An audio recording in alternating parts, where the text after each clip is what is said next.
You're traveling through another dimension. A dimension not only of sight and sound, but of mind. A journey into a wondrous land whose boundaries are those of imagination. Your next stop, the Twilight Zone.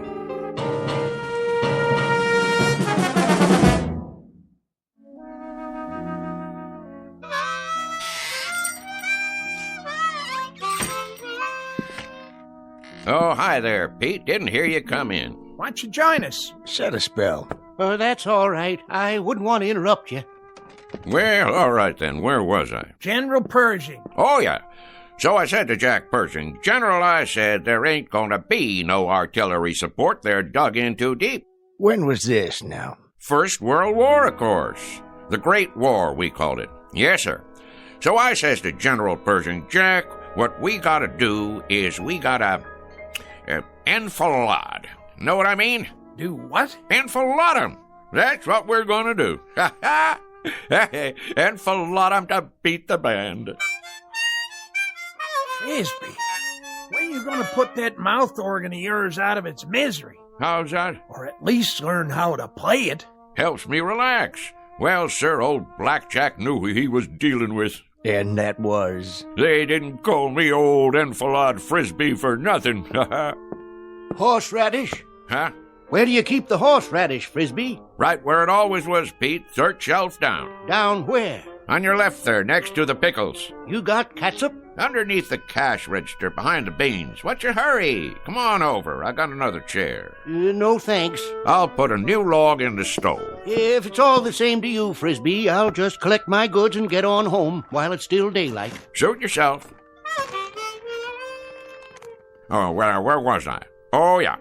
Well, sir, the following morning, we attacked up and down the line, and the rest is history. Smashed them to bits, we did.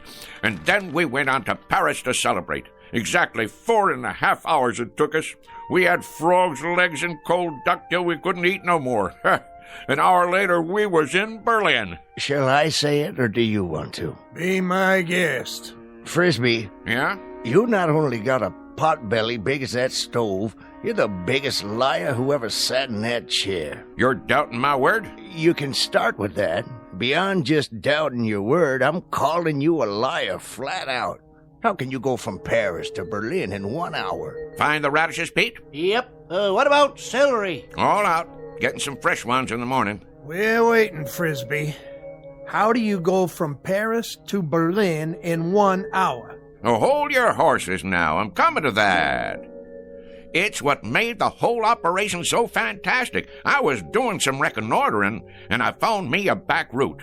That's very interesting, Frisby, except last week you sat right there, big as life, and told us you were in the Balloon Corps. You sure did. And that over the Battle of Marne, you shot down 3 German Fokkers with a pistol and personally directed the artillery so the Marines could win. Oh, I did that too. Only it was a year later. It was, let's see now, April of 1917. That's it. I heard enough. More than enough. I'm getting out of here. Well, now you might want to give that some thought, boys. Looks like rain to me. Rain? Sure enough, gonna be some rain. Tell by the clouds. You can always tell by the clouds, you know. Take that big job up on the hill. That there is a stratocumuluso opacus. Anything you say, Frisby. You fellas know anything about meteorology? Don't get him started. Well, what do you know? Looks like it got me a customer. Carload full of them. Better get out there and pump some gas before they change their minds. Oh, now ain't no reason to hurry. Them clouds, for instance, they like to take their time. So do I. It's the way Mother Nature made things. Why, did I ever tell you about...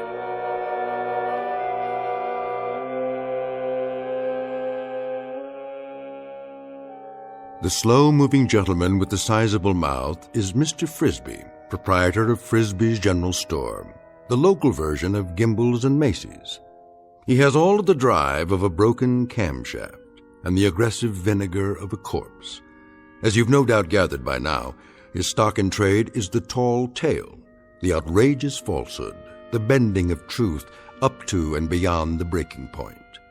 What he doesn't know is that the visitors in the car out front are a very special breed. destined to change his life beyond anything even his fertile imagination could manufacture and embroider.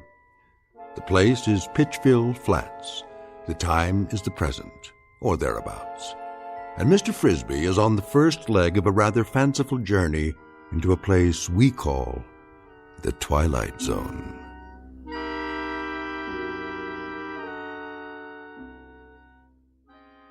And now, The Twilight Zone, and our story, Hocus-Pocus and Frisby, starring Shelley Berman, with Stacy Keach as your narrator.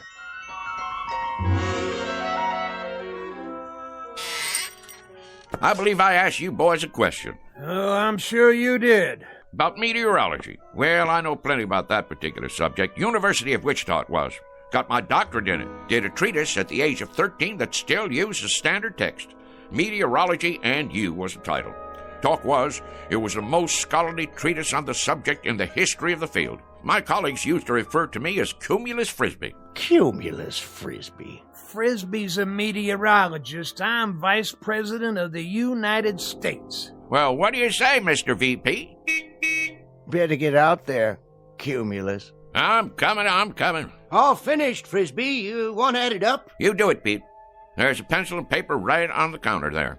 I could do it in my head for you, but it's been kind of a long day. I'm a little pooped out. 1 bottle of catsup.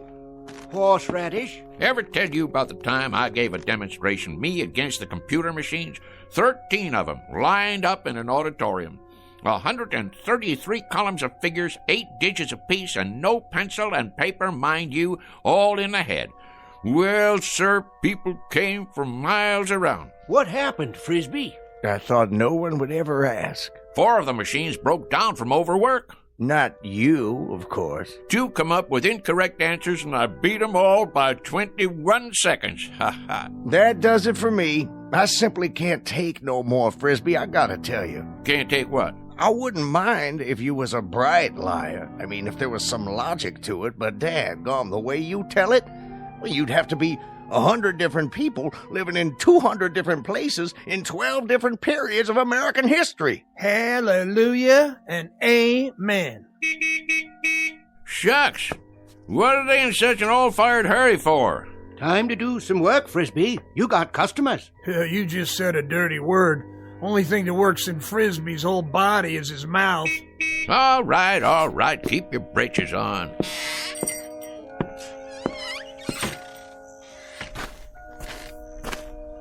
Howdy, gents. Hello. Want gas or something? Gas. Oh, yes. Sorry I had to wait. Not at all. You know, if you gotta be someplace in a hurry, you could have pumped it yourself. We could. Didn't you hear me yelling? Oh, we heard you. Definitely. We're not too familiar with this kind of car. No. Say, how many of you was in there? 4 of us. It's a bit of a tight fit, I'm afraid. Sure it is. One of them foreign jobs. Not much room inside, huh? We don't know where to put the gas. We aren't familiar at all with these foreign jobs. You ain't? Well, this is your lucky day, 'cause I am. A matter of fact, I'm the one responsible for 'em. For a while there was all rear engine, only in the back. You developed them, did you? Oh, indeed I did.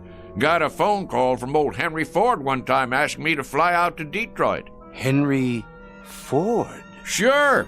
Well, I did that little thing, and next thing you know, in 48 hours, I went and designed the first rear-engine automobile. Advantages are fantastic, Is that right? Sure. All the weight on the driving wheels gives her better traction, eliminating the drive shaft, lowering the whole car. There's a whole lot better visibility, plus the heat and gas fumes go right on out behind. You're quite familiar with the internal combustion engines, then.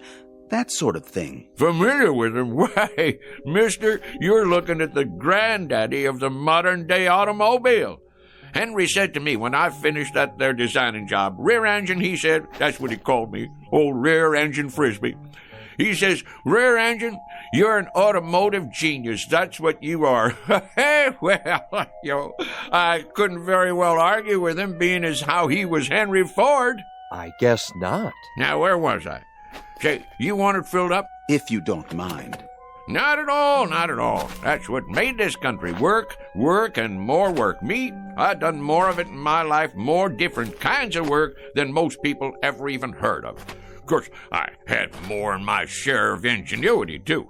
I took this little old business here and made it a success, just like I did for, well, you might say everything I laid my hands on. Gas tank, the gas tank. Would it be on the other side? Oh, I knew that. Why don't you boys go ahead and stretch your legs? Take your time. Mighty pretty country around here.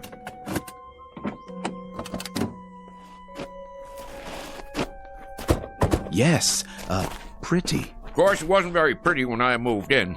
First thing I did was plant all these trees, hundreds of them. I had to import them from my old friend Luther Burbank. You gotta give them just the right amount of water and a special kind of plant food I cooked up.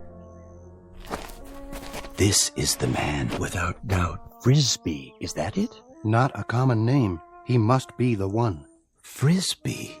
An incredible specimen. Done it all, knows everything, and everyone. All the greats. Then what we've heard is true. All of it. Absolutely. He studied at most of the major universities, holds a doctorate in at least 8 disciplines. A key man, obviously. Water and oil okay? I believe they are, but I'd feel better if you checked them. Might as well, as long as I'm out here. I'll just open the hood and let me see now. Where's the latch now? In the front, maybe. Front? Where? Oh, no, what am I thinking? In back? Of course, where the engine is. Engine. You're a big help, Mr. Frisby. You don't know how much we value your personal attention. Oh, that's okay, boys. Look here. Ain't that something? They got the dipstick and all hidden away so's nobody can go messing with them. But I can see from here that they're just fine. They're just fine. And yep, that's fine and dandy. Well, that ought to do it. How much do we owe you? Looks like $5 and a couple of cents. Make it 5 even. Did you bring a supply of local currency? Right here. Which one? Will this do? This here's $20. That what it is? Yes, of course. 20. I think I got some change. Change? In my pocket. Hold on now. Did we give you enough? Oh, sure, but you got 3 5s coming back. That's not necessary, Mr. Frisby. You keep it. Huh? For your trouble. We have no need of it. That's mighty decent of you. You folks from around here? No, we're from quite a ways off. Well, if you're planning to drive a spell, I'd check in someplace first if I was you. And why is that? Those are dangerous-looking clouds. Dangerous? Yes, sir. We're going to have some rain shortly. You can tell when it's going to rain? Rain? Mister, I can tell when the humidity drops 0.5%. I can predict fog, smog, hail, sleet, snow, dew, and freezing 24 hours before it happens. Really? Well, I was working on a perpetual motion machine in Sioux City, Iowa, back in 1921, when I got a call from President Harding. He was begging me to fly to Washington, D.C. and help him set up their meteorology department. Is that a fact? Not only is it a fact, but I'm giving it to you oversimplified, kinda. 'Cause I'm too modest to say what they put on the medal they gave me after I got 'em on the right track. That's how come you have weather predictions on the news. Mr. Frisby, we were wondering if... Not yet. We'll see you later, Mr. Frisby. You will? You may rely on it. Well, that'd be real nice. Stop on back and we'll sit around and talk some more. But mind what I told you about the weather. Best check into a motel or something till she blows over. We'll do something like that. Thank you so much, Mr. Frisby. Into the car now, gentlemen. Well, you take care now. Oh, we will. We will.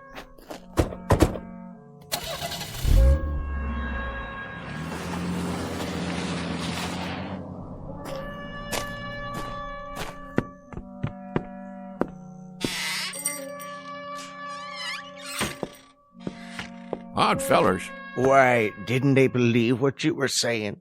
It ain't that. They just seem kinda odd. Wearing suits like business fellows from the city. Handed me a $20 bill like they didn't know what it was. Well, how come you didn't tell them you was Andrew Jackson and that was your picture on it? That's one of the few things I ain't heard 'em claim. Wait around here long enough and you will. Well, we'll see you tomorrow, Frisby. Yep, see you tomorrow. Sure enough, boys. I'll be here. Same as always.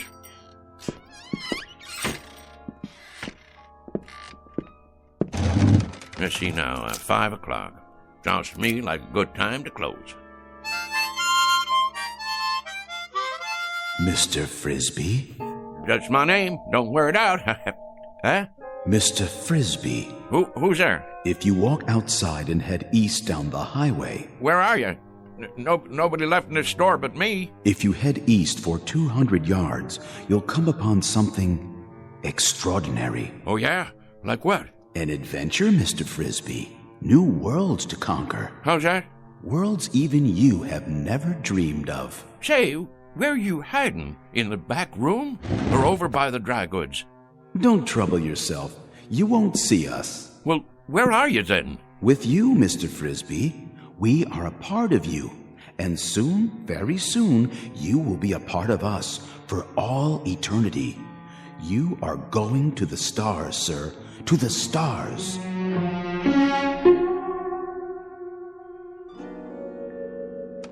What do you mean, the stars? You talking about going to Hollywood? The stars in the heavens.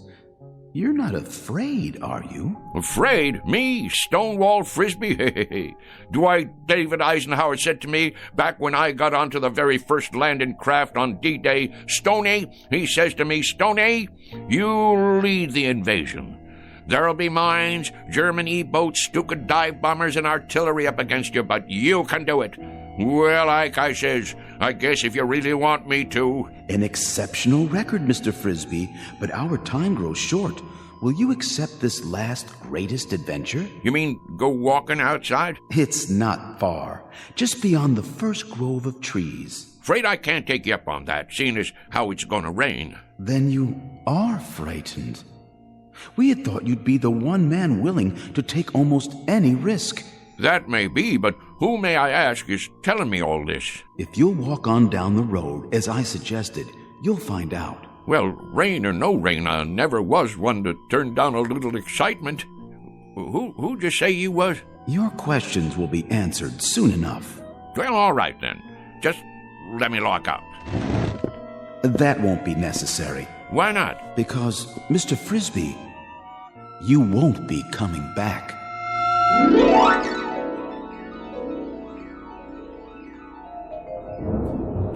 Well, will you look at that?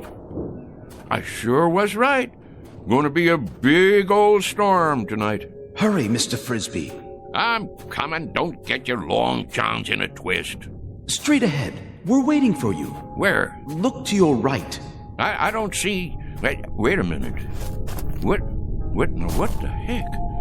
Oh, I get it. Some kind of movie prop, right? What are you doing? Making one of them science fiction movies out here? Dang if it don't look like one of them flying saucers. That's exactly what it is. You may come inside. Now, how am I going to do that? You got it made to look like there ain't no doors or windows. Very well.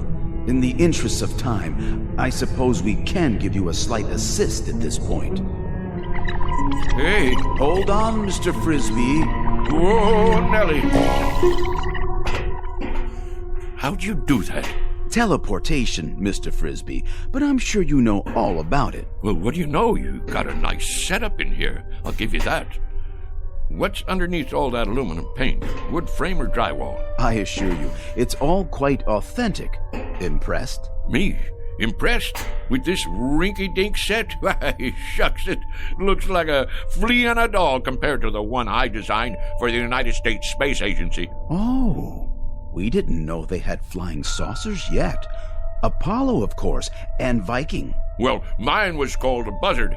Biggest span you ever saw. And that was back in 51. Old Rocket Thrust Frisby, they called me. Please, Mr. Frisby, be good enough to follow me. Well, don't this take all? How do you do, Mr. Frisby? Welcome, Mr. Frisby. How do you... So this is part of that movie prop. That's it, ain't it? Some kind of Hollywood thing. Advertising a flying saucer picture, huh? In a word, Mr. Frisby, no. This is an actual spacecraft. Go on now. And we, my colleagues and I, have come here from another planet. We have indeed. All this way, across the interstellar darkness. To meet you. Well, in that case, I'm leaving. Correction, Mr. Frisby. You are staying. Wait, let me loose. I can't even wiggle my toes. I suggest you stop struggling against the force field and relax. After all, you're going to be here a while. A very long while in Earth terms. Why not make yourself comfortable while you prepare to meet the others? The others? That's right. The Intergalactic Council.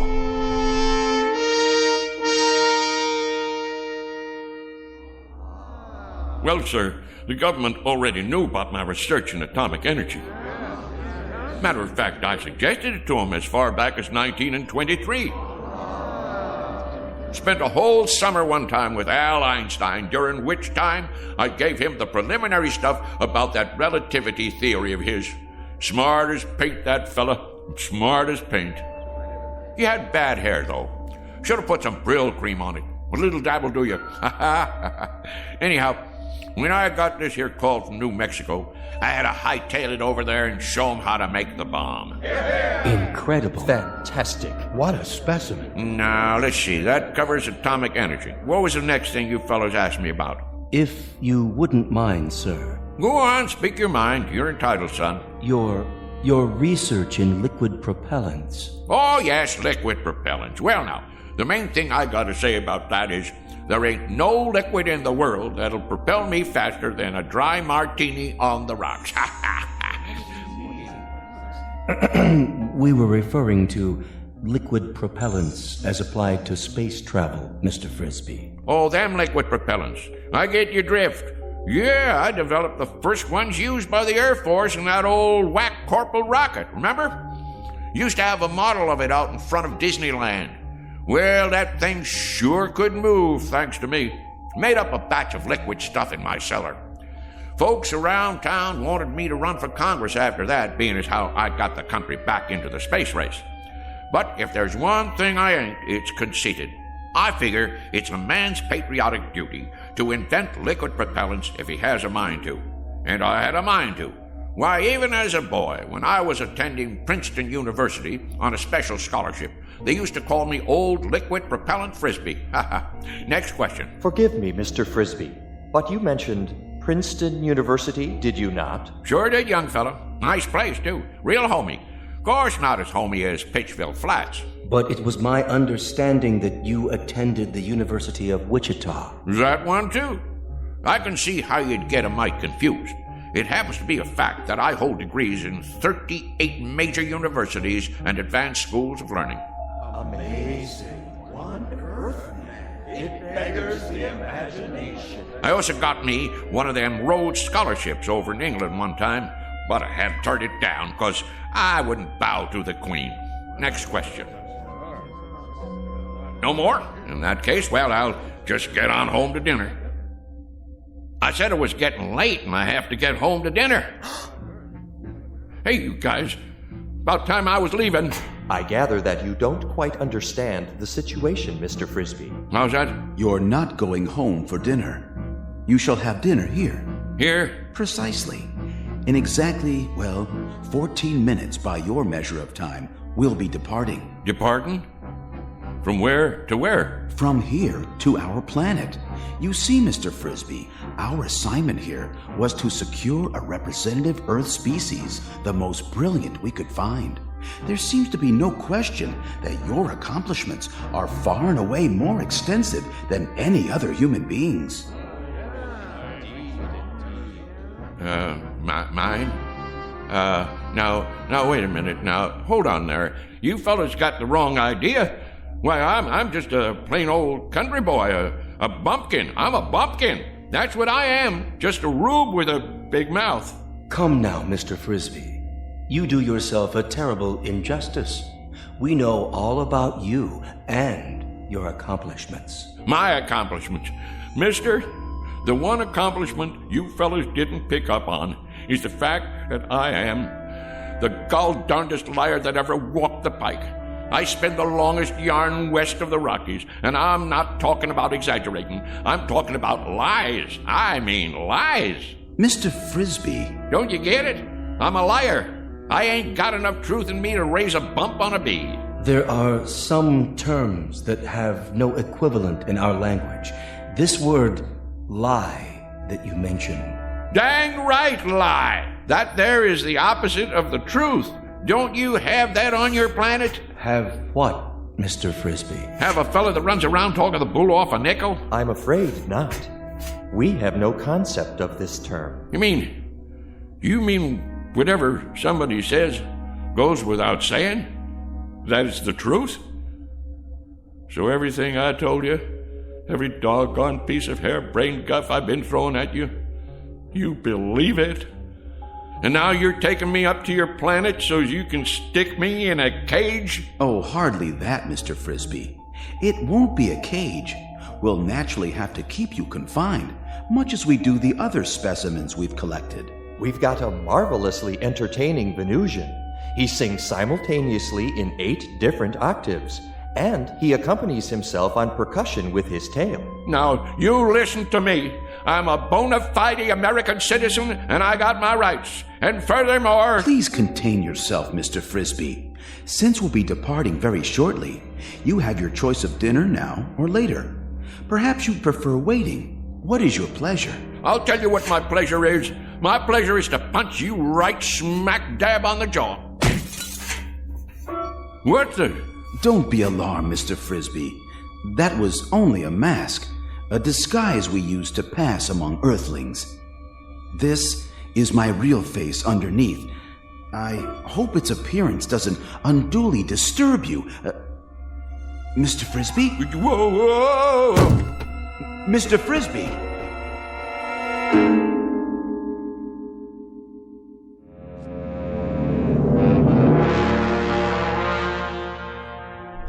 Oh, my aching back. Where am I?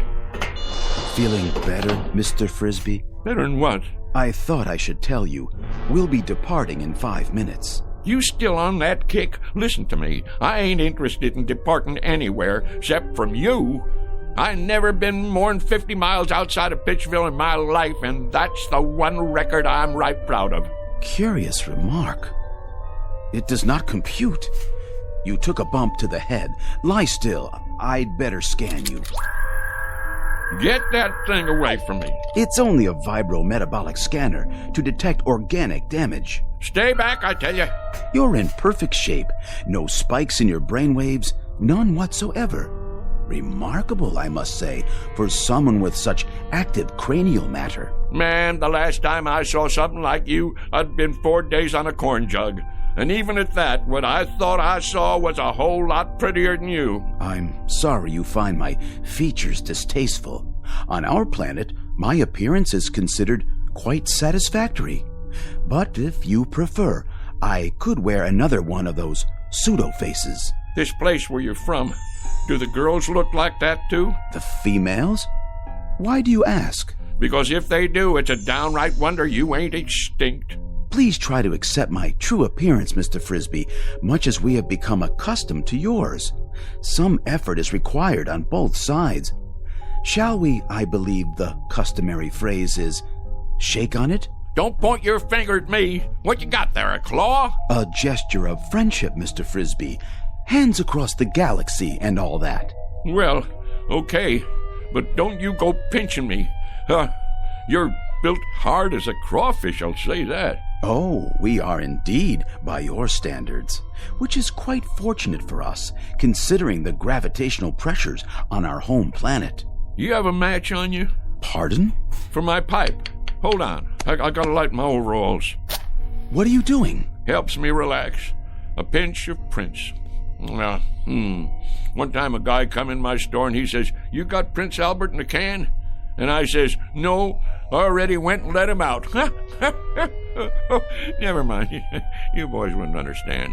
I'm afraid there's no smoking on the ship. Well, who ever heard of a rule like that? It upsets the negative ion balance. No, I really ain't going. What do you think of that? Well, I suppose if you sit over here, directly under the laminar flow. Kind of chilly. Ooh. Don't you boys have a wood-burning stove at least? Must get mighty close to freezing up there in outer space. What's that? Oh, that? Oh, that's just my old harmonica. Want I should play you a little tune? Oh, please.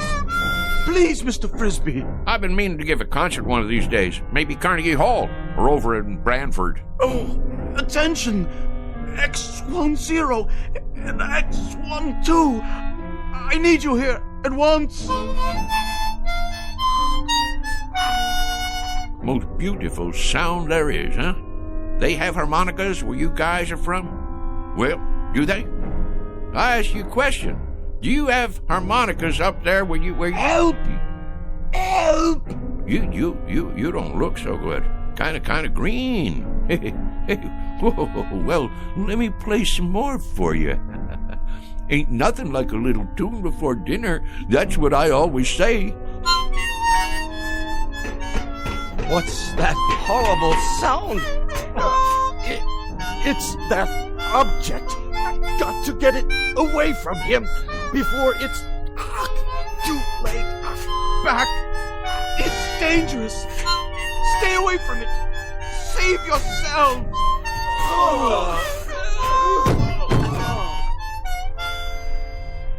What's the matter, boys? Don't you like my playing?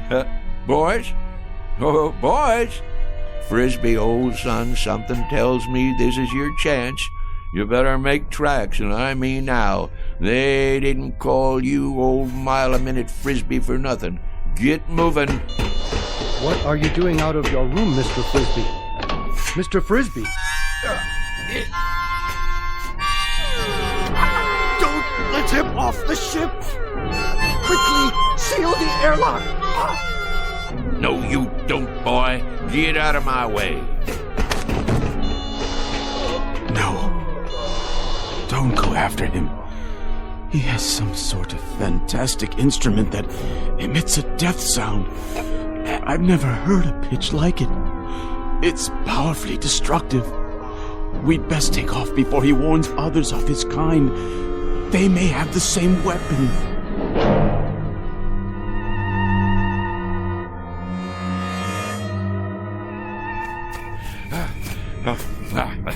Can't catch this old boy, can you? Go on, get out of here. Get on back where you come from. That's it. Scat.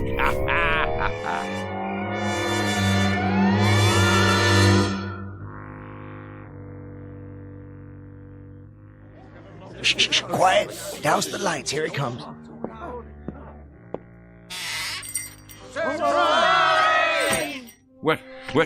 What's going on here? Will somebody tell me what's happening here? What do you mean, what's happening? It's your birthday, ain't it? As if you didn't know. And this here is a surprise party. As if you didn't know that either. Congratulations, Frisby. Put her there, old buddy. Well, I sure didn't expect nothing like this. The heck you didn't. The present. Give him the present, dadgummit. I've been waiting all day for this. Got it right here. What are you waiting for? Go on, Frisby, open it up. Well, you folks sure sprung one on me. Want me to help you get the paper off? No, I can get it. Go ahead, read it. What is it, some kind of trophy? It's what they call a lovin' cup. Went into town and ordered it special. Go on, read it out loud. For the first time, Frisby is at a loss for words. I'll read it for him. World's Greatest Liar, Mr. Somerset Frisby, presented by his friends on the occasion of his 63rd birthday. Folks, all I can think to say is, mighty nice of you all. Mighty nice. Ain't you gonna make a speech? Yeah, Frisby. Tell us one of them real whoppers. Like where you been the last couple of hours? Was you inventing something? Or maybe you just took a quick trip to the moon? Well, you ain't far wrong, and that's a fact. I knowed it. I've been waiting for this all day. First off, you know who them fellas was in that car? Which car? That little foreign job come in here for gas, remember? The President of the United States and the Secret Service. Well, I'll tell you who them fellas was. They was from outer space. Oh, isn't he the living end? And somehow or other they picked me up in the air, right down there by the hollow, and I floated over to their flying saucer, and they took me inside, and then they was gonna kidnap me and take me to their planet. And you was gonna be their leader, Frisby? But it's true. They was just about to kidnap me.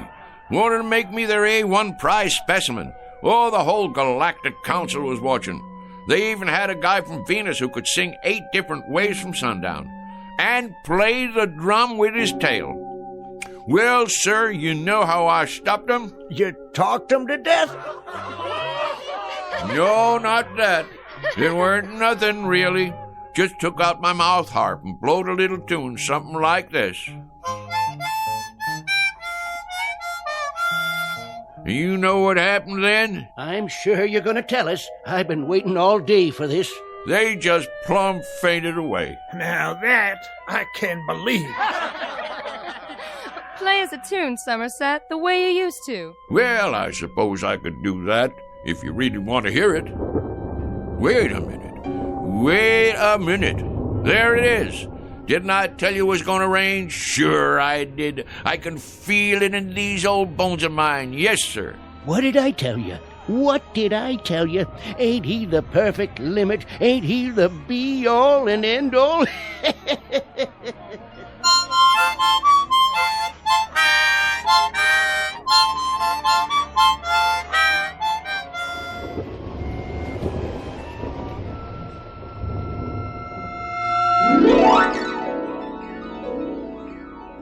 Mr. Somerset Frisby, who might have profited by reading an Aesop fable, the one about the boy who cried wolf.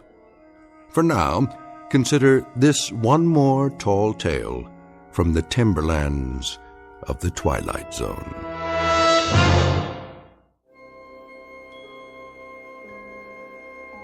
Hi, this is Carl Amari, producer of the Twilight Zone radio dramas. I'd like to take a moment to tell you about our official website at twilightzoneradio.com, where you'll get the latest news and information on these Twilight Zone radio dramas. Plus, at twilightzoneradio.com, you can digitally download 3 free episodes or any of our episodes for only $1.95 each. In this age of ever-changing technology, we've decided to make these episodes instantly available to you by making the Twilight Zone radio dramas a digital download-only series. This means that this series will no longer be offered on CD. The CD collections at our website are now being offered while supplies last at buy one, get one free. So be sure to get your favorites before they're sold out. Be sure to visit us often, and I'll see you in the zone.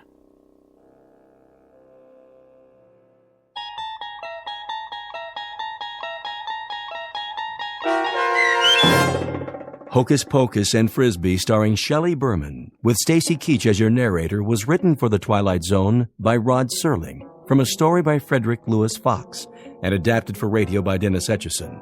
Heard in the cast were Mike Novak, Richard Hensel, Turk Muller, Sarah Marks, Jeff Lupetin, Christian Stolte, and Doug James. To learn more about the Twilight Zone radio dramas and to obtain audio cassettes and CDs of these programs, visit our website at twilightzoneradio.com. The producers of The Twilight Zone wish to thank CBS Enterprises, Carol Serling, Dennis Etchison, Dick Brescia Associates, Claire Simon Casting, Paul Patch, Terry Jennings, the American Forces Radio and Television Service, our sponsors, and our radio affiliates for helping make this series possible. This copyrighted radio series is produced and directed by Carl Amari and Roger Wolski for Falcon Picture Group. Doug James speaking.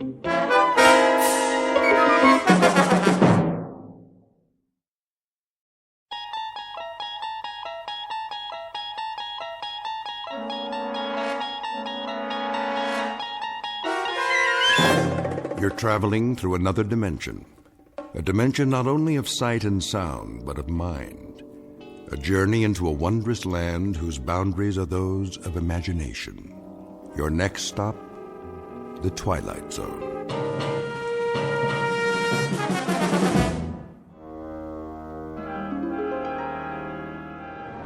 Shouldn't be long, eh, Cap? Not unless they move to Italy. I bet old Benito would like to do that. We're almost there. See that mountain range just over the horizon? Well, now, what do you know? I think I might have seen that a few times. All we do is maintain course and the boot'll pop right up, big as life. Sounds like you've done this before, Captain. You like Italian food, Blake? Me? Yeah, spaghetti's okay.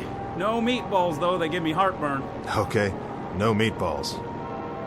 Beautiful day like this, I thought we'd just bomb the supply dump, then sit down and have us some lunch before we head back. How's that sound? You picking up the tab? Don't worry about it. This one's on Mussolini, his own personal mess hall. Yeah? Special orders. I hear the Allies can drop in anytime. Oh, I get it. So we'll quit pounding him, huh? Plus, he wants to show off what a good cook he is. Watch out for the garlic, though. That's his secret weapon. Lousy greaser. I got something for him. There it is. Target in view, Jimenez. How's our time? On the money, Captain. Set the bomb bay doors. Check. Ready to release on your command. Take her down 400 feet. Hope they don't have no big guns today. They don't. That's why we're gonna win this war. Another 200 feet. Let's drop these babies right down the smokestack. Yes, sir. Is that flak? I don't believe it. Give me some altitude. Looks like the jerks finally got some artillery. Pull up on the stick. I'm pulling. That was too close for comfort. Pull up, I said. Climbing, Captain. Higher. We're hit. Kransky, you okay? Waist gun good, Captain. Connors? Missed the tail by a mile. Blind. We took a hit on the starboard engine, sir. Looks like we're losing fuel. Then let's drop our payload and get out of here. Fast. Yes, sir. Mayday, Mayday. This is King 9 calling Firefly. King 9 calling Firefly. Come in, Firefly.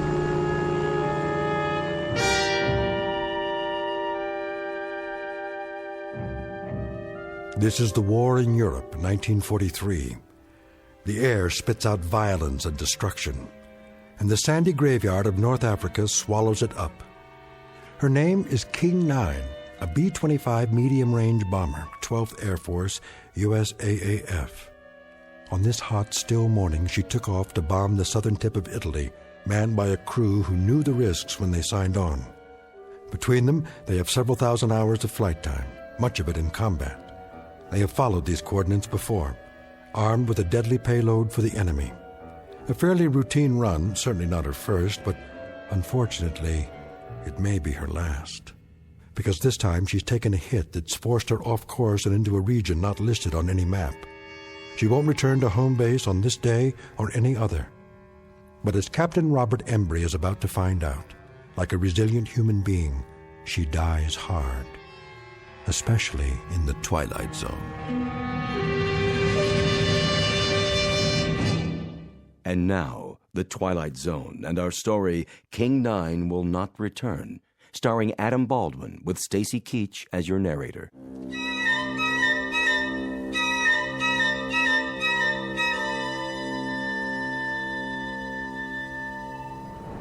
What's the damage, Blake? We took a hit on the wing tank, Captain. How bad? Needle's dropping fast. We're leaking fuel. How much? A lot. Jimenez, what's our position? 10 degrees off course, Captain. Airspeed's dropping. Losing altitude. How far from base? Too far. We'll never make it. We may have to ditch. Down there, oh, mamma mia. Take a look around. See anything? Nothing but sand, sand, and more sand. Looks like one great big beach and no ocean. Then get ready for some belly surfing. Landing gear? Leave it up. Won't do any good. The sand's too soft. Connors, Klein, all crew, strap it in. We're gonna attempt an emergency landing. Flaps down. Level her out! She won't hold! Pull up! Get over that dune! There goes the other engine. Hang on! She's holding. We're gonna belly in like a glider, nice and easy. Piece of cake, Captain, piece of cake! Watch it! Watch it! We're coming in too fast. I can do this, I promise you. Captain, look out!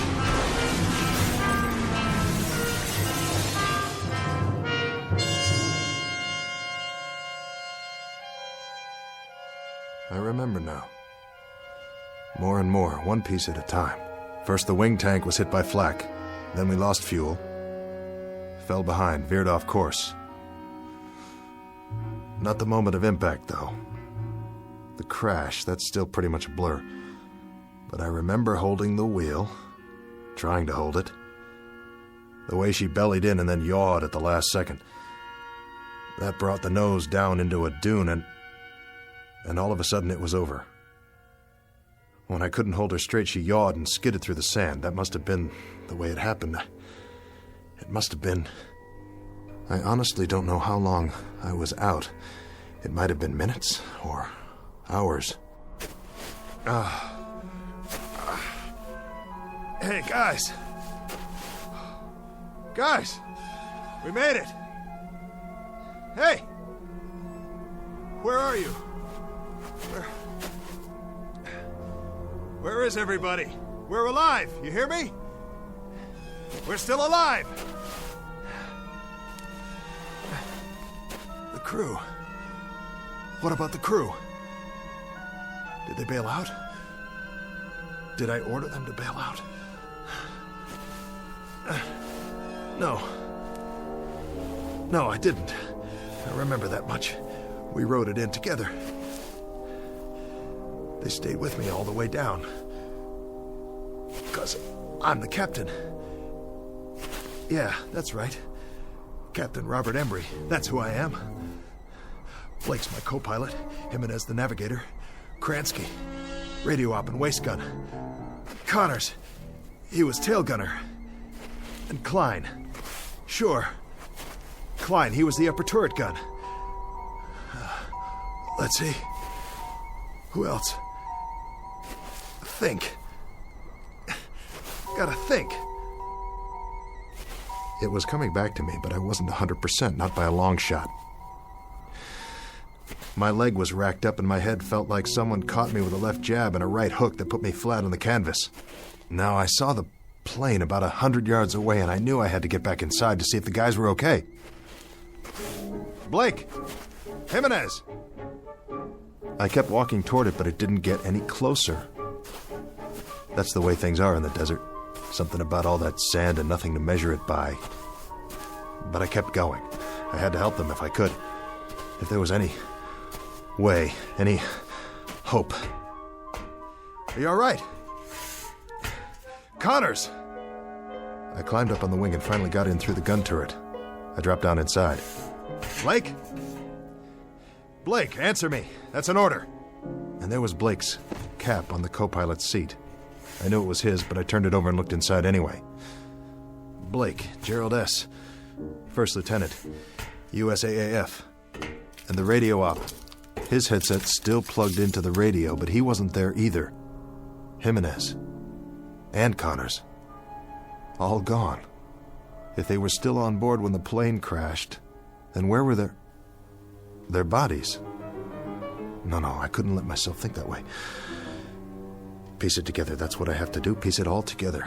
We bellied in, and I must have been thrown clear of the plane. That's what happened. Sure. Knocked me cold. I could have been out for hours. And the others, they... What about the others? Where are they? They didn't jump, they couldn't have. The chutes are still here, all of them. And they're not dead, they couldn't be dead. There are no bodies. But if they left the plane and started walking, why didn't they take me? Morse code. Yeah, I'm here. We're here. Wait. Give that to me one more time. Mayday, Mayday, this is King 9 calling Firefly. King 9 calling Firefly. Pancaked in the desert, 1 hour 30 minutes from last checkpoint. Bearing 290 degrees, terrain flat and sandy, low hills to the north. No other landmarks, no sign of crew. Mayday, Mayday, King 9 to Firefly. Come in, please. No answer. Nothing in the headphones, not a blasted thing. Easy now. Easy, don't panic. Go back to where this all started, the last thing I remember. I'm sitting in the cockpit. Right here. We're dipping.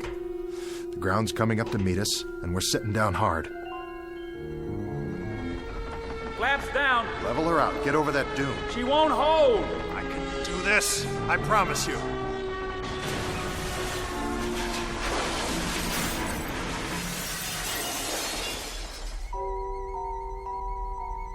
The crew.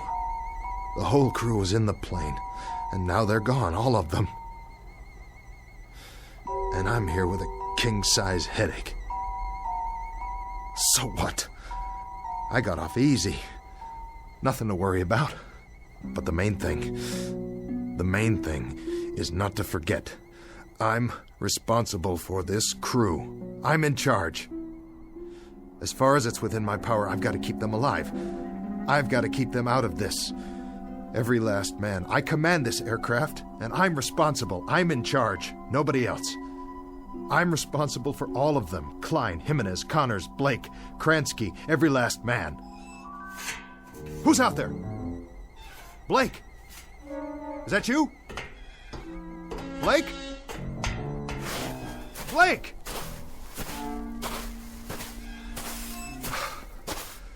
No. It's not you, is it? Just a piece of the tail assembly. Well then, where are you, Blake? Guess you wouldn't leave any footprints. Not for long in this wind. What in the... What is this? Klein, William F., Tech Sergeant, USAAF. Klein? Sergeant Klein, you incredibly stupid jerk. You dropped your canteen. You dumb Bronx cowboy, you idiot. You're gonna need water out here. Don't you know that? Don't you know anything? I still got a nursemaid, you, huh? Is that it? This is some crew I got here. Some crew, all right. Run around dropping canteens full of water. You couldn't find your way off a golf course without a map. And I gotta stick around and wipe your noses and comb your hair and see that you wash behind your ears because you're the worst bunch of survivors I ever... Wait. That's the plane. Somebody's trying to start her up. But... who? Hey! Hold up! That's my plane! But... who's in the cockpit?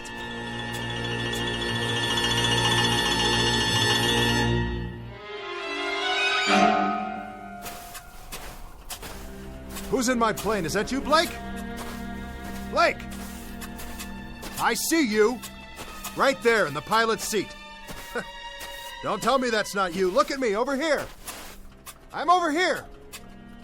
Blake! Blake! Blake! Blake, it's Embry. It's me. It's the captain. I'm here. I'm here, Blake. Blake, what's the matter with you? Can't you hear me? Blake! Where are you? Where'd you go? What's the gag, Blake? Hey, come on, fellas. If this is a gag, knock it off. It's not funny anymore. Strictly not funny at all.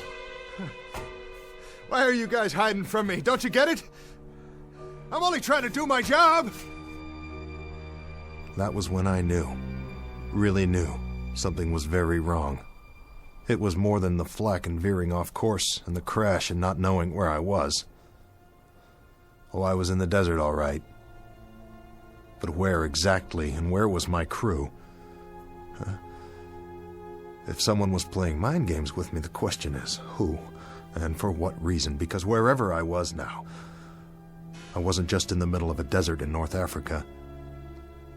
If I was the only one there after all, then the mind games had to be going on in my own head, and not anybody else's. The big question was, why? The first thing I had to do was pull myself together and find out if I really was alone. And if I was, what the devil had happened to the others. I had to find out, don't you see? Whether I survived or not, I had to know.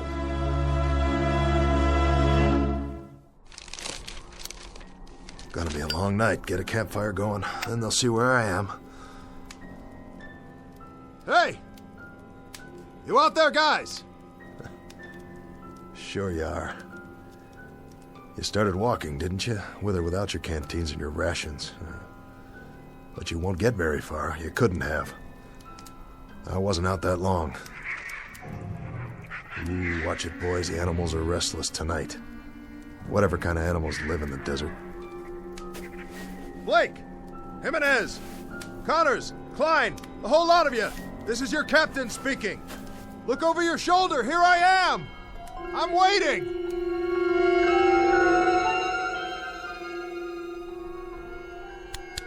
This is King 9. King 9 calling Firefly. Come in, Firefly.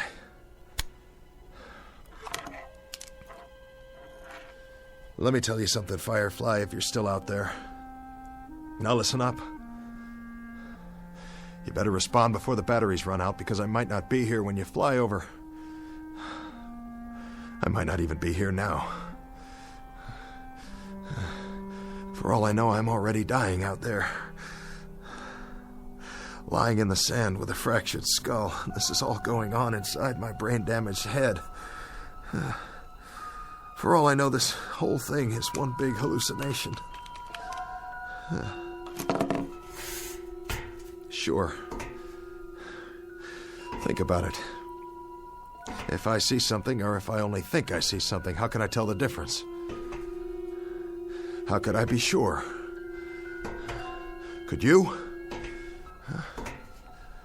You ever have a nightmare, Firefly? Huh? Really bad nightmare? Well, you were scared, weren't you? Just the same as if it really happened. Sure you were. Yeah. Your eyes moved around and you were breathing fast and your heart was beating a mile a minute. So what's the difference? I mean, really, what's the answer? The only way you ever found out was when you woke up. This whole time, I could be sleeping, having a dream. Maybe I'll wake up and I'll be back at the base, or I tied one on and I'm in a booth right now with a girl I met in a bar someplace. Oh, wouldn't that tear it? Wouldn't that really, truly tear it? When the medics get a hold of me, they'll never let loose. They'll put me in a straitjacket and send me on tour like a freak.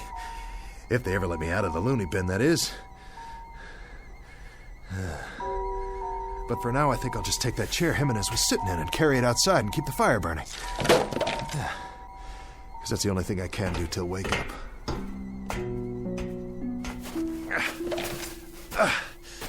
Hallucination, hell. I saw Blake. I saw my co-pilot sitting in that cockpit. That was no hallucination. I saw him. Nobody can tell me any different. Maybe I'm a little woozy, but I'm not that far gone yet. Concentrate. Gotta keep my head clear. Piece it together. I'm Robert Embry, Captain. I fly a B-25 bomber. It's called King 9. It crash-landed in the desert. This desert right here. Because I ran out of fuel. Yes, I did. I did that. And now I gotta keep the fire going. So they'll see. And come back. You're responsible for the ship and the men. You, mister. Now you gotta pick up the dice and you gotta throw until you make a pass. That's the hand and you gotta make it. 6 the point. 6 crewmen. They're in your hands.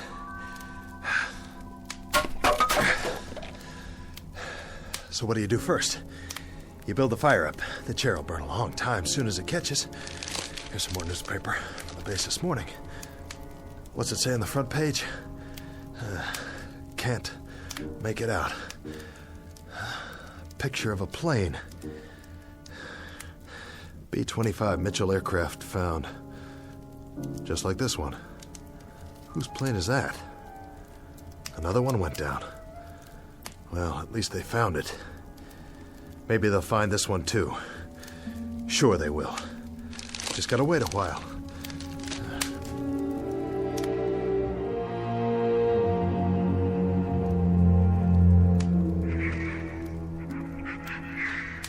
Embry, Robert, 24 years old. I took pre-flight training at Amarillo, and then I took multiple engine at Randolph, and I went to England. And then to Africa. And now we're based in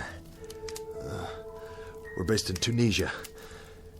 And we were on a routine mission to southern Italy, and we caught some stray flak where there wasn't supposed to be any. And then we ran out of fuel. And I got the poor devils off. Of course. I did that too. It was my fault. I got that much down, no question about it. It was my fault. But where are they? Where'd they all go? Hey! Hey, fellas! No more hide and seek, okay? Time to come home now.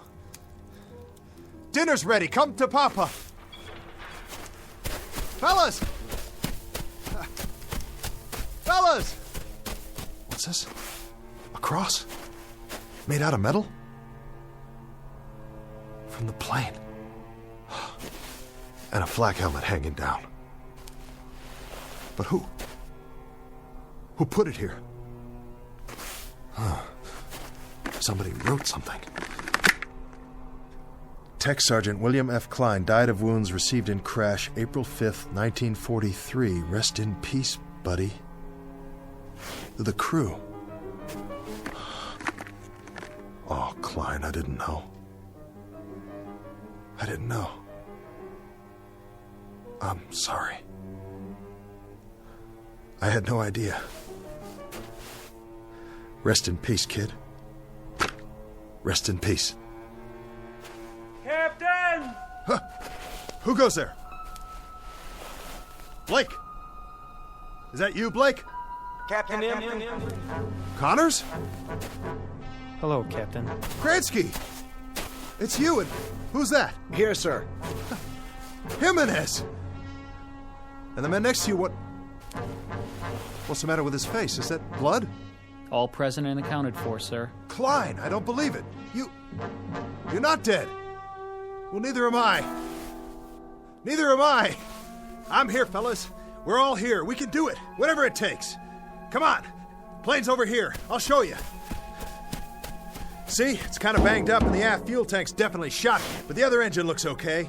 And some of the instrumentation's haywire. Of course, we'll have to get our wheels down. We'll have to raise the ship and get under there. Because we're not going to walk out of here, that's for sure. That's a definite. Can't walk out, so we're going to have to fly. But I'll get her up, boys. You can trust me. I'll get her back up.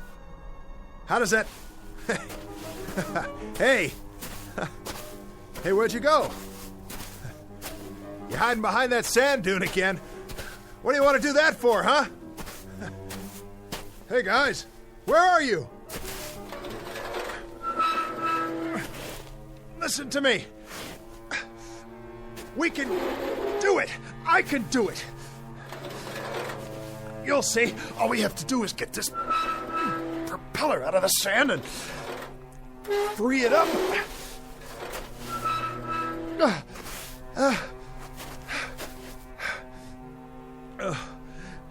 Hey, team. You can talk, you know. Talk to me.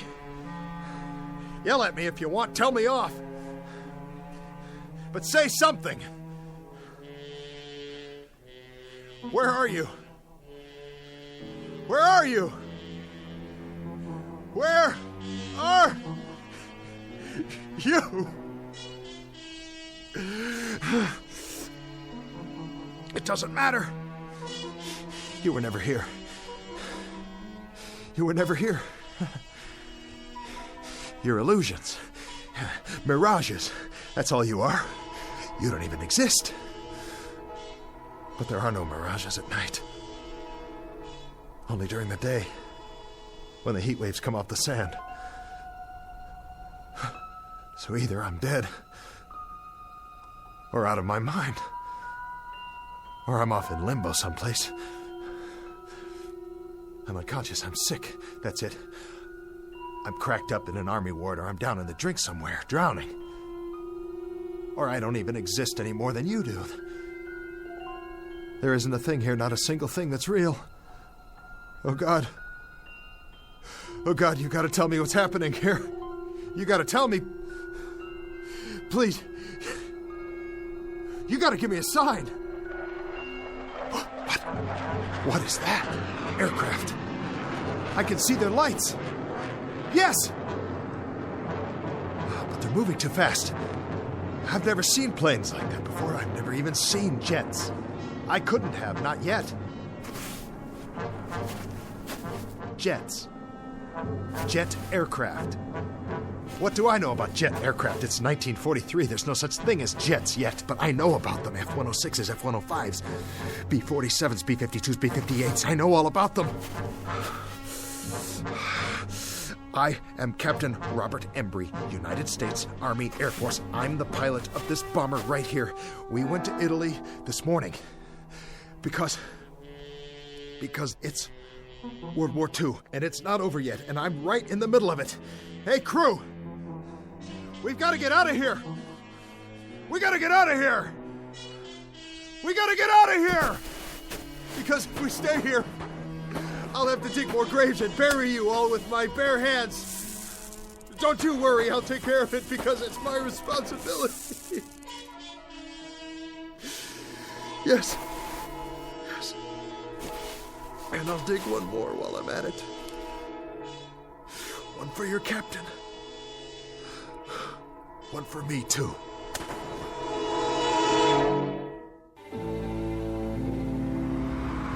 It's your Tribune here. All the news. Latest on the Kennedys. Big changes in Cuba.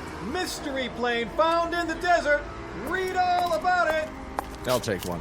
10 cents. Get your latest news right here.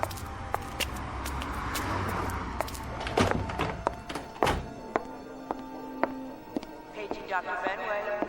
Dr. Benway, please go to ICU. VA Hospital, please hold. Where's Dr. Martin's office? 3rd floor to your right. Thank you. Veterans Administration, how may I direct your call?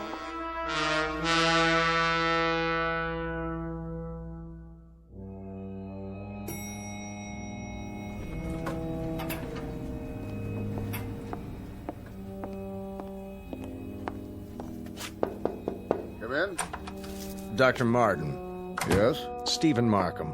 Oh, thanks for coming over on such short notice. Not a problem. Your patient, Embry, is that his name? Robert Embry, age 41. He was admitted a few hours ago. May I see his chart? Happened this morning. He went by a newsstand, looked at a paper, and went into shock.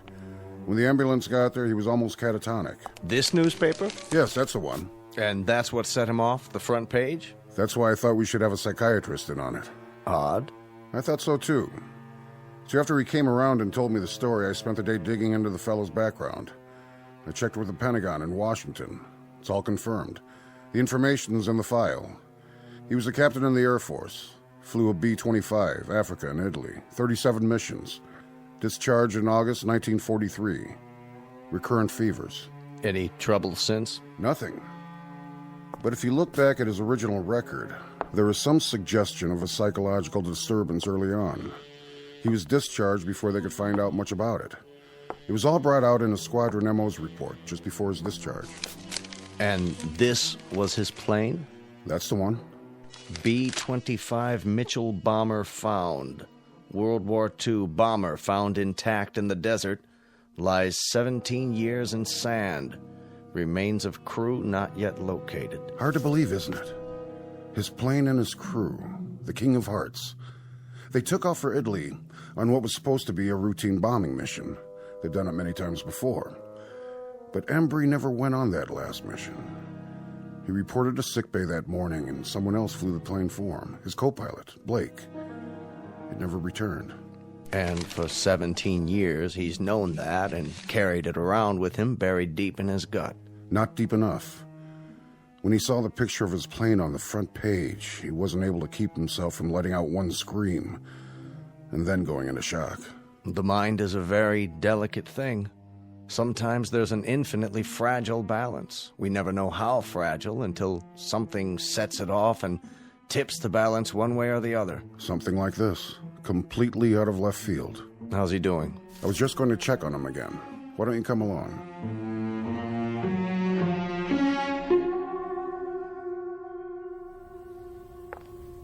Oh, Doctor, I'm glad you're here. Did he get any rest? For an hour or so. He still seems agitated and disoriented. Thank you, nurse. Dr. Markham here would like a word with him. Of course. How are you feeling, Mr. Embry? Sorry, I don't know what's wrong with me. That's what we're here for. To get you back on your feet. That's our job. Crazy dream. Crazy. Was it? I went back. Where?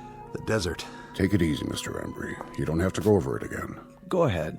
You went back, and then what? Back to the ship. I tried to find the guys. I looked for them, looked all over, I swear. But they were gone. I thought I saw Blake and then the others, but it wasn't real. A mirage. Yeah, a mirage. An illusion, that's all. He wasn't there. None of them were. It was an illusion, Mr. Embry. You know that now, don't you? I guess so. I guess so. It seemed so real. It's over now. All that's behind you. Is it? I should have been on that plane. I should have gone on that mission. I chickened out. You didn't chicken out. And you had no way of knowing that the plane would never come back. You'll realize that as time goes on, and you'll feel better for it, Mr. Embry. It's out in the open now. You don't have to keep it buried inside you. That's what's been hurting all these years. How did you know? You've been carrying around one gigantic guilt complex for something that wasn't your fault. Buried. Yeah. Buried. I found Klein's grave. Did I tell you that? He was killed in the crash. Take it easy. But then I saw him. And I saw the others, too. I thought I did. I thought I did for a moment. The whole crew. I would have buried them, you know. The last thing I dreamed, I was digging graves for them in the sand so they could be buried just like he was. You need to get some sleep now. I'll ask the nurse to give you a sedative. As soon as you're ready, you can get back to your life, but there's no hurry about that. What you need right now is rest. Another crazy thing. Another part of the dream, whatever it was. I was standing in the desert, and I asked for a sign. And I looked up, and there were these planes overhead in the night sky. They were moving fast, and they made streaks, and I could tell by the sound. They were jets. Isn't that wild? It was 1943 in the African desert, and up above me were jet planes. F-105s and 106s. Just as if I'd gone back there today. Did I? Did I go back? To the plane? Is that possible? Of course it is. In your mind. That's how you went back, Mr. Embry. In your mind. The greatest time machine of all. Go to sleep, Captain Embry. You're entitled. You're going to be all right. Thank you, Doctor.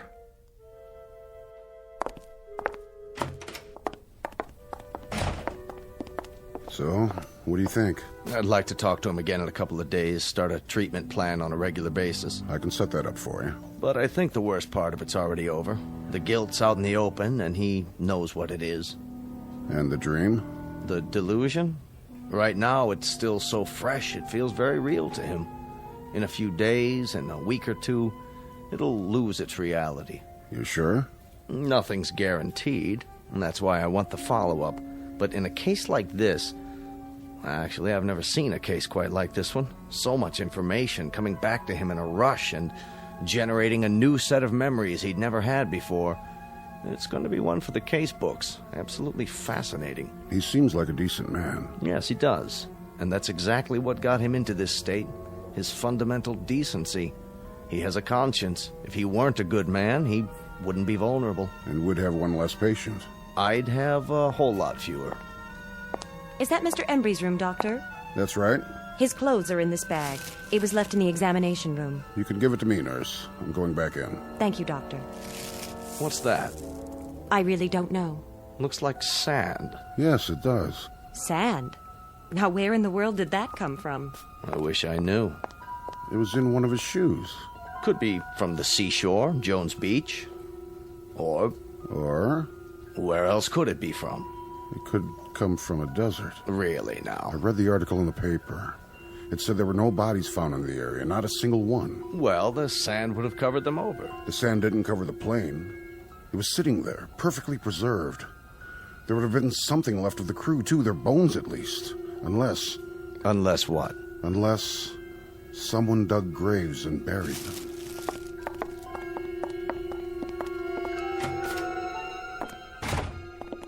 Mr. Embry. Looks like he finally dozed off. Good. Good for him. I'll just leave his things. Shirt, trousers, jacket, and shoes. Complete with several ounces of white sand. Where do you suppose it's from? Maybe a fishing trip he took recently? Very recently. Or from a plane. From a B-25 called the King of Hearts. Wherever it's from. Rest easy, Mr. Embry. You've had a long journey back. Very long. Now you can rest. Meanwhile, I'll leave your shoes by the bed. You'll need them when you're back on your feet, which will be soon. Very soon indeed. Captain Embry. Godspeed.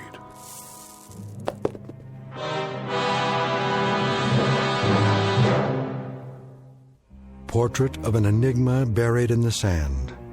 A question mark with broken wings that lies in silent grace. A marker in a distant desert shrine. Odd how the real consorts with the shadows. How the present fuses with the past. How could it happen? The question is on file in a barren desert. And the answer? The answer is waiting for us in the Twilight Zone.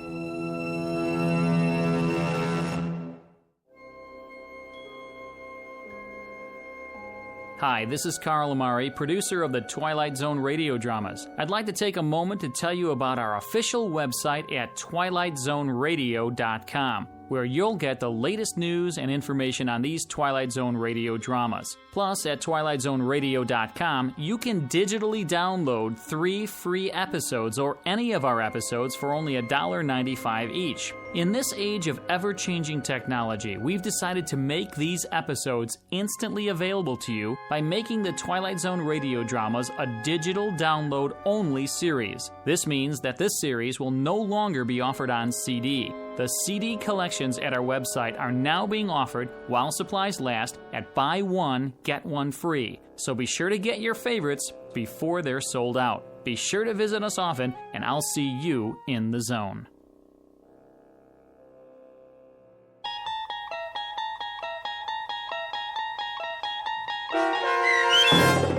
King 9 Will Not Return, starring Adam Baldwin with Stacy Keach as your narrator, was adapted for radio by Dennis Etchison and based on a script by Rod Serling. Heard in the cast were Rich Kominick, Christian Stolte, Craig Wickman, Doug James, Linda Ryder, Michelle Graff, Paul Patch, Carl Amari, Roger Walski, and Vince Amari. To learn more about the Twilight Zone radio dramas and to obtain audio cassettes and CDs of these programs, visit our website at twilightzoneradio.com. This copyrighted radio series is produced and directed by Carl Amari and Roger Wolski for Falcon Picture Group. Doug James speaking.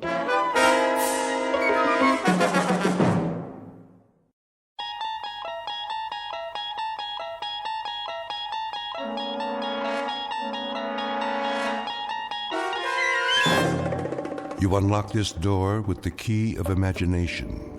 Beyond it is another dimension, a dimension of sound, a dimension of sight, a dimension of mind. You're moving into a land of both shadow and substance, of things and ideas. You've just crossed over into the Twilight Zone.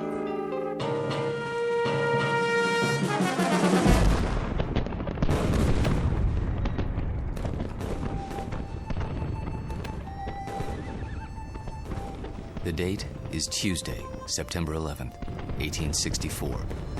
We are encamped outside Atlanta, and the destruction goes on. I know not what history will make of this conflagration, but I have witnessed it at close range. I feel it my duty to set down these observations before the prism of time colors them in a different light.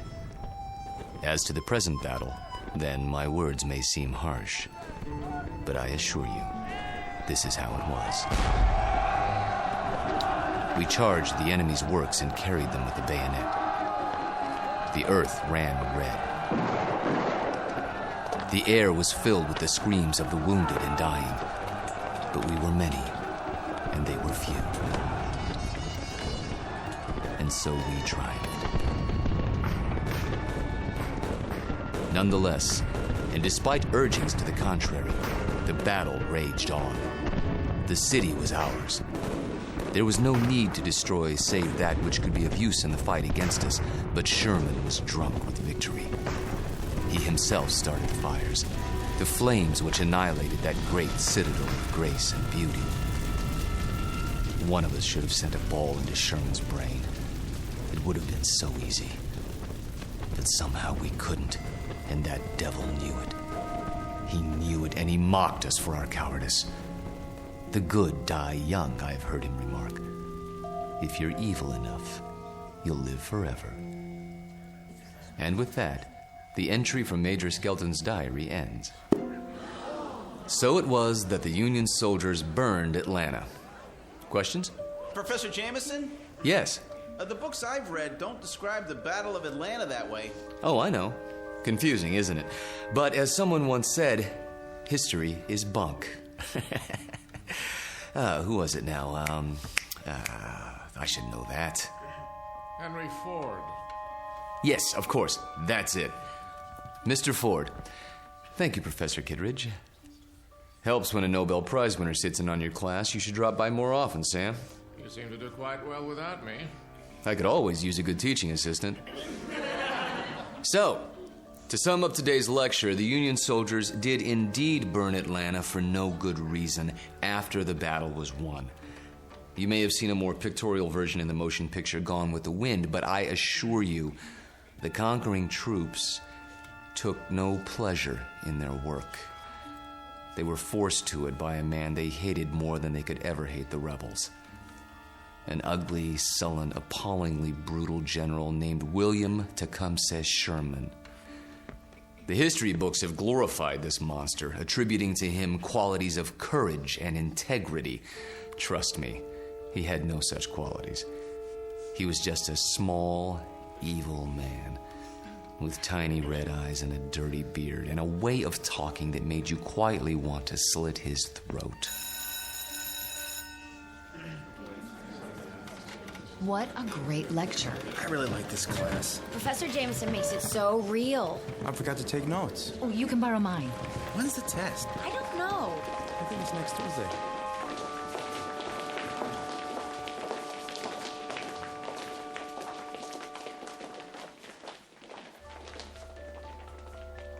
It has been said that universities are worlds unto themselves, inhabited by the young.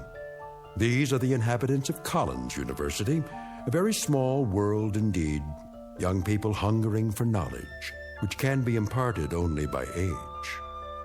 You have just met Walter Jameson, for 12 years the college's most popular and respected history professor. Students crowd his lecture hall and listen in fascination as he brings the dead past to life for them. It doesn't seem to matter what period of history he's discussing.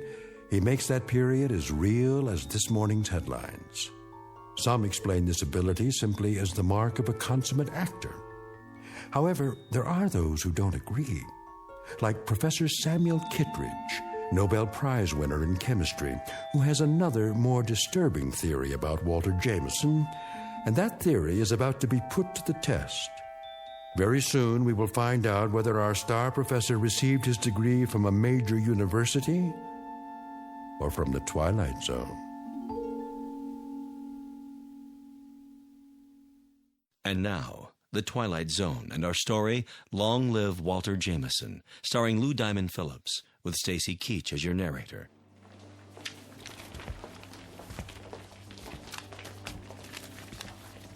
Very vivid, Walter. You had me on the edge of my chair. Thank you, Sam. Coming from you, that means a great deal. Now I see why these lectures of yours are so popular. Is that why you sat in today? Partially. Tell me something, if you have a moment. Certainly. Who was this Major Skelton? Oh, no one important. Just a lawyer who happened to enlist. And you acquired his diary? Yeah, lucky break. As I recall, an auction of Civil War memorabilia a few years back. What regiment? 123rd Illinois Infantry. Remarkable.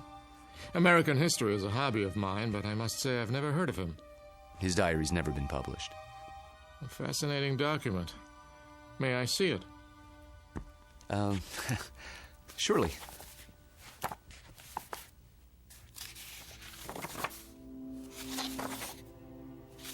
Well preserved. It was stored in someone's attic for 100 years. I don't think it had ever been read. You come across objects like this once in a while, put away in boxes. They didn't know what they had. You could resell it for a nice price, I imagine. Original source materials are hard to come by. Don't suppose I could borrow it? I never lend books to absent-minded professors. Remember the last time? Yes. I guess you're right. Time for some coffee? What?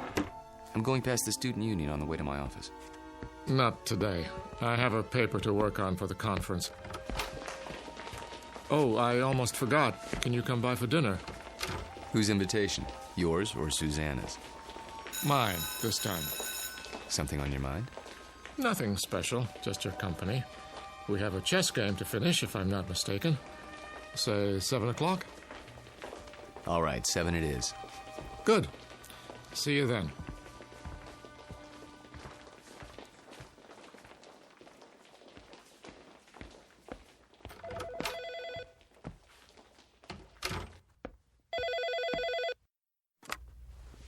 Hello? There you are. Where else? I keep regular office hours. I know. A chance to counsel all those co-eds. Oh, please, Mr. Jameson. I just have to talk to you. It's about my term paper. It's Professor Jameson to you, young lady. Excuse me, Professor. I might have an hour this afternoon. Then we'll have to work fast. You see, I have a bad case of writer's block. I need someone to, well, loosen me up. You don't need me. You need a cold shower and a massage. Speak for yourself. Daddy told me he invited you for dinner. He did. You mind? Not if you don't mind my getting some work done afterwards. My thesis is due in 10 days. How's it coming? Oh, it's coming. I'm just not sure I've said enough. Want me to look at it? Absolutely not. I have to know that I can do it on my own without help from you or Daddy. You will. Don't worry about it. I miss you. Me too. Only a few more days. Then we can spend more time together.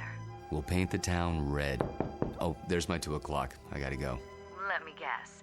Female, age 19, about 5'2", with eyes for her handsome professor. Be right there. Actually, this one's a little old lady. Wants to finish her degree before she kicks the bucket. I'll bet. See you in a few hours, darling. It's a date.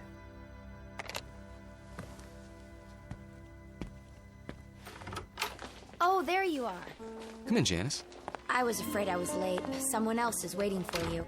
You're my only appointment this afternoon. She asked if this was your office. A student? No, I don't think so. She's sort of elderly. She acted like she knew you.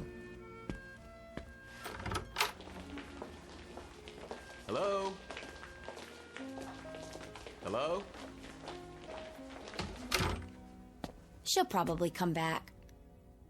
Oh, I'm sure you're right. Now then, Janice, how can I help you? I'm sorry to bother you, Professor, but I'm having trouble with the assignment. Can't find all the books? The research library isn't supposed to check out certain materials, but sometimes... It's not that. I've got everything I need, but the authors on the list, they don't agree with your version. So my question is, which version should I use, yours or theirs? Remember what Ford said. What? Never mind. Start with the basic events. Everyone's in agreement there. As to interpretation, that's up to you. Just tell me what you think happened and why, based on all the accounts. Original thought is what counts. But how can I be sure if I wasn't there? That's always the problem, isn't it? There's an old adage. Those who were there know more than those who weren't. The problem is getting people to believe you. Nonetheless, you know what you know. so you learn to keep some things to yourself. But that doesn't affect you, Janice. We deal with truth in my class. Nothing but the truth, for better or worse. They say it can set you free.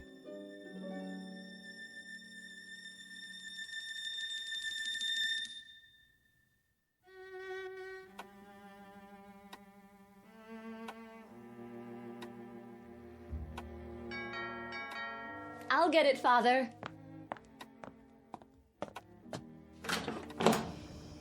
Hello there, miss. I've got a great deal on a set of encyclopedias. Sorry, we don't want any. Just let me get my foot in the door. Oh, really? You know what's wrong with you, Professor? What? You're always on time. Sort of takes the mystery out of things. Oh, so I'm not mysterious enough for you. That's just it. You're too mysterious. Except when it comes to keeping dates. Get in here. Mwah. What's that for? Because. Like my new dress? Awful. Get rid of it right away. You mean here and now? Watch it. You're a PhD, not some sorority girl. And not yet, I'm not. There's a little matter of a thesis, remember? A mere technicality. Anyway, it doesn't matter. You're about to give it all up and become a housewife.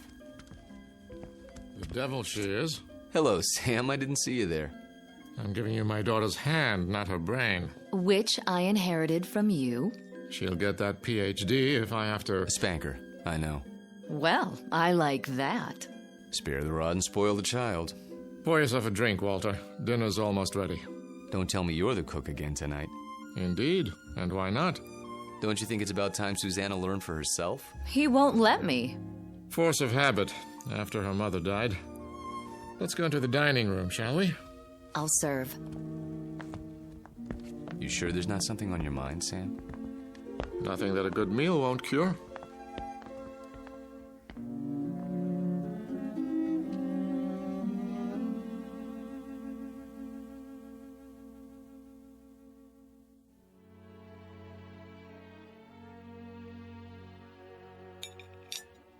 Had enough to eat? I take it all back, Sam. She'll never be the cook you are. I wouldn't even try. Well, you could try. Who knows? Maybe you've inherited your father's talents. What do you think you're doing in here? I'll do the dishes later. Unless this is the men's hour. Cigars and brandy and all that. Not a cigar. A pipe. It's not the dishes I'm worried about. It's a little matter of a doctoral thesis. Upstairs with you. Walter and I have some talking to do. I don't believe this. It is the gentleman's club, right here in my own house. Just for a while, Susie. Then you can have Walter to yourself. You're not going to treat me this way, are you? Worse, you might have to support me. Then the wedding's off. Good night, Daddy. See you before you go? It's a requirement.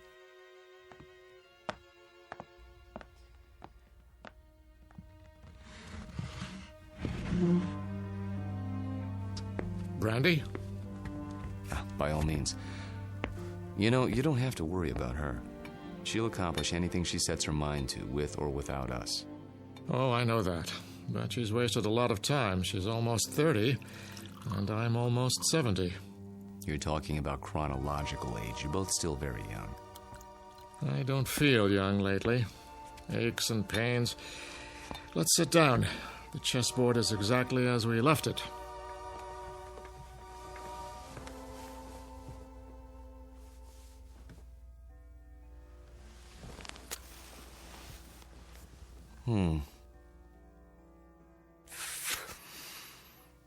My move, isn't it? Do your worst.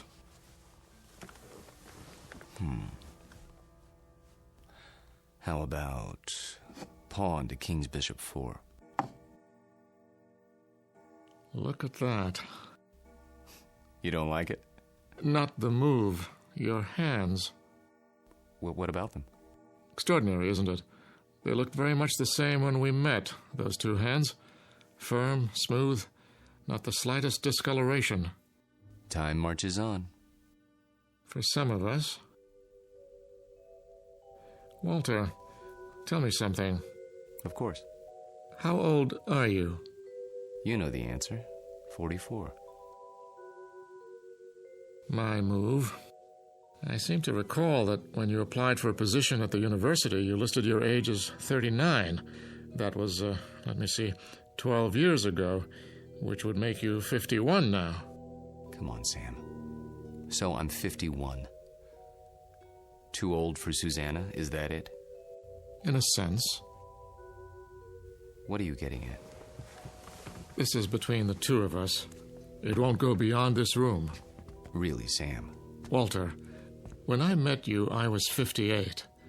I had most of my hair, all of my teeth, and hardly a wrinkle. Look at me now. In 12 short years, I've turned into an old man. But you haven't. It happens that way sometimes. I know. But why? Clean living? Don't ask me, Sam. You're the chemist. I'm just a history teacher. Yes, and you teach it very well. Do you know what your students say? They say it's almost as if you witnessed history firsthand. I try to make it interesting. Fake it, you mean? You could call it that. Yes, that's what I thought. But somehow it didn't seem like you. You're such an honest, precise man. Ah, here it is.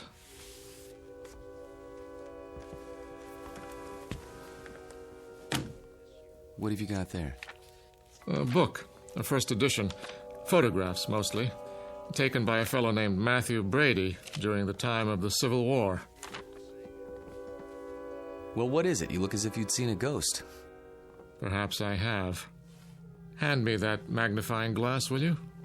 I don't see. Was your grandfather in the war by any chance? No. In that case, I'd say we have something of a mystery on our hands. How so? You got me interested in your Major Skelton today. Oh, that. I was curious to see what he looked like. So I went through the Brady pictures, not really expecting to find anything. Here, this is a shot of Sherman and 3 staff officers. Yes, typical of Brady's work. Moody, grim, not a smile between them. Look closely. The one with the pistol in his belt is identified as Major Hugh Skelton. This photograph was taken in the 19th century, and yet it looks exactly like you. I'd know those eyes anywhere. In fact, Walter, I'd have to say, it is you.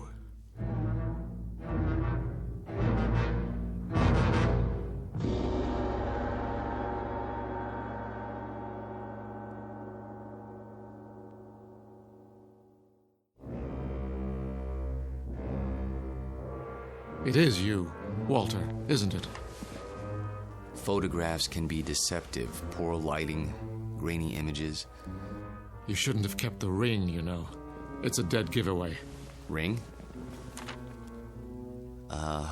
It is a bit like mine. Not like it. The same. Sam, really, you can't be saying what I think you're saying. That wouldn't make sense. It wouldn't be rational. It wouldn't... Come now, Walter. We're not children. You know exactly what I'm saying. I've been accused of many things in my time, but never of being inarticulate. Oh, you're joking. Just because a man in a picture happens to look like me... And happens to wear the same ring, and happens to have the same small mole on the left side of his face. Did you keep the pistol? Or is it in a Civil War museum somewhere? Oh, Sam. Tell me the truth. You know what the truth is, don't you? You are the man in the photograph, aren't you? Yes. I knew it. I've suspected for a long time. But, of course, it seemed so fantastic. It is. Yes. So, now we're on equal footing at last. The time for lies is over, Walter. Wouldn't you agree? Yes. So tell me, how old are you? You won't believe me. I can believe anything now.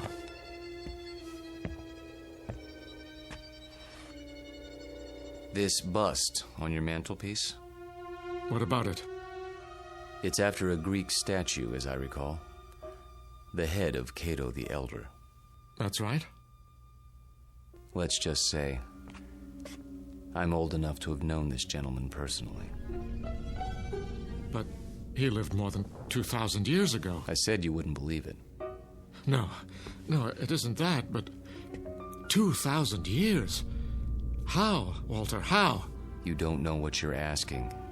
In heaven's name, this is what mankind has been dreaming of. Sam. To live forever.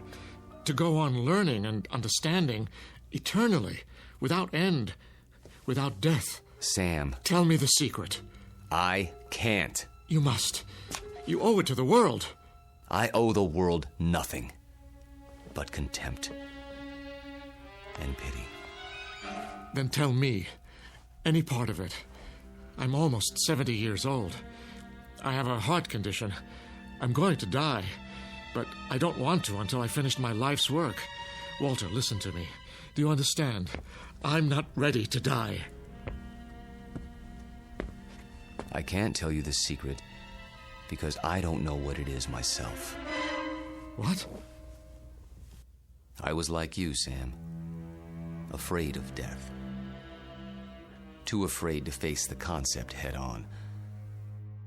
When I thought of all the things there were to know and the pitifully few years man had to know them, I went cold with fear. And with anger, too, at the impossibility of it all. The combination was paralyzing.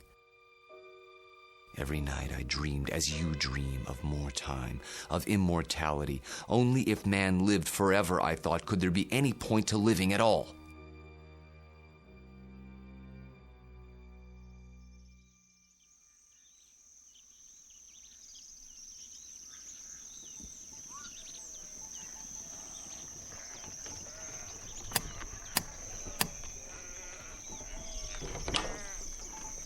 I'm thirsty. You have water? Come in, traveler. Thank you. You're very kind.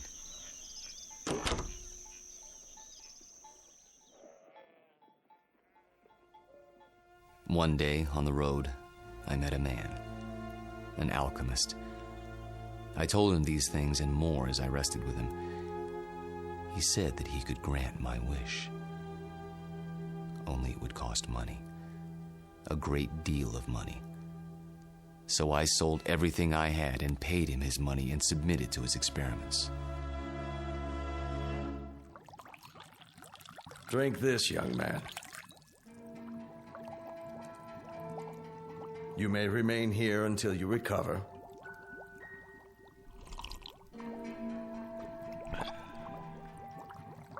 I feel strange. That will pass.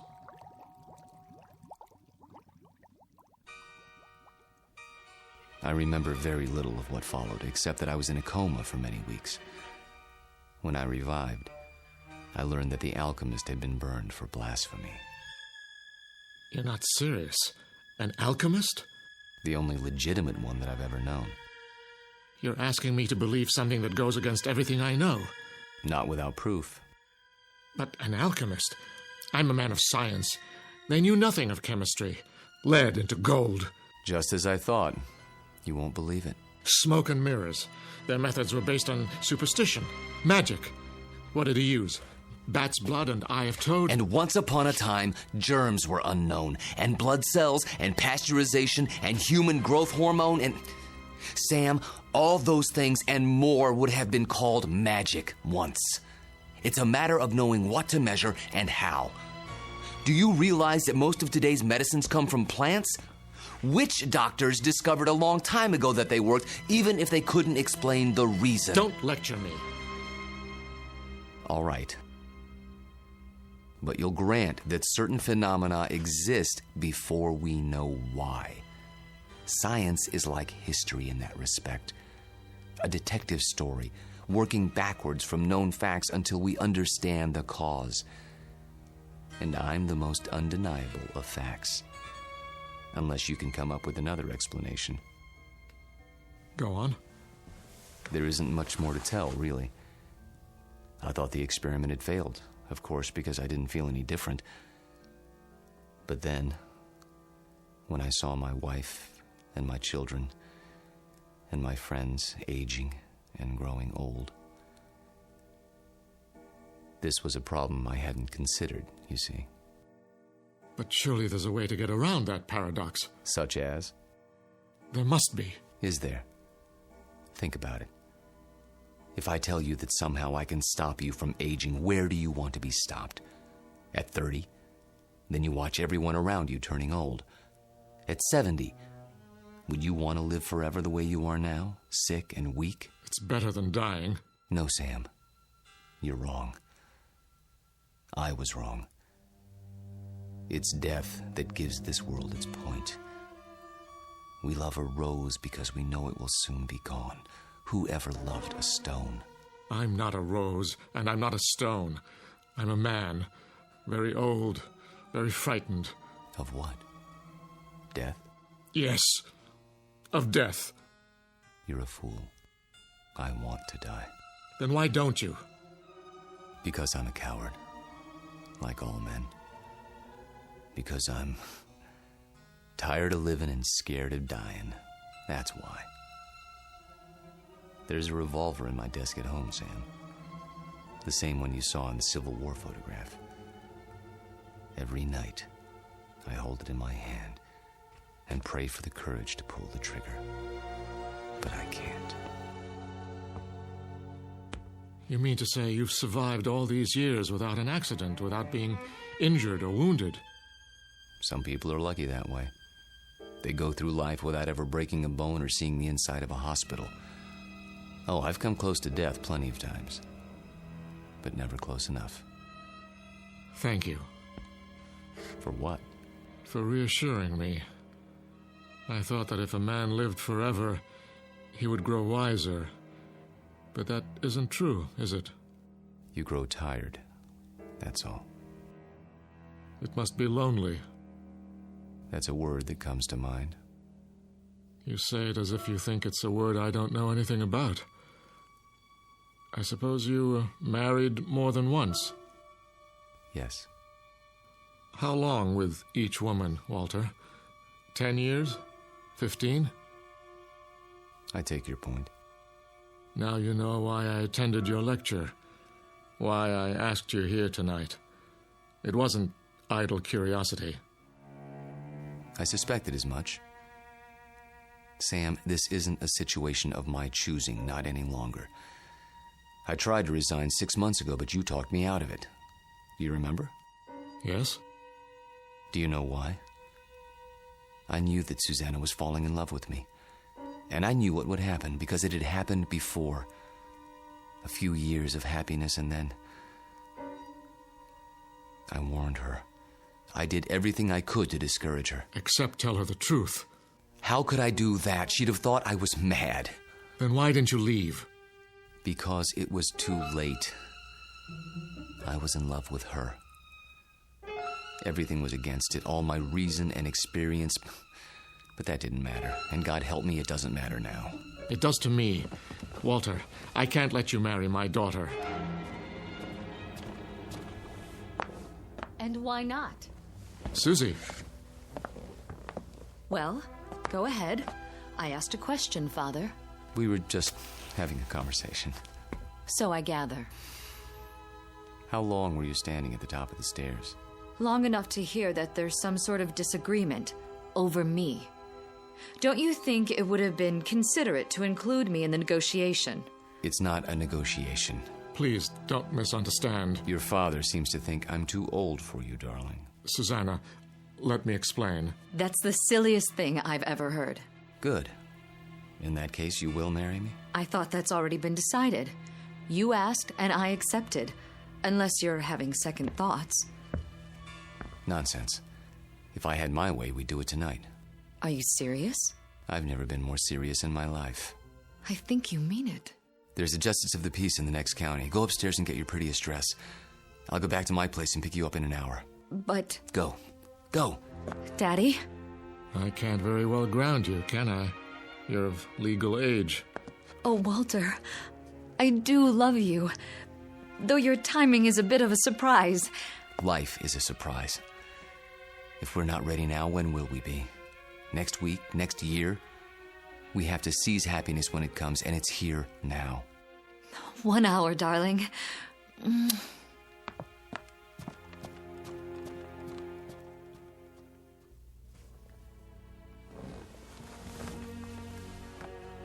I'll tell her. She won't believe you, Sam. No one would. In fact, by tomorrow, you won't believe it yourself. We'll see. Yes, we will.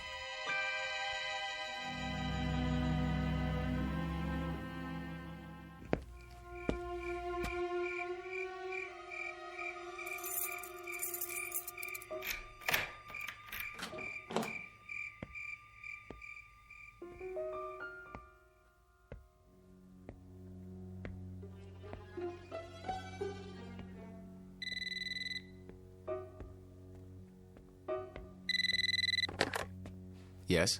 I'll give you one last chance, Walter, if that's your name.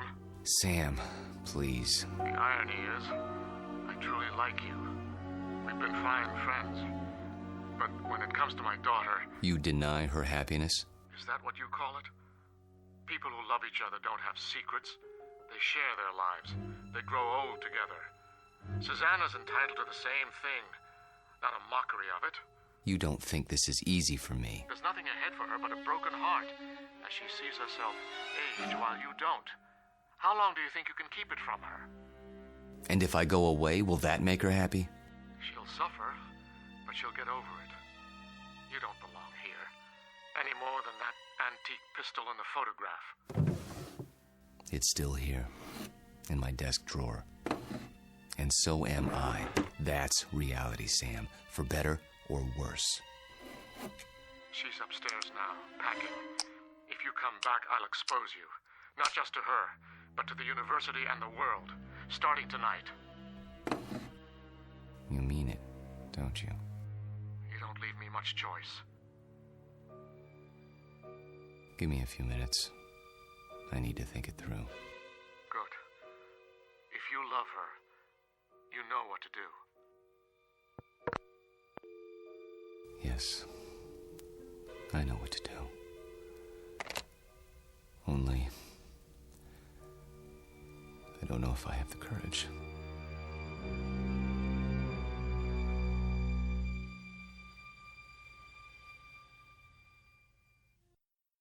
Hello, Tommy. Who are...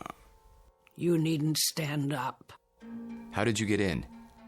You left the front door open. Who are you? Don't you recognize me, Tommy? No, I don't think I... Look hard into my eyes. You called them the most beautiful you'd ever seen once. A long time ago. I think you've made a mistake. No. It's you, Tommy. My name is Jameson. Professor Jameson. And if you don't leave my house at once, I'll be forced to call campus security. Don't pretend with me. I know who you are. And who is that? Tom Bowen. Tom? My husband. That's impossible. I've never been married. You mean you don't remember? How convenient for you. We married right after the Great Depression. We lost our farm to the drought. Crops died and blew away like dust. And you, still a strong, vital man. So we packed up the car and moved west. The living would be better now, you said. And it was. For a while. We had a little girl. Did you know she passed away last year, Tommy? A grown woman herself, getting on in years. It's not right to outlive your children. But me, I had to keep going. It was like I'd been waiting all these years, waiting to know where you went when you ran off. And now, I found you. My dear lady, perhaps if you told me who you're looking for, I could... Oh, stop. Please, stop. I saw your picture in the paper. I knew it was you by those eyes. And the ring. You always wore it. So I had to see if it was true. It is. No, Lord, look at that. I can't explain it. I only know what I see. I've grown old, and you haven't. Don't. Please. And now you're going to marry someone else and leave her the way you left me. Lorette, for God's sake. I can't let you marry her, Tommy. You're mine. Don't touch me. What's this? Put the pistol down. Oh, I remember that gun. You used to keep it locked away. Said it belonged to your great-grandfather. Take it out and oil it like you knew you were going to use it someday. Is it still loaded? I said put it down. Tommy, what you're doing, it's wrong. You can't go on hurting people the way you hurt me. I won't let you. Lorette, for the love of... What was that? I didn't hear anything. Are you sure? I thought... Thought what? I don't know. Susanna, dear, please wait. Don't try to stop me. I've made up my mind. I know. It's not like I'm going away. Walter and I will be married, and then we'll come back and I'll move my things into his house. It's only down the block. I'll still see you every day and... Shh. I did have some things to say to you. Very important things. But now, I don't know where to start. Please don't. I'm nervous enough as it is. Can't you be happy for me? I know it's a change, a big change, but surely you're not surprised. You must have seen it coming. I know we haven't talked much about it, but... Do one thing for me, sweetheart. What? Bring me my reading glasses. I shan't be able to sleep while you're off eloping. At least I can get some reading done. Oh, Daddy, thank you. Where did you leave them? Upstairs in my bedroom, as I recall. Would you mind getting them for me? Of course I will. If Walter comes to the door, tell him... I know what to tell him. Don't expect him just yet. There's still time. Wait right here. I'll find them.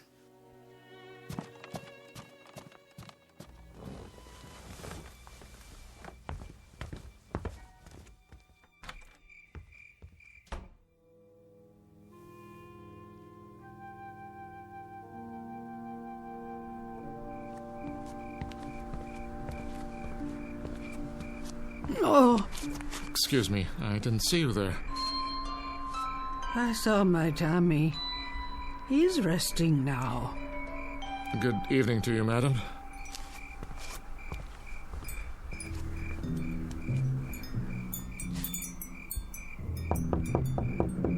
Walter.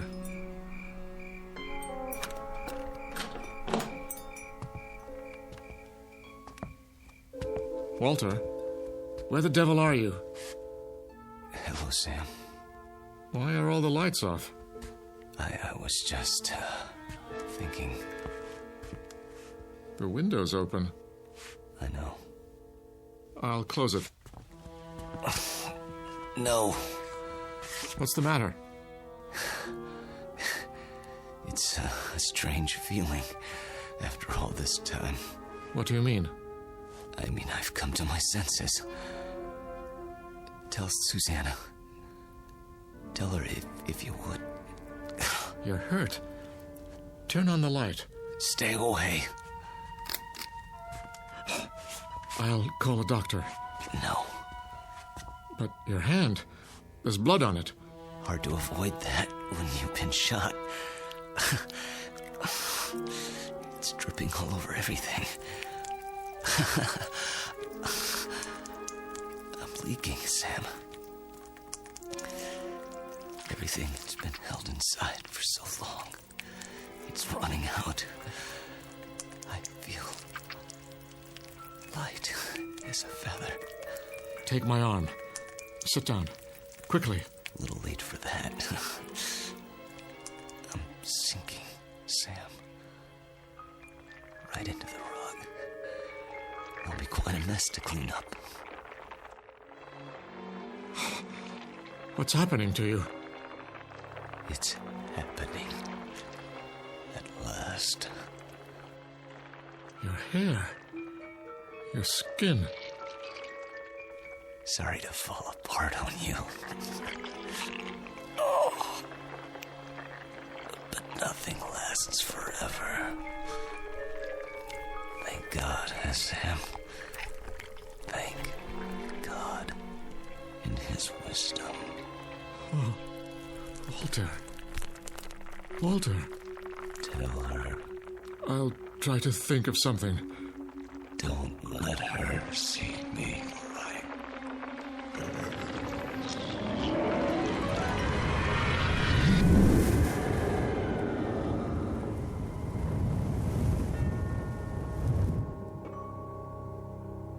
Dad? Walter? No, Susanna. Stay back. Daddy! Go home. Where's Walter? Susanna, please, go home, now. Walter? He's gone. Gone where? I wish I could tell you. But there are his clothes, his shoes. Daddy! Daddy, what else is on the floor? Dust, my dear. Only dust.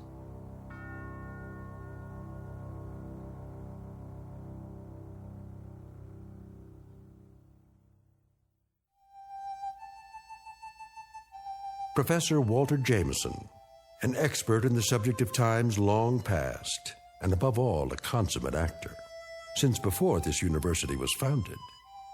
He's finally completed his life's work, a history of the world that begins in the cradle of civilization and ends in our time, because the future was not his specialty. In fact, the simple truth is he had no future left. The past has a way of catching up with us, sometimes when we least expect it. They say that time heals all wounds, but it also wounds all heals. Rest in peace, Professor.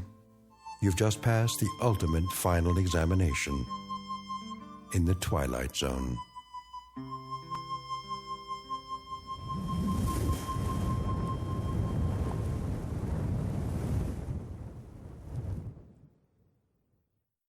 More from the Twilight Zone after this. You are about to enter another dimension, a dimension not only of sight and sound, but of mind, a journey into a wondrous land of imagination.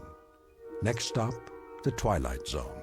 Hi, this is Stacy Keach. I'd like to take a moment to tell you about our Twilight Zone website at twilightzoneradio.com. At twilightzoneradio.com, you'll find the latest information on these Twilight Zone radio dramas, including behind-the-scenes photographs, plus the newest product releases, trivia contests, ways to contact us, other Twilight Zone-related info and merchandise, plus links to other fascinating websites. So make your next stop twilightzoneradio.com. Visit twilightzoneradio.com to purchase these Twilight Zone radio dramas on cassette and CD, or call toll-free 1-866-989-ZONE. That's 1-866-989-9663.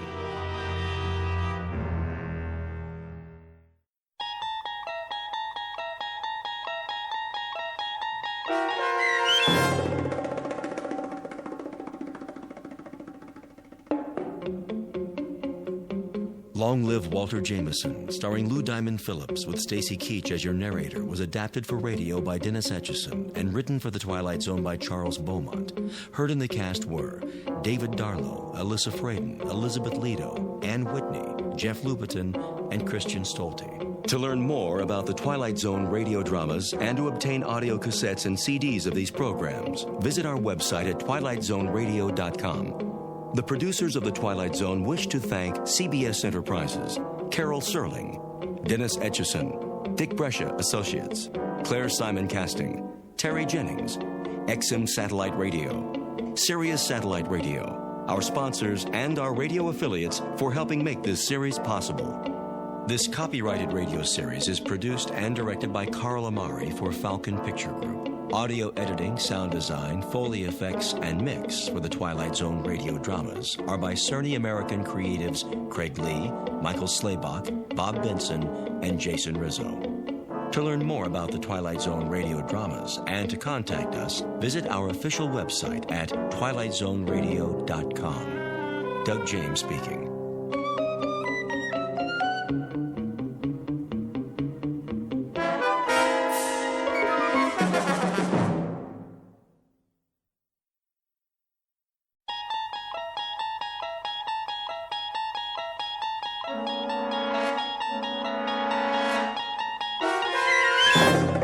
You unlock this door with the key of imagination. Beyond it is another dimension, a dimension of sound, a dimension of sight, a dimension of mind. You're moving into a land of both shadow and substance, of things and ideas. You've just crossed over into the Twilight Zone.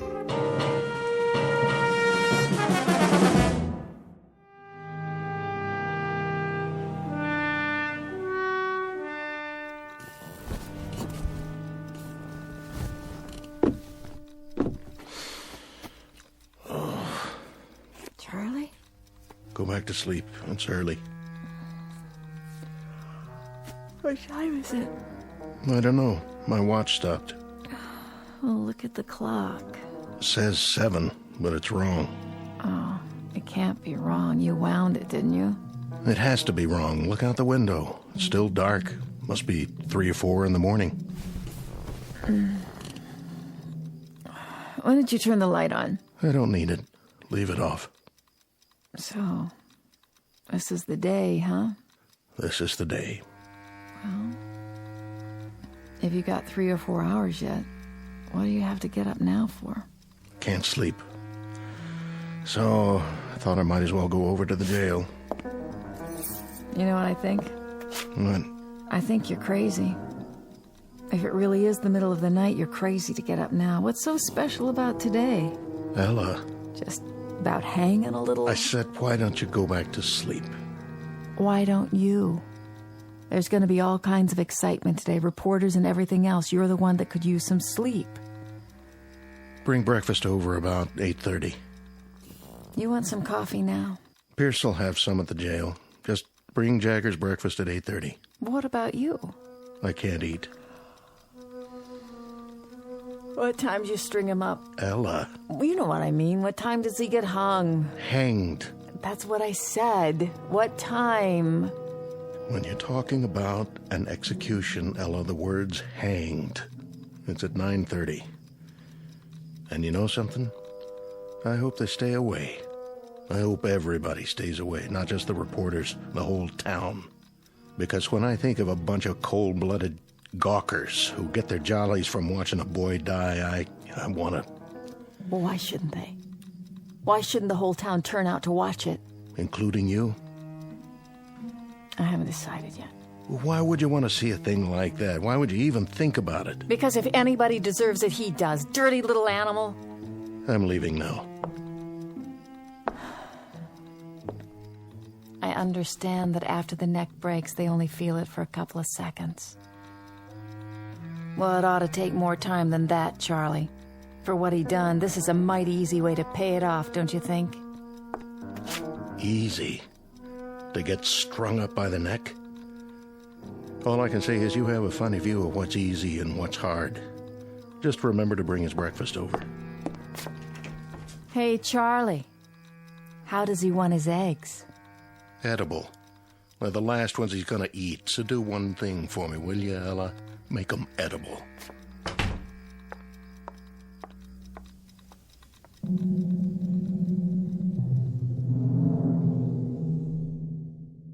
Sheriff Charlie Koch on the morning of an execution. For the record, and as a matter of absolute fact, it is a little after 7 a.m. Now, logic and natural laws dictate that at this hour there should indeed be daylight. It is a simple rule of physical science that the sun should rise at a certain moment and take away the darkness. But at this given moment, Sheriff Charlie Koch, his wife Ella, a condemned man named Jagger, and everyone else in this small, inconsequential town are about to find out that there are some causes and effects that have no precedent, except in the Twilight Zone. And now, back to our story from the Twilight Zone. I Am the Night, Color Me Black, starring John Ratzenberger with Stacy Keach as your narrator.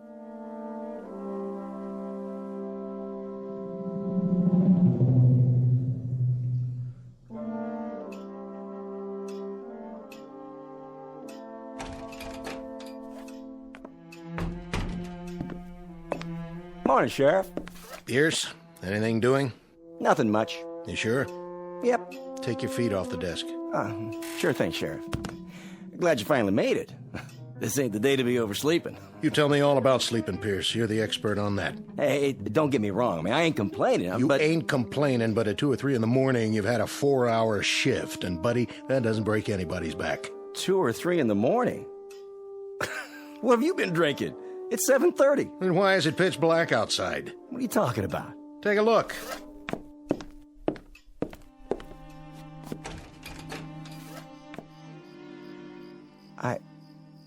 I don't get it. What don't you get, Deputy? That some men can't sleep and get up early? I suppose that doesn't make much sense to a guy who could put in 12 solid hours on a mattress and then wake up and complain about... Sheriff. You got a problem, Pierce? Sheriff, it is 7:30 in the morning. Take a look at the clock. And you're right, it's black as a coal mine outside. I ain't never seen it blacker. What's going on? You're right. It's 7:30, and the sun's not up yet.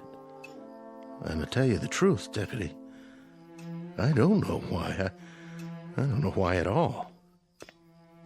Who's coming? I can't see yet. Everything out there looks the same. Black as the ace of spades. Morning, Colby. Sheriff? How about that? You see it out there? Of course I saw it. Any sign of the sun? Not a speck. You gonna run an extra in that paper of yours? If I get the time. I've been answering the phone since 6 in the morning. One fella says that the electricity's gone off in the whole town. Well, I can see that's not true. Another one says it's already tomorrow night. I like that. Well, what do you think? Oh, hold on, there's more. The president of the January graduating class of our local school, who majors in physics, tells me it's a phenomenon caused by sunspots.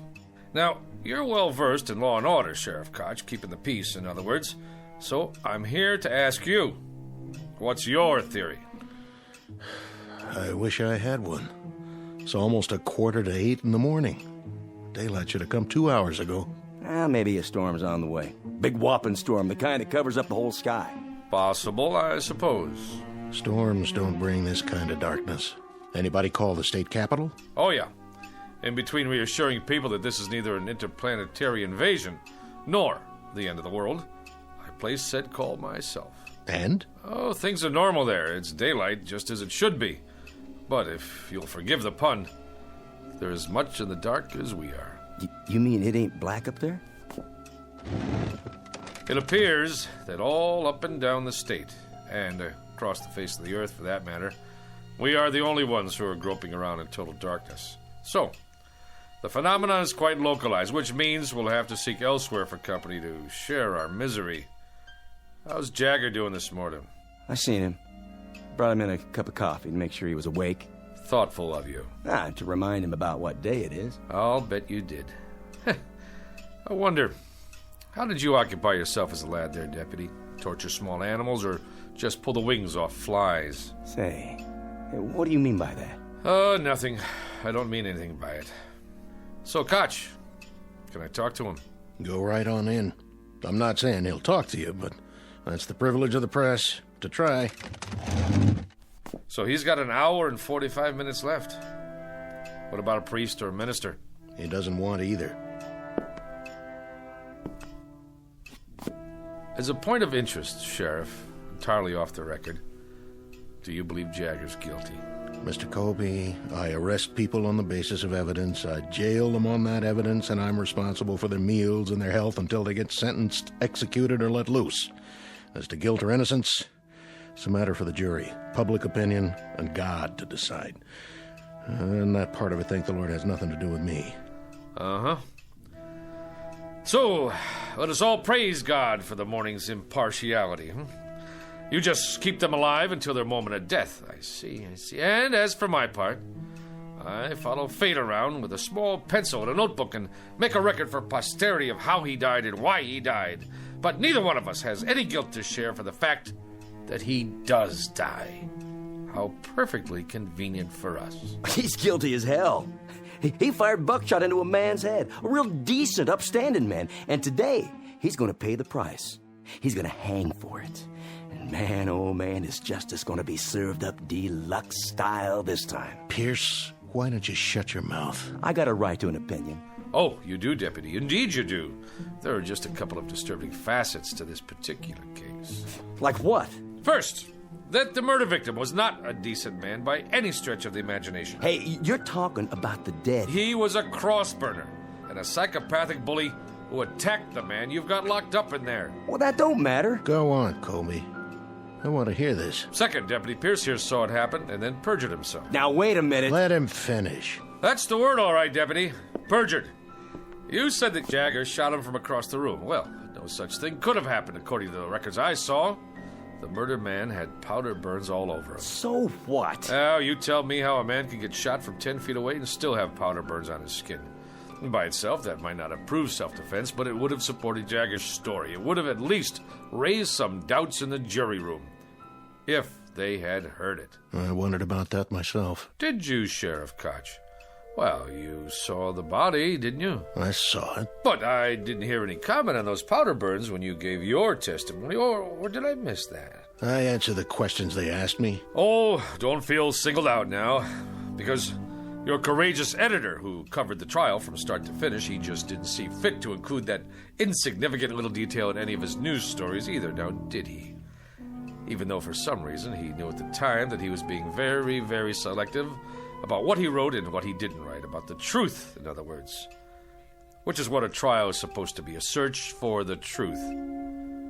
So, when you get right down to it, you're quite right, Deputy. Justice is being served on a platter with its tongue cut out, just like the carcass of any dead animal.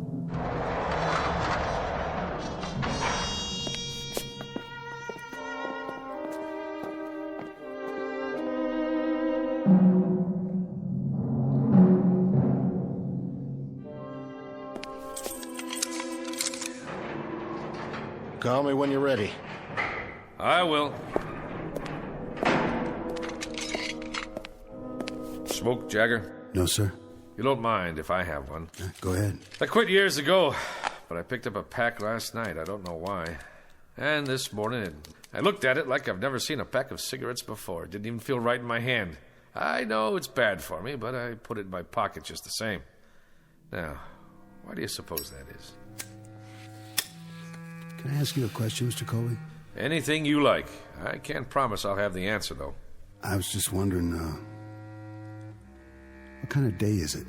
Oh, you're not going to believe me, even if I tell you. Rainy, huh? No, it's not bad. A little chilly. The main thing is, it's still dark. How do you mean? It's still black as night outside. The sun never came up. Close to 8 in the morning, and not even a little bit of daylight. God, come on. Don't kid me. I'm not. Why would I? What reason would I have to lie to you? Well, this place doesn't have any windows, so I guess it could be Christmas Eve or the 4th of July, and I wouldn't know the difference. Jagger, do you have a religious affiliation? No. Anybody you want to see? Nobody. Anything you'd like to say? Anything at all? Nothing. No priest, no friends, no comment. What do you have? What do you think, Mr. Colby? Not much, that's what. I've got a little over an hour, and I've been thinking that I'd like to rip these bars apart and get out, same as you would. Or maybe, just save everybody the trouble and hang myself in here. But I haven't got the strength for one or the guts for the other, so I'm just sitting here and waiting. What else is there? That being the case, would you care to make a statement? You want a statement? Is that what you came here for? Look at it this way. I don't think anybody should leave the Earth without a comment. You, me, or anyone else. Oh, well, now that sounds like a reasonable request, considering that you're not the one who's leaving. I'm serious. I'm giving you the chance to say anything you want. All right, then. I'm guilty, Mr. Colby. How's that? That should let you off the hook. And that's supposed to mean what? That's supposed to mean that you're on the side of the good guys. You know. There have to be good guys and bad guys. That's the nature of man. Well, I'm the bad guy, okay? Worse than that, I'm the troublemaker in town. The one with the causes and the banners. I'm the idiot. The fool. I tried to be his brother's keeper. You understand now, Mr. Colby? It doesn't matter whether I do or not. I want to hear what you think, on or off the record. Anything I say, you're going to write it down and put it in that little newspaper of yours, aren't you? Not if you don't want me to. How would I know if you did or you didn't? I don't have a tape recorder on me. See? My notebook's in my pocket, and so is my pencil. If I did put it in my paper, what good would that do me? As a matter of fact, it would do me some damage. Because I didn't speak out about the case. I kept silent. Not even an editorial. So I can't very well change my stripes now, can I? I said all I had to say in court. But nobody listened. Well, I'm listening. We're two men talking here. If you say it's private, that's how it stays. What difference can it possibly make to you now? I have to know. Can you understand that? I have to. You think I know? You were there. You got one of those cigarettes? Right here.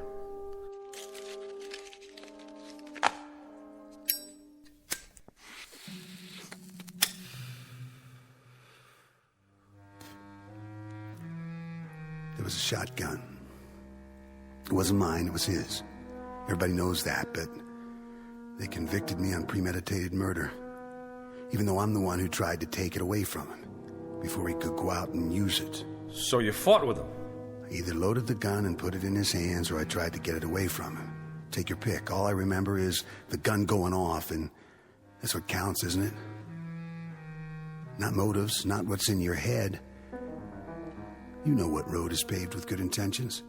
Good, bad, it doesn't matter. I'd say there's a big difference. A huge one. Except that the man I killed, he was the White Knight. I wouldn't say that. Well, I would. The things he did, other people only thought about. What they wanted to see happen but didn't dare do. He was the cross burner, the bomb thrower. He did their dirty work for them, like whipping some poor, scared guy just for being black, when nobody else had the guts to pick up a stick or a rock to do it themselves. So the White Knight ended up with his brains spattered all over the place. And I was the cause of that, one way or the other. There's no way the people around here were gonna pin a medal on me. You don't think much of this town, do you? Do you? The man wasn't a saint, but he died. And what the jury said was that regardless of how it happened, we cannot dispense life or death because someone offends us. That's the distinction between men and animals. And that's well said, Mr. Colby. You tell it to the man who fixes up the rope, okay? You tell it to the sheriff and his deputy out there. You tell that to the town while they stand around and watch my eyes bulge out, my tongue swell up, and I choke and do my little dance for them. You tell them all about the difference between men and animals. But you better draw pictures. Because this kind of language they just don't get. Catch! You ready, Mr. Colby? I'm ready.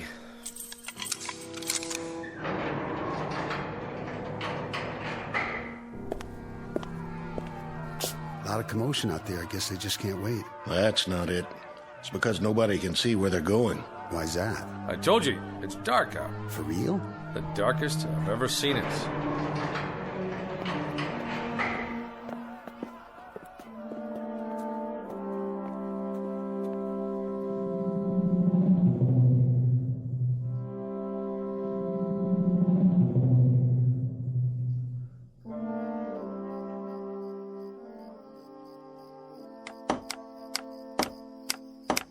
Get the crossbar on there real good. I got it, officer. And the rope. Make sure it's fixed right. Don't want it to break now, would we? No, sir. Could you point your flashlight up here one more time? You got it. How's that? Looks A-okay from here. You done real good, boys. Boss? What? Well, sir, you had us add cleats to the support, and then you wanted a bigger crossbar, and now you ordered a new rope, but just for today? Well, the old setup was just fine the way it was, as far as I could tell. So how come you went and spent all that extra money? Because this one's gonna go off without a hitch. Right, boys? Well, if it don't, it sure won't be your fault. That's the truth. All right. I guess you can come on down. We gotta test it one time. Sure thing, boss. Now, when I say pull, you drop the sandbag. Yo. All right, then. Pull! That got her. That got her good, didn't it, boys? Yeah, boss. It sure did. Who's there? Easy, Pierce. Looks like everything's in working order. Yep. That'll take care of him. Sure it will. But I'm still worried about one thing. And what's that? Exactly who or what is going to take care of us. There it goes, 9 bells. Why is it so dark then? Is it an eclipse? Can't be. I've been listening on the radio. This ain't no eclipse. It's weird. It's just plain weird. Word of the darkness that has suddenly and inexplicably engulfed this remote Midwestern town. Turn up that radio so we can hear. It is now 9 a.m. Eastern Standard Time, but latest reports indicate that the darkness blanketing the specific location is virtually total. So far, there is no sign whatever of any daylight on the horizon. A spokesman for the Meteorological Service says that the event is without precedent, according to records covering the past 150 years. Who's that? Turn on your headlights. Why, it's Sheriff Koch's wife. Morning, Ella. Is that you, June? It's me. What you got on the tray? Breakfast. Oh, aren't you the one? Fixing a nice hot meal for your man. Well, it's not for Charlie. Who's it for, then? For him. You don't mean... Afraid so. For Jagger. What did you go and waste good food for? He don't have no right. He don't even have time to eat it. It's the law. The law? That's what my husband says. Anyway, I can help carry out the letter of the law. I'm glad to. It's my duty. Ella? Over here, Charlie. Just bring it on inside. I'll be right there. Excuse me.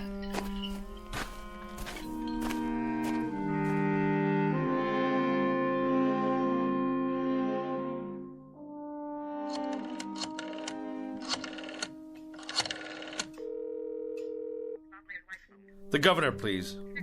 Yes, I'll wait, but please tell him it's urgent. Mr. Colby? Hi, Ella. Where should I put this? What? No, this is the editor of the Sun-Times. That's right. I'm calling to see if there's been a stay in the... Yes, I'll hold. What do you have there? Charlie said to bring it. Breakfast? For the condemned man. I guess you can just take it on in. To the cell? The hall door is open. It's right down there. I know where it is. Charlie said to fix a plate of eggs. He didn't say I had to spoon feed it. Yes, well, of course, if he's on the phone. He's not? What do you mean nobody called? No, listen. After the automatic appeals, there's always a request to the governor's office for a stay while they argue it before the circuit court. Morning, Mrs. Koch. I thought that was you. Yes, I'll hold. Thanks for bringing the tray. Just in time, too. I wouldn't want it to go to waste. When did you make these eggs? When? They're cold. Well, that's not my fault. You could at least have brought them on time. Charlie, you listen here. I couldn't drive because there's no street lights, so I walked over. I couldn't even see where I was going. That's just how long it took me. All right. I'll take it into him. If he doesn't like it, he can throw it in the trash for all I care. Well, now, don't do that. I mean, I haven't had nothing to eat this morning. I said I'll take it to him. Yes, I'm here. I see. You sure? That's it, then. All right, yes. Who was that? The governor's secretary. And? No dice. I see. Well, there you go. Sure is a big, fat surprise. No, but I'll tell you what is. It's a surprise that someone can go to trial for his life with a third-rate public defender who's afraid to stand up to the local DA.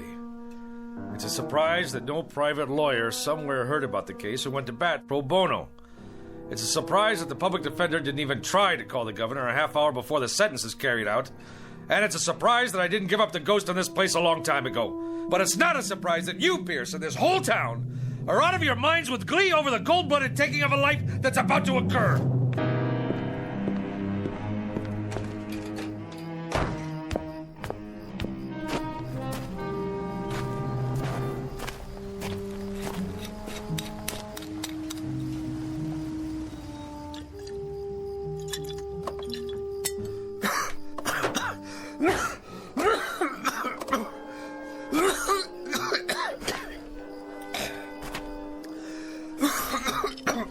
I think you dropped this. It's all right, Reverend Anderson. It's empty. Whiskey helps, does it, Mr. Colby? It doesn't hurt. Helps you see things more clearly? Or does it keep you from seeing? You suppose, Reverend, that there's some theological explanation for this morning? Theology? That's for divinity schools. This is a time for faith. Faith in death or in darkness? Maybe if we thought there was a divine act going on here, we could find a way to live with it. God is always with us, whether we know it or not.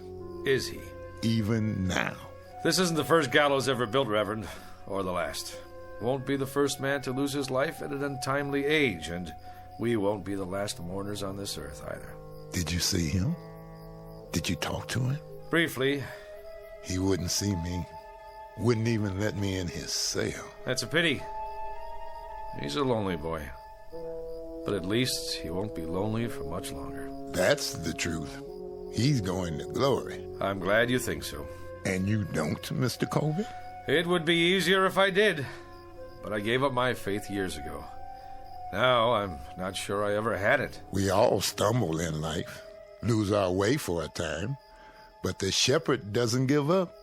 He keeps on looking for us. What happens if the shepherd loses his way too?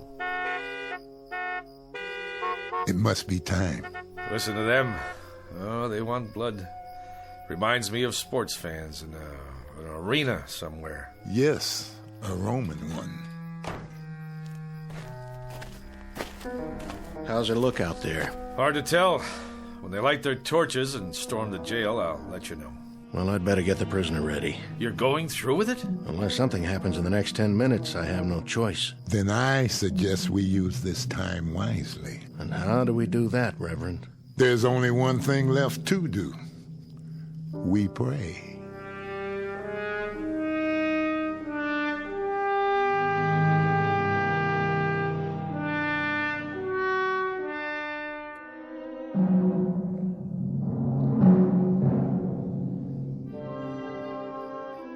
No time to pray now. It's 9:25. That's right, ain't it? 9:25? 5 more minutes. I can't believe Gotcha's doing this. The sun's not up yet. Law says May 25th at 9:30 in the morning. Well, that's what it is. May 25th, and it's pretty near 9:30 already. Quite apart from the fact, Mr. Pierce, that you're not the most sensitive of men, doesn't this morning suggest to you that there's something odd going on, and that perhaps we'd better dispense with business as usual until we find out exactly what it is? You know something? I take an awful lot of crap from you. And just who are you, anyway? A little shot editor of a crummy little paper? That's right, a crummy little paper that crawls along on its hands and knees from one edition to another. The way I figure it, you got more creditors than you got readers. That'll do it, Pierce. That won't do it by a long shot. And maybe you feel like turning your cheek to this bum, but there ain't no rule book says I gotta. He says I perjured myself, says I lied. And he wasn't throwing no bouquets at you either. Maybe because I don't deserve any. You know, Colby, you're right. I saw the victim. He did have powder burns. And when a committee of townspeople came to me and said there'd be no autopsy, I just bent my head and shuffled my feet and nodded. We've all got little axes to grind, don't we? I'd like to be re-elected sheriff. And you, Colby, you'd like to keep that newspaper going. And Deputy Pierce over here, he likes to feel important. He likes to be popular. He likes to stay on the side of the majority. So here we are, gentlemen. All of us treading water in a sewer.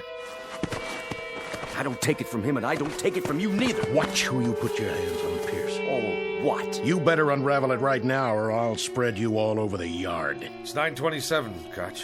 Then we better go get the prisoner. At last, Mr. Pierce. A labor of love, huh? You coming, Pierce? Yeah, I'm coming. I wouldn't miss it for the world. I want to see Jagger's face when he gets a look at that gallows. You won't be able to see anything, and neither will anybody else as long as it stays dark out. And maybe that's just as well. Come on! Let's get this show on the road. Hurry it up, Sheriff! Can't wait all morning. There he is! Dirty little murderer! I want to see him choke.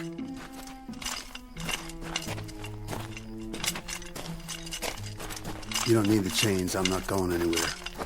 He has some minutes, doesn't he? He's used them already. We're behind schedule. You can talk to him now, Reverend.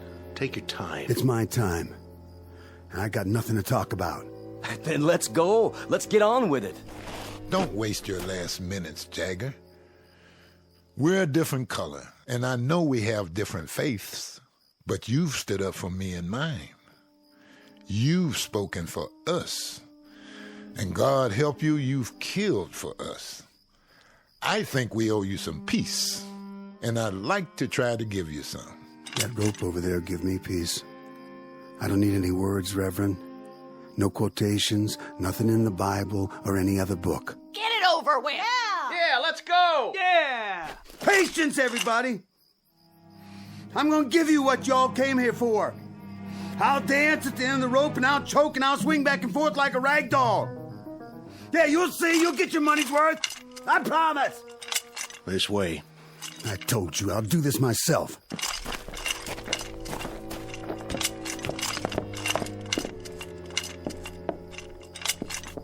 Any last words?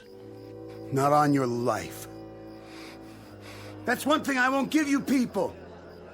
I won't give you the satisfaction of saying, I'm sorry. Yeah! Yeah! Yeah! Yeah! Yeah! Yeah! Yeah! Don't return their hate. Don't dishonor yourself. Why don't you go home? Go on. Get out of here. Just tell me one thing. When he came at you, Jagger, did it feel good then? What's the difference? And when you aimed that gun at his head, that wasn't such a bad moment, was it? Good or bad, who cares? If I wanted him dead or not, it ended the same. What was in my heart didn't matter, because it's what you do that counts, isn't it? Not what you wish for. So, when you killed him, Jagger, when you blew his head off, there were no regrets then, were there? If I told you I didn't mean it, would you let me go? The law's the law. It's what I did in this life. The same as for him, and I hated his kind. You enjoyed seeing him dead, didn't you? You know it. Now I know it too. I know it only too well. This man is guilty. We're all guilty. Guilty as sin. It's important to get with the majority, isn't it? That's the big thing. That's what really matters to you. We're all the majority. The minority died on the cross 2,000 years ago. You want a statement? I'll give you a statement. Tell everybody that. Tell them they're no better than me. Who wants to put the rope around my neck, huh? You, lady! You want to put it on, mister? Yea, though I walk through the valley of the shadow of death. And who wants to pull the lever, huh? You, Reverend? But you know we're all murderers. I'll do it.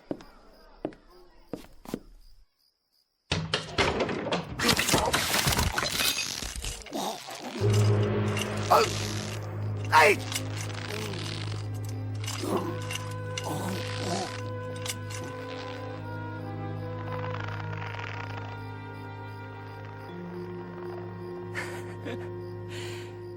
You seen the light, Reverend? You finally seen the light? Have you? Have any of you? In all this darkness, can anyone make out the truth? Look at what's hanging from that gallows. He hated. He killed. Now he dies. You hated. You killed. And not one of you isn't doomed. Not one. Do you know why it's dark? Do you know why there's night all around us? Do you know now what the blackness really is? It's the hate he felt. The hate you've felt. The hate all of us felt. There was too much. There was way too much, and we had to vomit it up, and now it's surrounding us and choking us. So much hate. So much miserable hate.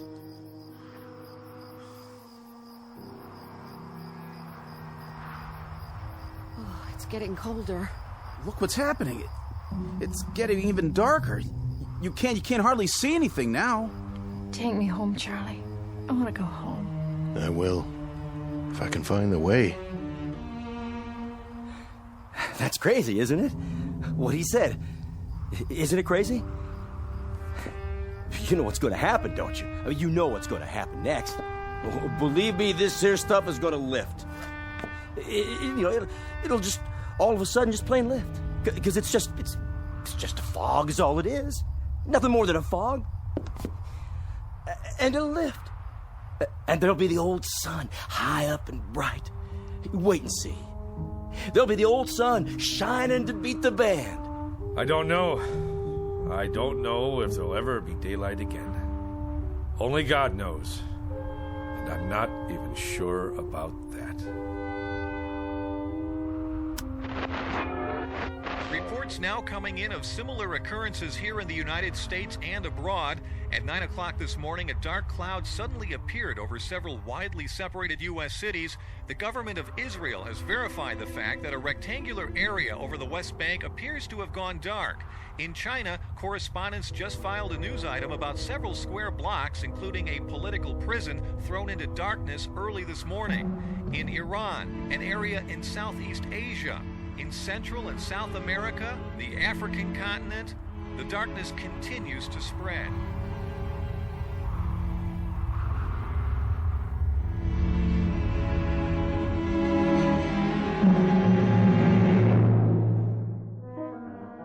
Witness the effects of a sickness known as hate. Not a virus, not a microbe, not a germ, but a very real sickness just the same. Universal and not easily contained.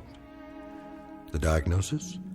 Highly contagious and unfortunately quite deadly in its effects. Consider yourself forewarned. Don't look for this one in the realm of science fiction, but rather right in front of you, in the mirror. As a matter of survival, you'd be well advised to eradicate it now, right now, before the light goes out, somewhere in the vicinity of your town. A prescription prepared for all within listening range of the Twilight Zone.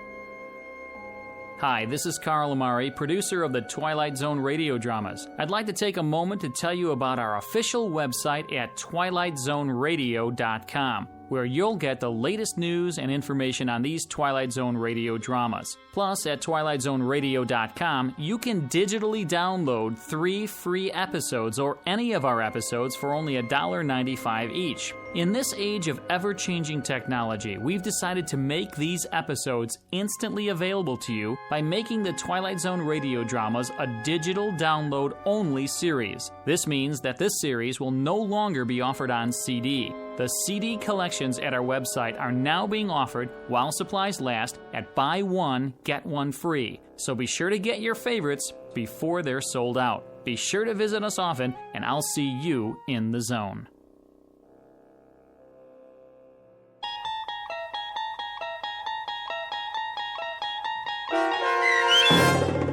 I Am the Night, Color Me Black, starring John Ratzenberger with Stacy Keach as your narrator, was adapted for radio by Dennis Etchison and based on a script by Rod Serling. Heard in the cast were Taylor Miller, Rick Peoples, Doug James, Norm Woodell, John Watson Sr., Turk Muller, Jeff Lupetin, Paul Patch, Maggie Carney, Lynn Foley, Carl Amari, and Irene Olson. To learn more about the Twilight Zone radio dramas and to obtain audio cassettes and CDs of these programs, visit our website at twilightzoneradio.com. This copyrighted radio series is produced and directed by Carl Amari and Roger Wolski for Falcon Picture Group. Doug James speaking.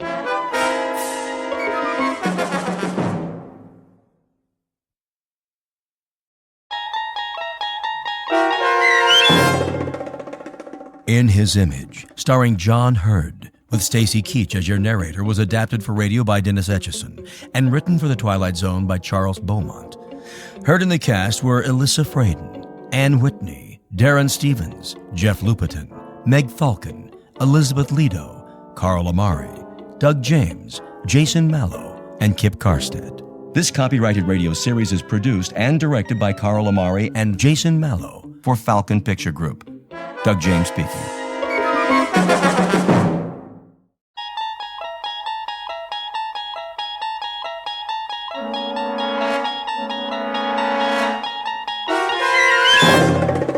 You unlock this door with the key of imagination. Beyond it is another dimension, a dimension of sound, a dimension of sight, a dimension of mind. You're moving into a land of both shadow and substance, of things and ideas. You've just crossed over into the Twilight Zone.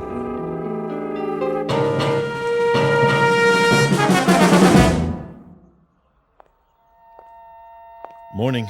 Morning, officer. Trying to beat the rush, huh? What's that? The morning rush. Oh, yeah. Going to work early?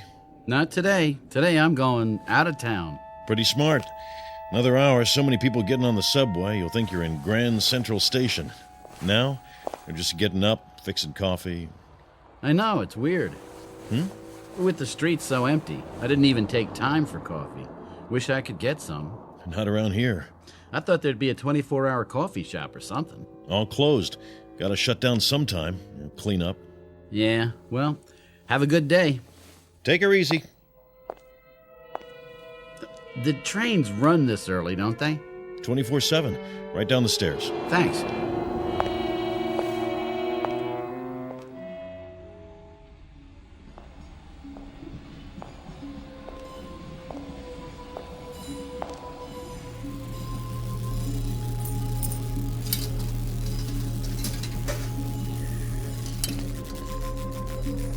What's that sound? Young man. Oh, sorry, I didn't see you. Are you sick, young man? Me? You look sick. My husband looked like that just before he died. All white and pasty. I'm all right. Just what he said. The same words. I'm all right. Went to bed. Next morning there he was, sprawled out, dead. You don't drink, do you? No. That's what killed my Jack. I told him it was the devil's work, but he wouldn't listen.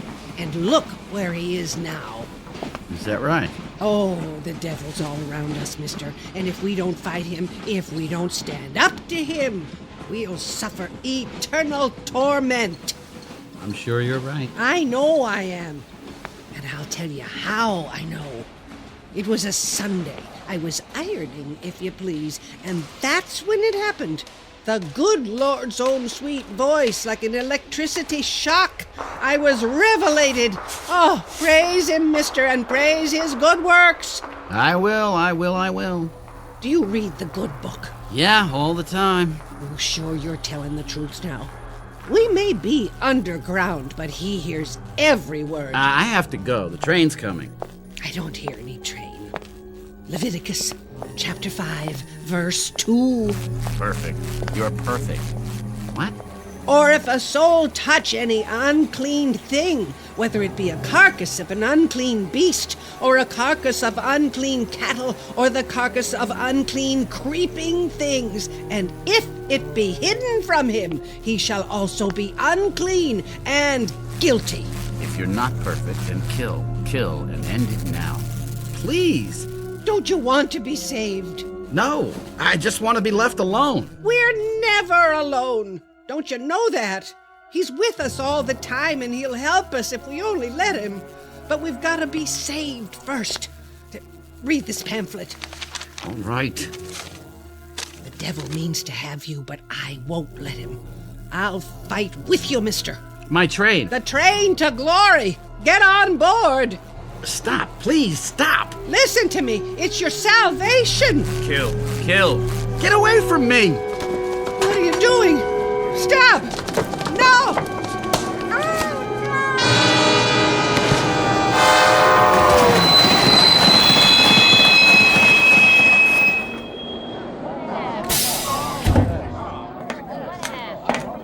What in God's name?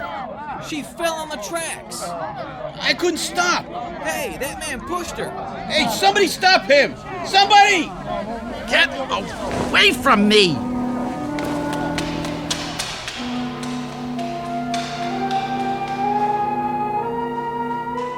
Incident in a subway station. It could be the end of a particularly terrifying nightmare, but it isn't. It's the beginning. The young man's name is Alan Talbot, and although he doesn't know it yet, he has a ticket to a strange new world that's too real to be a dream, a living nightmare that begins at a stop called the Twilight Zone. And now, the Twilight Zone and our story, In His Image, starring John Hurd, with Stacy Keach as your narrator.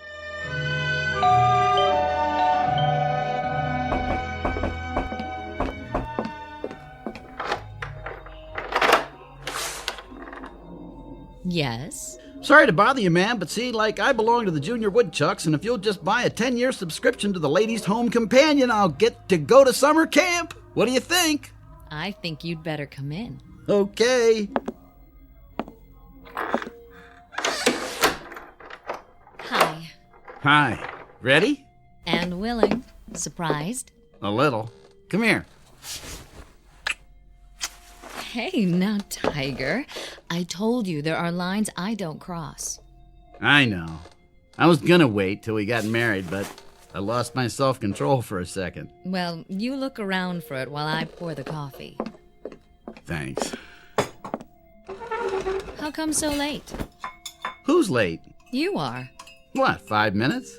Try 45. Ooh, honey, I told you to get rid of that sundial. Okay, so you overslept.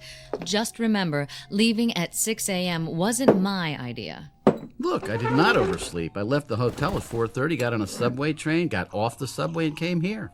Therefore, you must have stopped off for a couple of short beers.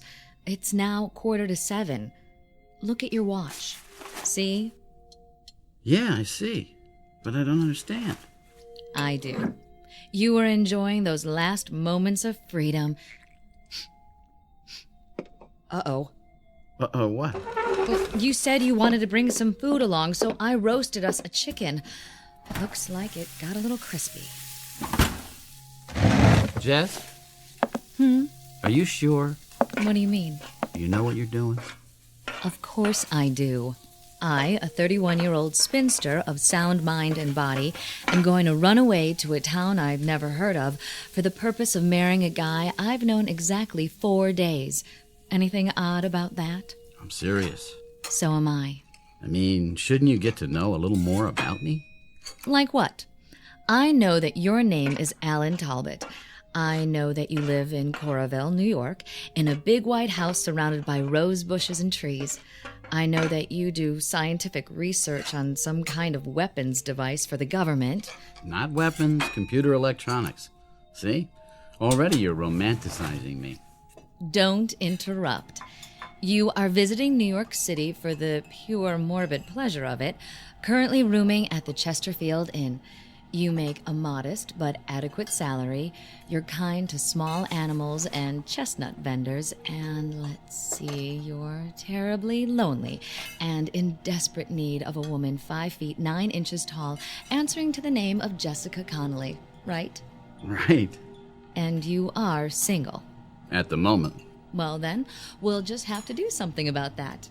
Here, wrap the chicken in foil and put it in the picnic basket while I get the suitcase. Sounds good to me. Think I'll like Coralville? Only if you happen to like great little towns full of warm, friendly people. Only a week away from the place and already he's homesick. I better like it. You will, and you'll love Aunt Mildred. Well, Are you going to stall all day, or are you going to make an honest woman out of me? Let's go.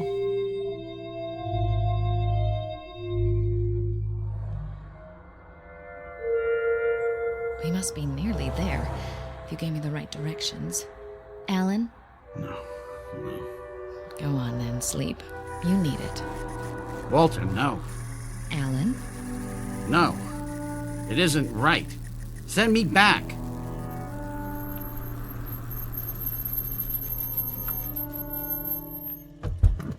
Alan? Hey! What? What? Huh? What's the matter? You were having a nightmare. I was? Must have been the chicken. You didn't care for it? I didn't tell you, but chicken doesn't care much for me. From the way you were thrashing around, I'd say it hates you. Who's Walter? Who's who? You kept yelling, Walter. Well, this isn't the best time to tell you, but he happens to be my brother. Oh? Well, I didn't know you had a brother. Yeah, tragic case. We keep him locked up in the cellar, and I don't like to think about it. Alan, you idiot. Actually, I don't know any Walter. Maybe you don't, but asleep, you're scared to death of him. I said I don't know any Walter. Okay. Grouch. Sorry. You want me to drive? If you like. Just be careful. I haven't got it paid for yet. Slide over, we'll switch. How far is this rustic paradise, anyhow? Another few miles. You see that Scatter Creek? Yes. I played there when I was a kid. Every time I ran from home, I'd just get about this far to that grove of trees. Love Alley, we called it. Great place to take girls. What they used to call sparking. How would you know? Oh, my dear, among sparking circles, I was nicknamed the Human Electrode. Lovely. What am I getting into? What do you say we find out?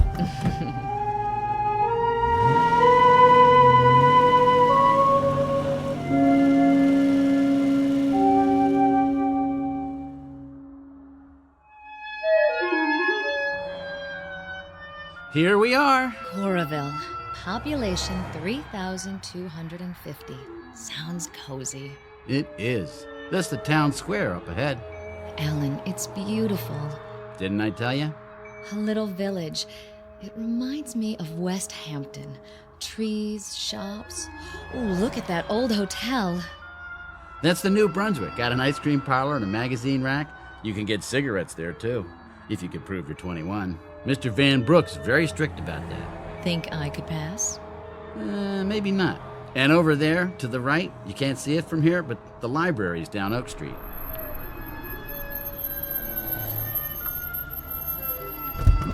Don't stop now. I want to see all of it. Alan? I'm sorry, it's just, What? Well, either I've got the worst memory in the world or they put up a new office building. I see it. In a week? Prefab, I guess. I tell you, young lady, that don't make things the way they used to. Oh, well, let's go. Alan, do me a favor. Sure. Let's get something first, before we meet the gang. Just a little glass of wine to take the edge off, all right? Relax. In the first place, it isn't a gang, it's just on Mildred. In the second place, there aren't any bars in Corville. Well, I thought I saw one a couple of blocks back. Nope. Nearest place is Temple, 15 miles away. How about a coffee? I guess that'll have to do.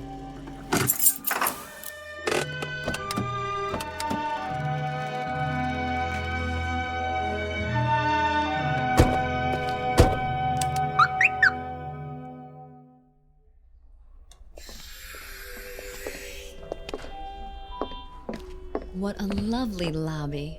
Is this the way you remember it? Well, something I could do for you folks? Where's the restaurant? 4 doors down, Kelsey's Cafe. I mean the one here. What happened? You close it up? Never had one here, just the hotel. This is New Brunswick, isn't it? Yes, sir. I see. I know how absent-minded you scientists are, so you won't mind me asking, are you sure we're in the right town? Yes, I'm sure. Well, don't snap at me. Sorry. Look, Jess, let's just go on home, my home, and get something there. Anything you say. Is that your Mr. Brooks behind the counter? No, I don't know who he is. It's like 20 years have gone by or something. Everything's different. I think you're just looking at things in a new way for the first time. I've lived near Times Square all my life, but I don't think I've really seen it for years. That's probably it.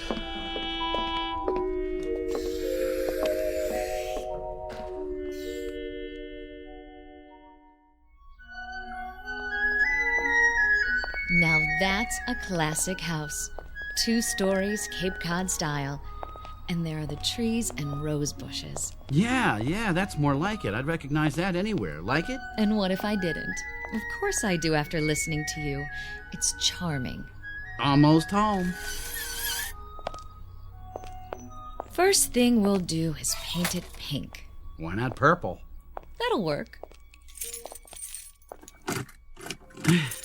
The key must be bent. Aunt Mildred! Aunt Mildred! Hey, you're gonna shake up the whole neighborhood. Got to. She's hard of hearing. What do you want? I'm Alan Talbot. So? So, I happen to live here. Would you mind telling me who you are and what you're doing in my house? Are you crazy? Just a minute. Where's my aunt? Who? Mildred Talbot? Now, mister, you listen to me. You made some kind of mistake. I live here. I've lived here for 9 years. Bought the place from Gerald Butler. I've got the deed to prove it. I don't know anybody named Mildred, and I don't know you. Now get off of my property or I'll call the sheriff. Wait! What is going on? Alan? Alan?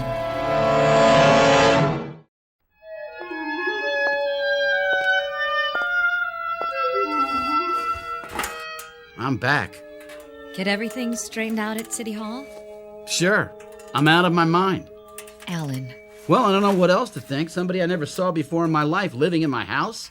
The woman I had lunch with a week ago dead for 3 years. New buildings in town. According to the official records, it's all true. Alan, I know this will sound crazy, but remember what you said when we tried to get coffee at that hotel? The one that didn't have a coffee shop? You said it was as though Coraville had aged 20 years. 20 years in a week. What if it's true? What if 20 years have gone by somehow? Rip Van Winkle? Well, why not? It's a possibility, isn't it? No. I thought of that, but it doesn't hold up. For one thing, it would make me at least 45. Unless I left town at the age of 10. And that couldn't be because I went to high school and college here. Except there aren't any records that I ever attended Coraville High. And the university I work for, it doesn't exist. It never existed. What about your aunt? I just checked. There isn't a single trace of evidence that a Mildred Talbot ever lived here. Well, it was an idea. Let's go. Where to now? The cemetery.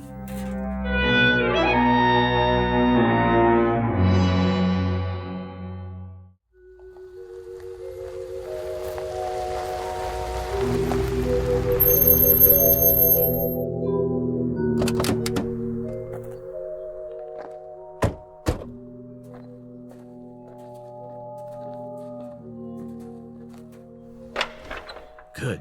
Gate's open. Alan, what are you doing this for? To find out whether the world's gone crazy or I have.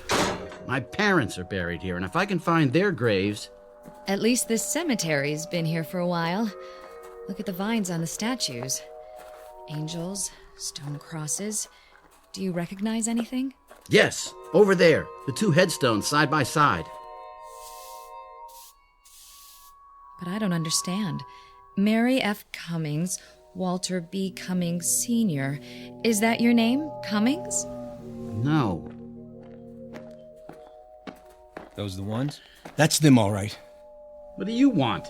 Leave him alone, please. This man says you created a disturbance at his house. It was a mistake. Says you claimed it was your house. I thought it was. I'm sorry. You want to press charges? Well, as long as he admits it, I guess not, but you better not come around again, young fella. I won't. Go on back to the car. I'll be along in a minute. All right, Sheriff. It was all a misunderstanding. What's your name, son? Alan Talbot. This your wife? No, my fiancée. Well, Mr. Talbot, want to tell me what you're doing in Coorville? You're the sheriff? That's right. And I suppose you never heard of Carl Jasperson?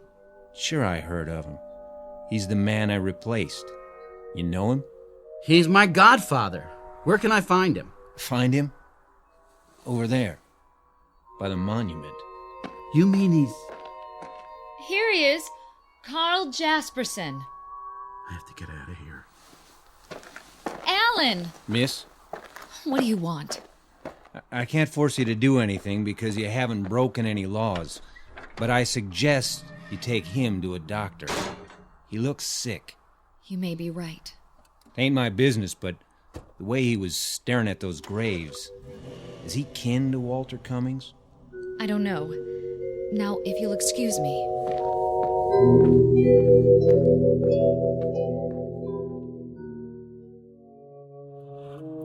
It's only a few more miles to New York. How do you feel? Alan? Alan, don't shut me out. I don't have anything to say. Honey, there's a rational explanation for all of this. There has to be. Dr. Matthews had a patient once who couldn't even remember her own name. Please don't humor me. She had no idea where she was or how she got there. When Dr. Matthews talked to her, she couldn't remember a thing about her life. But 2 weeks of treatment and she was all right again. It was a form of amnesia. You'll like Dr. Matthews. Then kill. You must kill. Wrong, Walter. Wrong. And he treated Sandy, my roommate. I don't know whether I told you about her. But anyway, she had a breakdown and... Stop the car. Are you going to be sick? Yes, stop the car.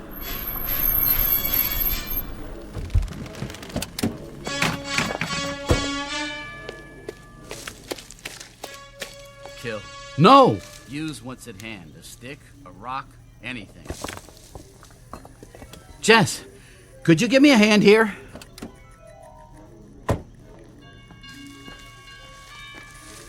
Where are you? Over here. What is it? No, don't come any closer. What? Stay away from me. Get back in the car and drive away as fast as you can.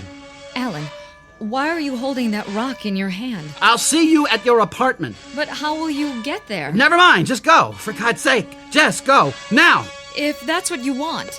Run before I... Kill. Kill. No! Jess! Oh, Jess. Jess.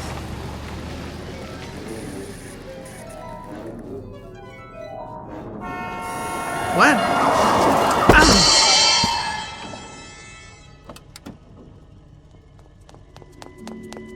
Mister, are you all right? I didn't see you, honest. I came over the hill and... Hey, mister, can you stand up? I'm okay. The fender just grazed me. Yeah, but your sleeve, it's torn. How's your arm? You hurt bad? I'm not sure. Look, I'll drive you to a hospital. No, I don't need a hospital. Take me to my place.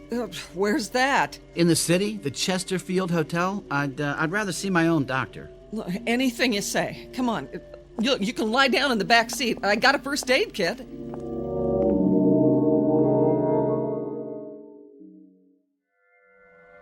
Look, is that a bad cut? No. I still think you ought to see a doctor. I will, as soon as we get there, but I'm not even bleeding.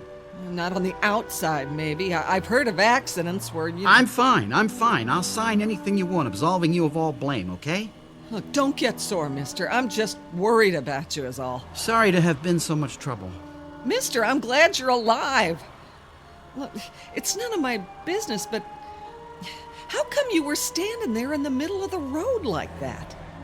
I'm not sure. I'm gonna find out.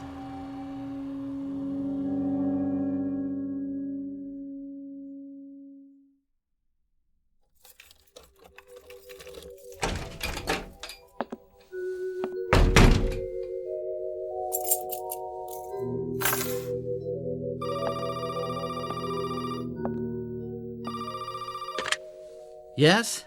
Alan? Oh, darling. I've been calling every 15 minutes. I'm so worried about you. Are you all right? I think so. I scraped my arm after you left, but I've got a bandage on it. Looks fine.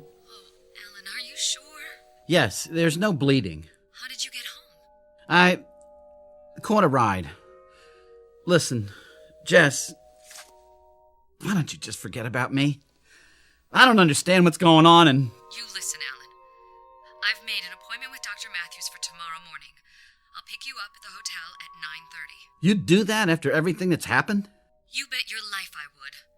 Look, Mr. Talbot, I didn't plan to fall in love with you, but I did, and I'm stuck with it, for better or worse. Thank you. That means a lot. Want me to come over? No, I'd like to be alone, think things through. I'll see you in the morning. Good night, Jess. Good night, darling. And try not to worry. It's going to be all right. There it is again. The noise. The noise. Where's it coming from? Where? My arm. What's wrong with my arm? Oh, no blood. Let's take off this bandage and see.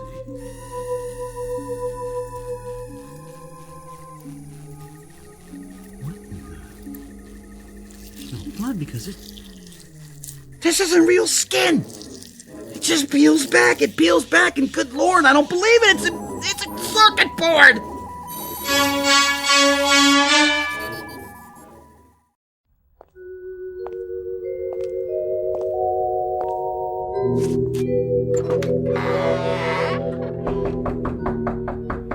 Hello?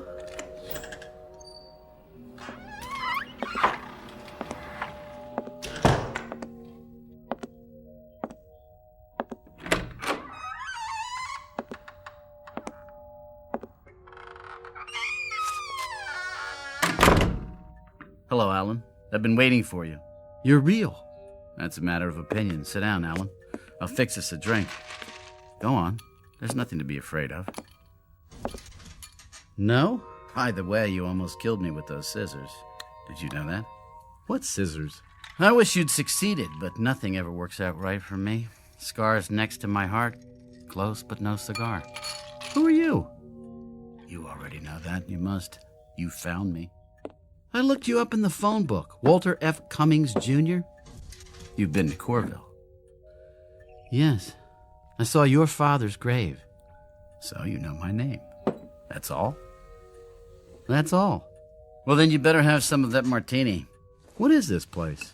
You were born here in this house exactly 8 days ago. I made the delivery. You're drunk. My boy, you're so right. Drunk as a hootie owl, but not drunk enough. Join me in another? I guarantee no hangover. Wasn't that thoughtful of me? I'm in no mood for jokes, Cummings.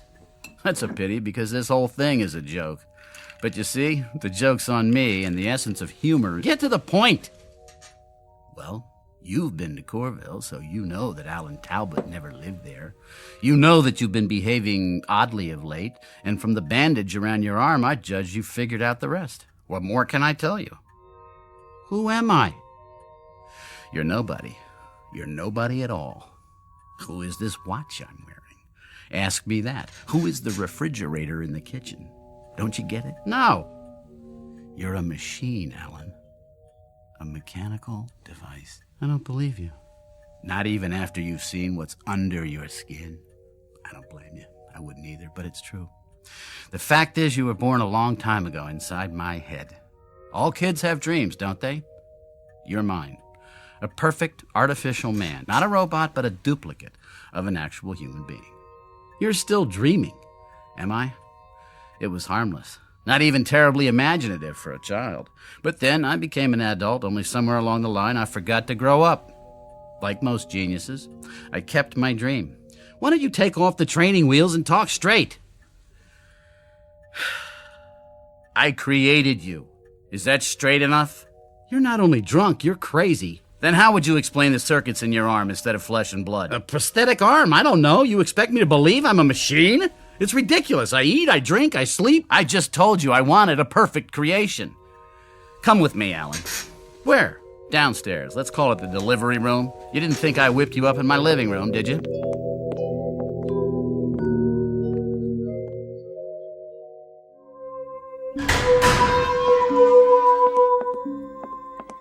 What is this room?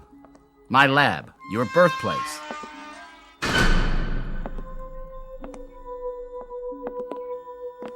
Over here, Alan. On the gurneys. Go ahead. Lift the sheets. No? Let me do it for you. What are they? You are brothers. Alan Talbot the first and Alan Talbot the second. You were number 3 in this batch. Hard to tell them apart, I know. They're only partially formed.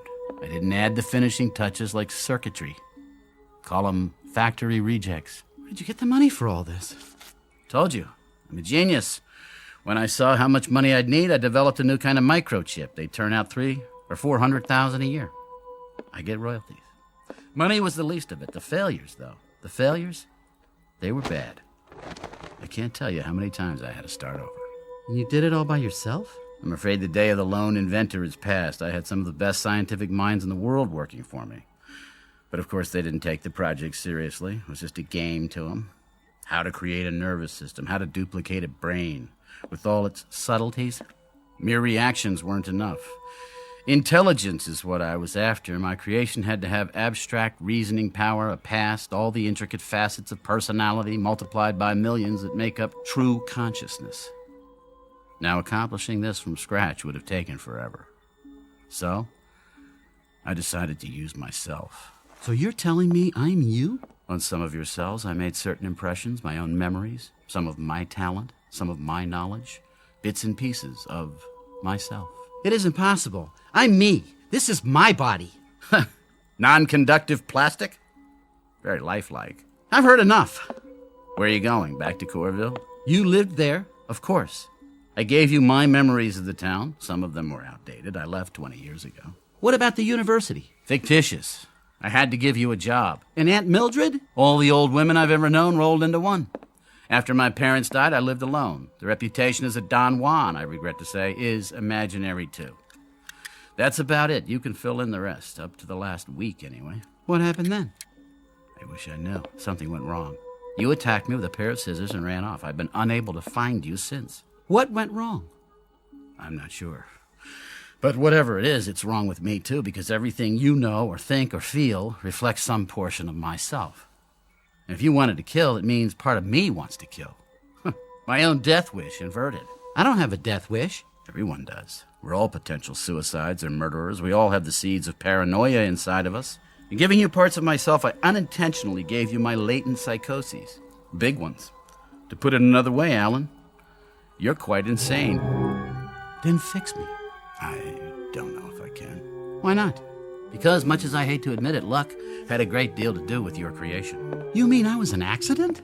Trial and error. It was like a blind man with a machine gun.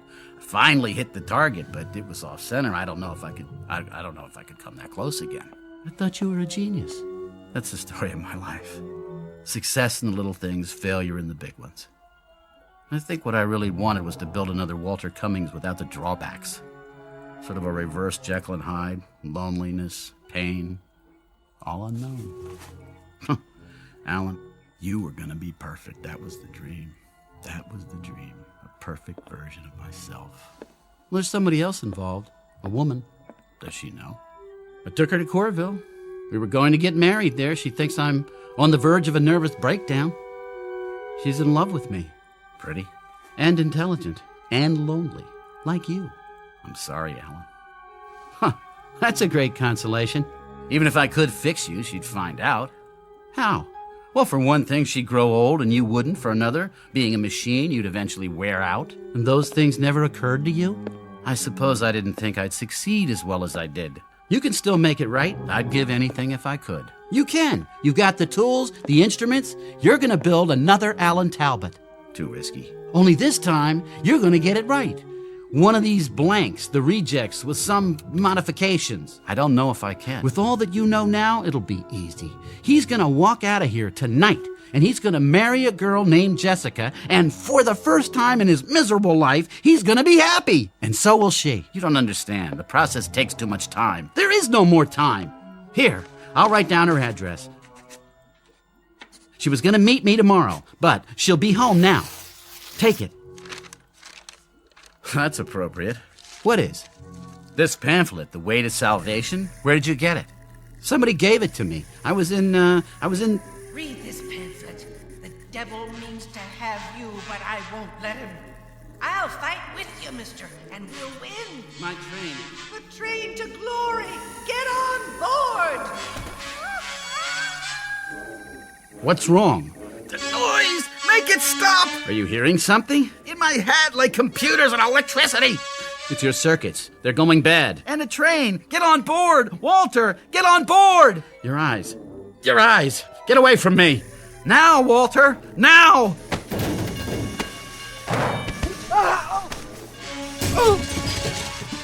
Don't, Alan. The equipment. You take the address. Promise me. Stop. You, Walter, it's the only way. Get out now and remember what you've learned. Try to remember.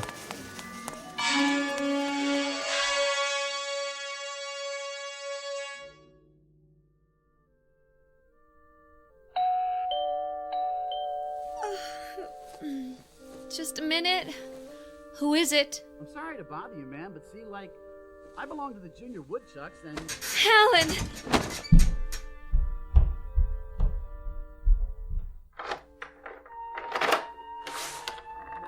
Is it really you? You are pretty. I've been so worried. Why are you looking at me like that? I guess I never expected to see you again. Disappointed? Amazed. I mean, after this morning. Forget this morning, I have. We're gonna start all over. But Alan... Please. It was a nightmare, that's all. Now you're awake and everything's gonna be fine. A second chance. A second chance for both of us. Do you believe that? Yes. Then so do I. If you promise you'll tell me about it someday. Someday. But now, how about a cup of coffee? Coming up. And a couple of Mother Connolly's hand-fried eggs? Well... Guaranteed to make a new man of you. In that case, yes.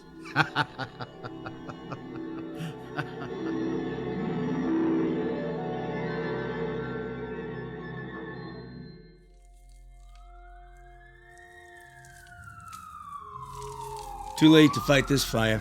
The whole place is gone. Whose was it? There's some scientist guy named Cummings. Lived alone. He got out okay. Well, no more laboratory for him. Burned to the ground. What's this? Looks like a mannequin. Crash test dummy, huh? Nothing but melted plastic. Circuit's still going inside the head. Look at all those wires. Leave it for the cleanup truck. Fire crew! Over here. This has been the story of Walter Cummings, Jr., a.k.a. Alan Talbot. In a way, he succeeded with his life's ambition, even though the man he created was, after all, himself. But that creation is now relegated to the junk heap. One more failed experiment. While Mr. Cummings has been given another chance, for better or worse, there may be easier paths to self-improvement, but sometimes it happens that the shortest distance between 2 points is a crooked line, one that leads directly through the Twilight Zone. We'll return to the Twilight Zone after these brief messages. You are about to enter another dimension, a dimension not only of sight and sound, but of mind, a journey into a wondrous land of imagination. Next stop, the Twilight Zone. Hi, this is Stacy Keach. I'd like to take a moment to tell you about our Twilight Zone website at twilightzoneradio.com. At twilightzoneradio.com, you'll find the latest information on these Twilight Zone radio dramas, including behind-the-scenes photographs, plus the newest product releases, trivia contests, ways to contact us, other Twilight Zone-related info and merchandise, plus links to other fascinating websites. So make your next stop twilightzoneradio.com. Visit twilightzoneradio.com to purchase these Twilight Zone radio dramas on cassette and CD, or call toll-free 1-866-989-ZONE. That's 1-866-989-9663.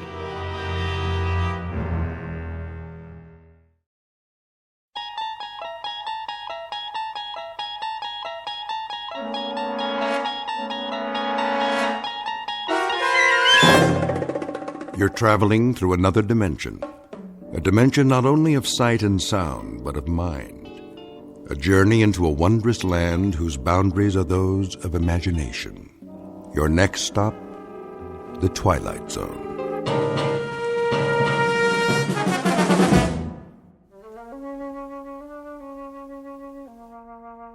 There. Nice and creamy. Anthony? Hi, Aunt Amy. I just knew that was you. What's that in your hand? My Jack-in-the-Box. Oh, yes. That's such a funny toy. Where's my mother? In the bedroom, lying down. She'll cook the rest of the dinner soon as I'm finished. But I wanted to get this done first. What you making? Well, what do you think? A cake, of course. For my favorite little boy. Is it a good one? Oh, yes. A very good one. Very, very good. I just took it out of the oven a while ago. Chocolate on the inside with little yellow swirls? What else? I know what my Anthony wants. See? Doesn't that smell good? Where's the frosting? Right here in the bowl. It's chocolate, too. I blended in a lot of butter to make sure it's smooth. 100 times. By hand. Milk chocolate? You bet. We don't like that dark chocolate, do we? Ugh. No. Hurry up, Aunt Amy. Don't you worry, it'll be ready in a jiffy. Put the frosting on. Plenty of time for that. Besides, we have to let the cake cool first. Put it on, now. Oh, I know what you want. You want to lick the bowl. Well, you'll just have to wait. I don't want to wait. Be a good boy now. I am a good boy. I know you are. I know that. Of course I do. A very, very good boy. I'll just go ahead and frost it now. Why not? No problem, Anthony. None at all. I want lots on the top. Surely. Lots and lots. See how thick I'm putting it on? Swirls of chocolate butter frosting, and all of it for my favorite nephew. There. Some more around the sides. We don't want to forget the sides, do we, Anthony? The sides are good, too. So good. Anthony, stop that. Get your finger out of the bowl. Ow! There'll be plenty left for you to lick when I'm finished. I mean, when I... You hit me. Oh, I didn't hit you. I barely touched your hand. You're a big boy, aren't you? That hurt. Why, it didn't. I only meant for you to wait till I've finished frosting the cake. Then I'll give you the entire bowl. All of it. Everything's for you. It always is. You know that, don't you, Anthony? I don't think I like you anymore. Well, I like you. I love you. You're my favorite boy in the whole wide world. I mean it. I really, truly mean it. Come and give your Auntie Amy a kiss. No. Then I'll give you one. I'm going outside now. Yes. Yes, you do that. Go outside and play. Playing is good. Here, take the bowl with you. Anthony? Anthony, come back! Don't you want your frosting? You can have the whole bowl. Everything all right? Oh, Anthony. Nice day, isn't it, Amy? Very nice. Something the matter? No, nothing's the matter. Nothing at all. Did anything happen? Oh, I was just frosting the cake, and Anthony couldn't resist tasting it. Oh, well, who could? I used to love frosting when I was his age. Didn't you? It's good, isn't it? So good. Why wait? We can go ahead and have the cake now if Anthony wants. It's perfectly fine with me. Now, Amy, why don't you apologize to the boy? You can do that, can't you? Anthony, I'm sorry. Come on back, boy. Anthony, please. Anthony.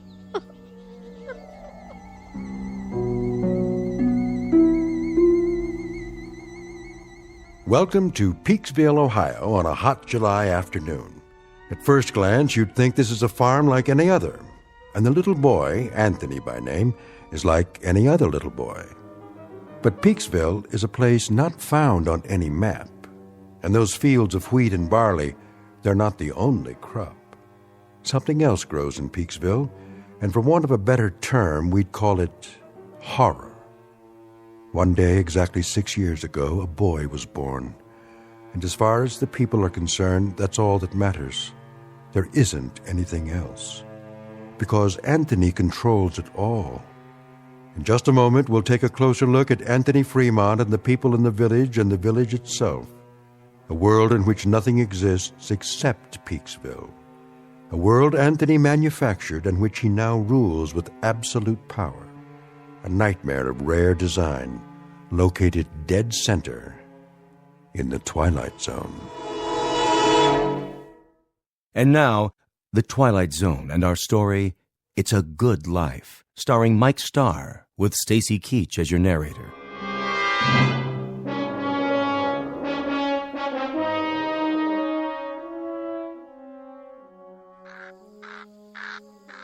I'll see he gets it, Amy.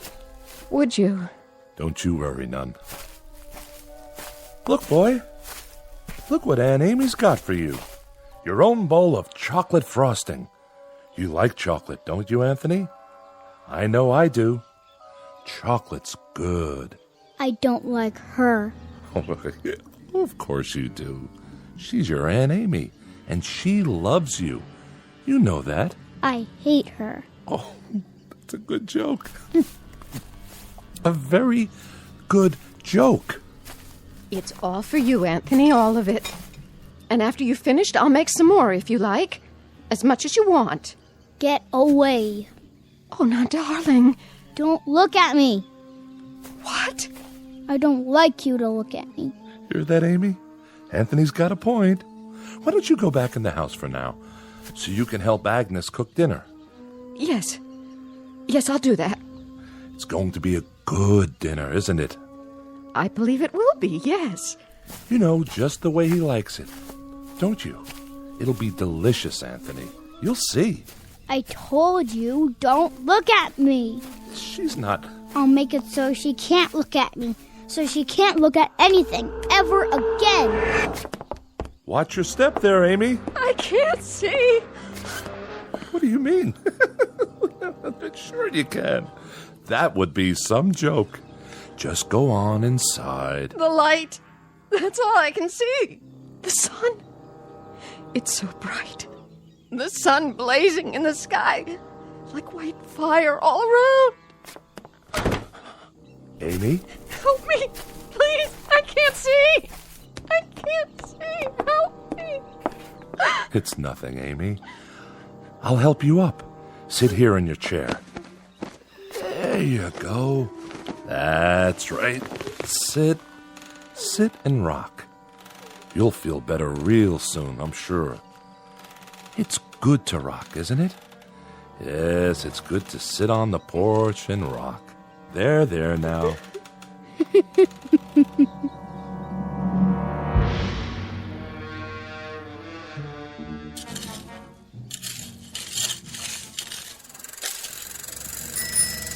Hi there, Bill. Afternoon, Mr. Fremont. I brought the groceries from town. Gee, that was fast. Thank you, Bill. Very thoughtful of you. My pleasure. Howdy, Anthony.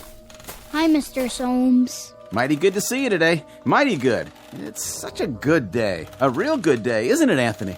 It's terrible hot, though. Terrible hot. Oh, I wouldn't say that. No, ma'am. I wouldn't say that at all. It's fine. Just fine. A real good day all around.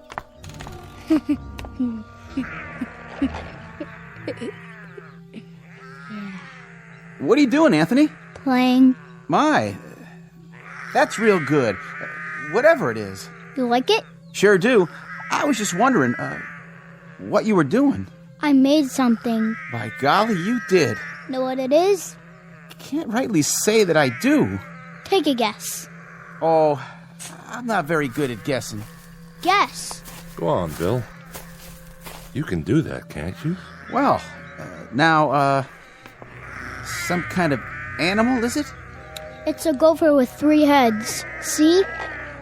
Oh, yeah. He's a real fine one. I ain't never seen a gopher with 3 heads before. He's alive, huh? Must be, the way he's moving around. He was. I'll make him dead now. I'm tired of playing with him. Be dead, gopher. You be dead. Now, that's real fine, Anthony. That's real fine, what you done. Sure is. Yeah. You made him dead, all right. Look at him laying there. It's good that you done that. Real good. Tell me what it looked like. Well, it was like a regular gopher, only more interesting. Was it ugly, though? Oh, I wouldn't say that. I wouldn't either. I'll bet it was ugly. Grotesque looking. That's the way Anthony likes things. What a good joke. You'd better bury him now. Okay. Want some help? No, I'll wish him into the cornfield. You do that. Gopher, go into the cornfield. Go be in the cornfield. Well, what do you know? Ain't that something? What are you doing here anyway? Me? What do you mean, Anthony? I'm delivering the groceries.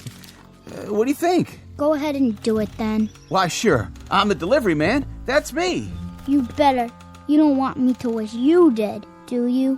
Why, no, Anthony. No, I don't. But what? But I just wanted to say, you do some real fine things. Real fine. You're a good boy. We all love you. Don't we, Miss Amy? Don't we just love Anthony? Oh, yes. We love him. Everybody loves Anthony. Yes, sir. We sure do love him. We love that boy. Well, hi, Bill. Mrs. Fremont, how are you? I was just checking the roast in the oven. Got everything we asked for? Pretty much. I have your list here. Let me see. Didn't have any laundry soap. General store's all out of the laundry soap. Well, that's to be expected. Not even bar soap, though, huh? All out of that, too? Oh, we've been out for a year. You know that, Mrs. Fremont. We ain't had no bar soap for over a year, so I guess nobody has to wash their hands or behind their ears anymore.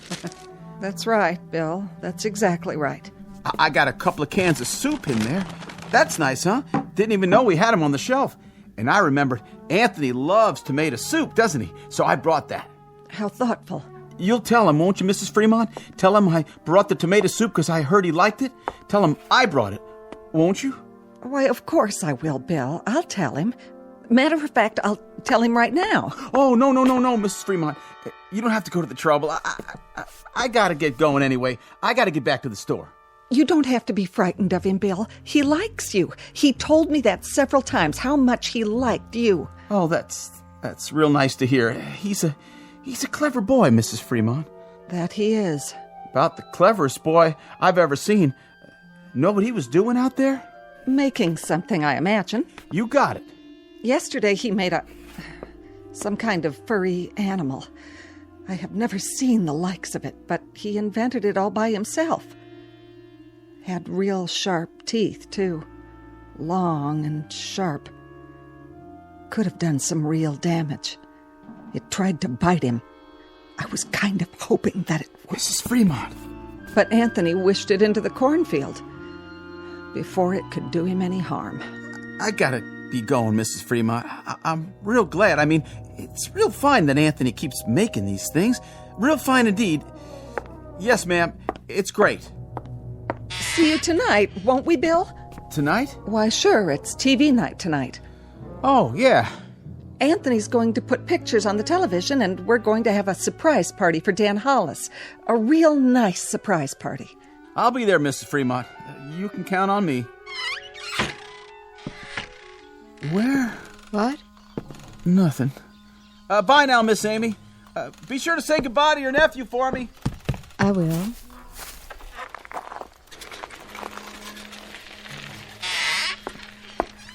Where's Anthony? I think he went into the barn. Oh. Leastways, I heard the door open. I keep telling him he shouldn't go in there, but... Amy, Why, it's real nice that Anthony goes into the barn. A real good thing. But Agnes, he isn't even around now. You don't have to say that. But even so, Amy, even so, it's nice that he goes into the barn when he wants to. It's real nice. We mustn't even think anything bad about him, Amy. Do you understand? But he isn't around. Amy, dear, you know as well as I do. Sometimes he can hear what we're thinking, no matter where he is. He doesn't even have to hear it with his ears. It's like when you lost your temper. That was only for a second. 1 second. I know, but look what he did to your eyes. Now you can't even see. So you just think nice things, Amy. Real nice things about how good it is that Anthony's going into the barn to do whatever he does in there. And tonight we'll have Dan Hollis's birthday party, and we'll have a nice time. A very nice time. But it's such a hot day. I hope it cools off tonight. Oh, I wouldn't say it was hot, Amy. It's just right. It's a good day. Don't you think so, too? A real good day.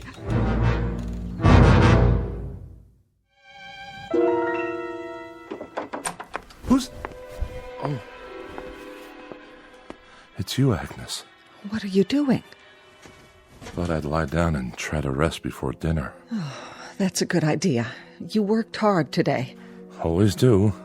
Got to get the crops in. Come in, honey, if you want. And close the door. He's still playing outside? Good. That's good. I put Amy to bed in her room. Did you? I had to lead the way. Is there a cane in the house? Do you remember? She's going to need one.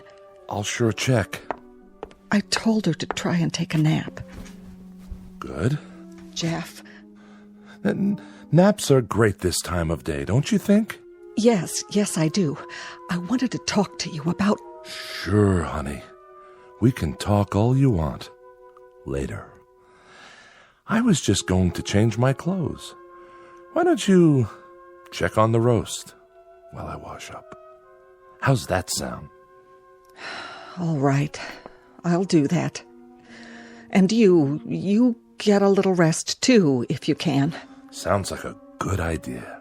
See you at dinner.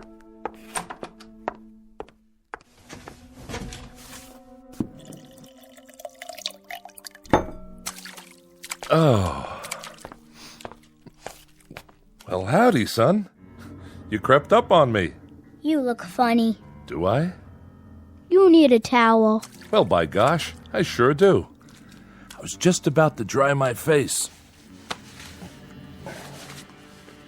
I was looking for you a while ago. What for? Your mama said you was out in the barn. Yep. Did you have fun? I was looking at the cow. Oh, that's good. That's real good, Anthony, that you were looking at the cow. Now, you wouldn't be playing any tricks on your dad, would you? Tricks? I mean, well, you remember a year ago when we had the pigs? Oh, yeah. And what happened to the pigs? You remember that, too? I turned them into monsters. Oh, doggone if you didn't. Real odd-looking things. They were funny. That's it. Real funny-looking. But good things, Anthony. Real good things. And it's good that you did that. It's real good. Like tonight. Yeah? It's television night. I'm gonna make television for everybody. It'll be real funny. It sure will be. Everybody's looking forward to it, too, just like they do every week. And then we're going to have the surprise party for Dan Hollis. It'll be so much fun. Yeah. I can hardly wait. So, are you looking for something? Can I get anything for you now, son?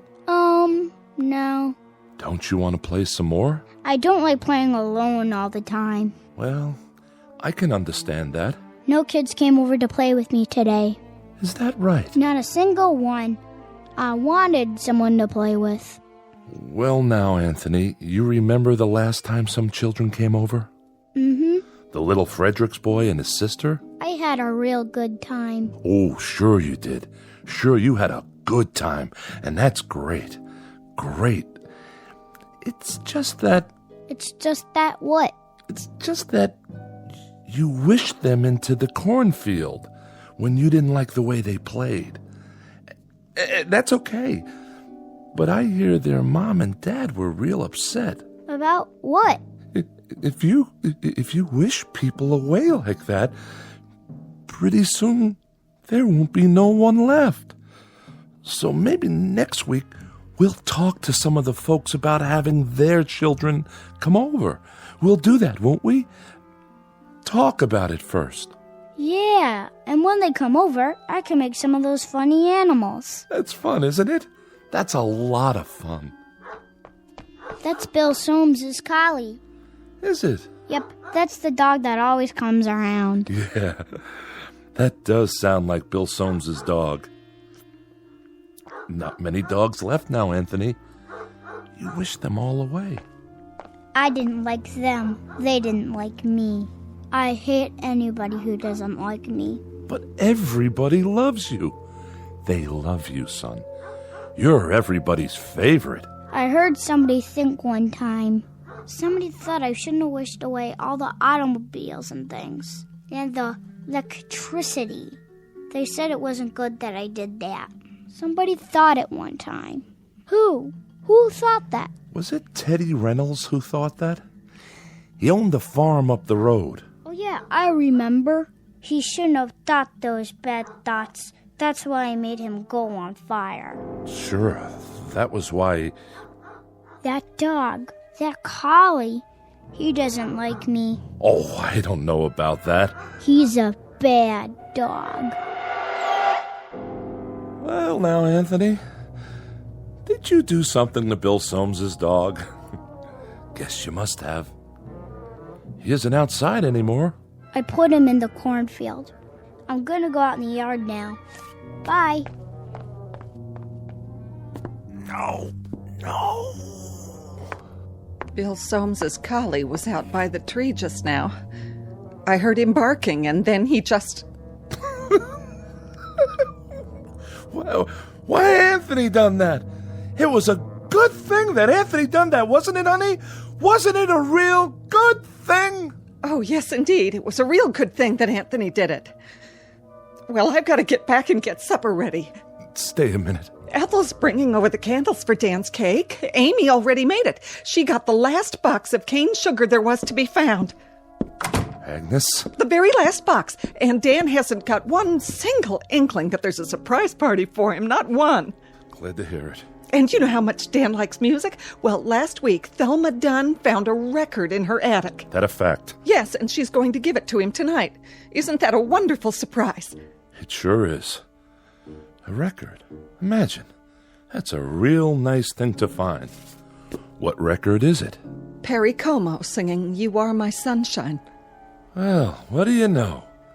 I always liked that tune. How did Thelma happen to find it?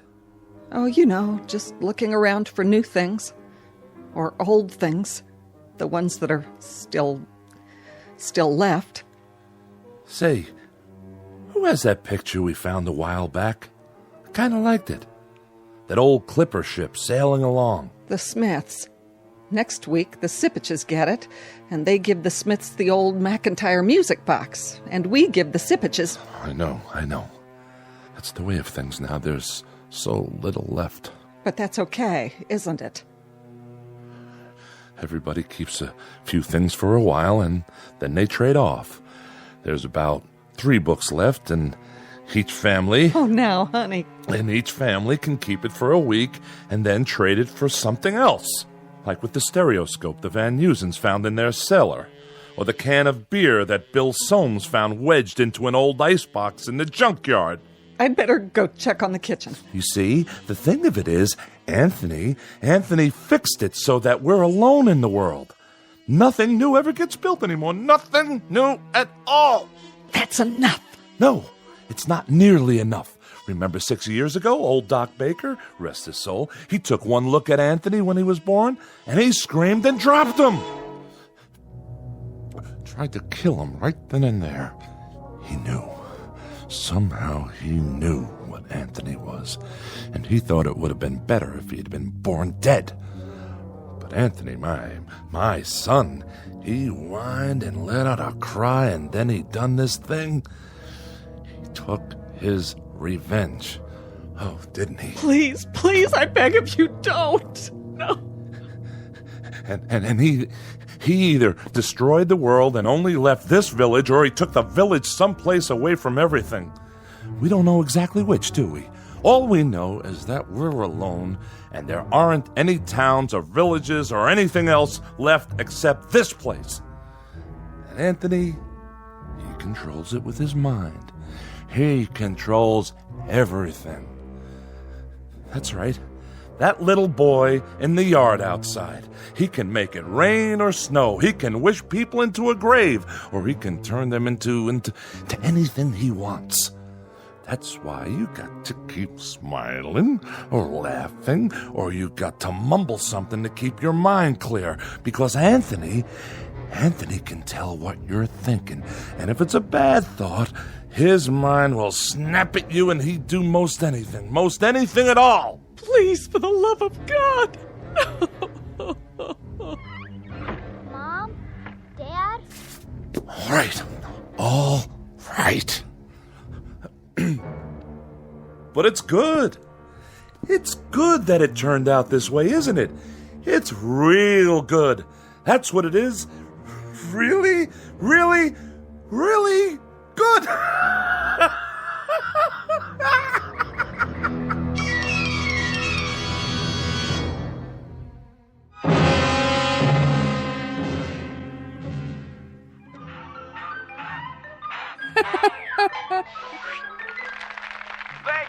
Thank you, ladies and gentlemen, and especially you kids. And now for our next act. It's time for Stupid Animal Tricks. And here's some film we thought you'd like to see. First up is Rocco the Squirrel in Crossing the Road.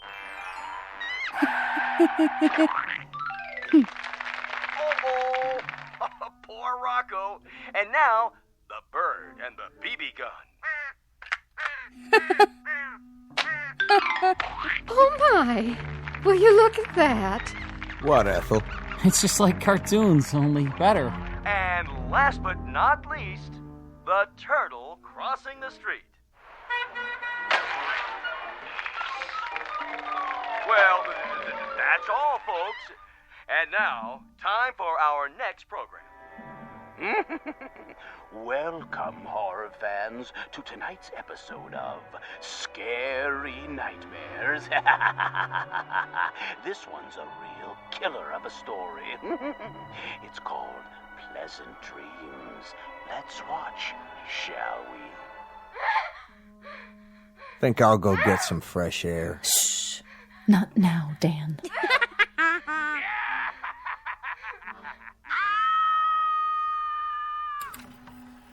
That's all the TV there is. Oh, that was wonderful, Anthony. Wasn't it, everyone? Wasn't Anthony's television wonderful? Yeah. Just wonderful. Even better than last week. Yeah, great. It was much better than the old television. Oh, the best yet. You can say that again. You'll have to come around next week. Oh, I will. I will. And now, everyone, is it time? I guess so, honey. The surprise for Dan's birthday. Oh, you shouldn't have done anything. Go ahead, Ethel. Give your hubby the big surprise. All right. Here you go, Dan. I wrapped it for you special. What's this? Open it. Yeah, go ahead. Well, if you say so. I hope you like it. What's this, a record? It's Perry Como. A real collector's item, you might say. No kidding. I haven't heard Perry Como in years and years. Such a great crooner. You know what a crooner is, don't you, son? No. It's a singer. Someone who sings the old songs. What a great voice he had. Oh, didn't he? Happy birthday, darling. Happy birthday. Hey, You better not hug me too hard. I'm holding a priceless object here. You certainly are. Wow. Do you think we could play it? You mean right now? I'd love to hear some new music. Well... What I'd like to hear is the first part, just the orchestra part, before Como sings. Would that be all right? I don't like singing. I don't think we'd better, Dan. After all, we don't know where the singing comes in. It would be taking too much of a chance. Better wait till you get home. Put it on the table for now. But we don't have a Victrola at home. That's all right. Better to keep it safe. These old records break so easily. I guess you're right. Of course I am. There. It's good that I can't play it here. And now, I think it's time for Pat Riley to play some piano for us. How about it, Pat? Would you? That's a great idea. Well, then, it'd be my pleasure. Move right in, Anthony, so you can watch him. It's great what he can do with those fingers of his. I'm a little nervous. Oh, don't be. You play beautifully. Okay, then. Here goes. Guess I'm out of practice. It'd be good if you told me what to play, Anthony. It'd be real good if you tell me what music you like. Just play. Play anything. All right. I'll play Night and Day. That's a nice old tune. It sure is. That's always lovely. Yeah, go ahead.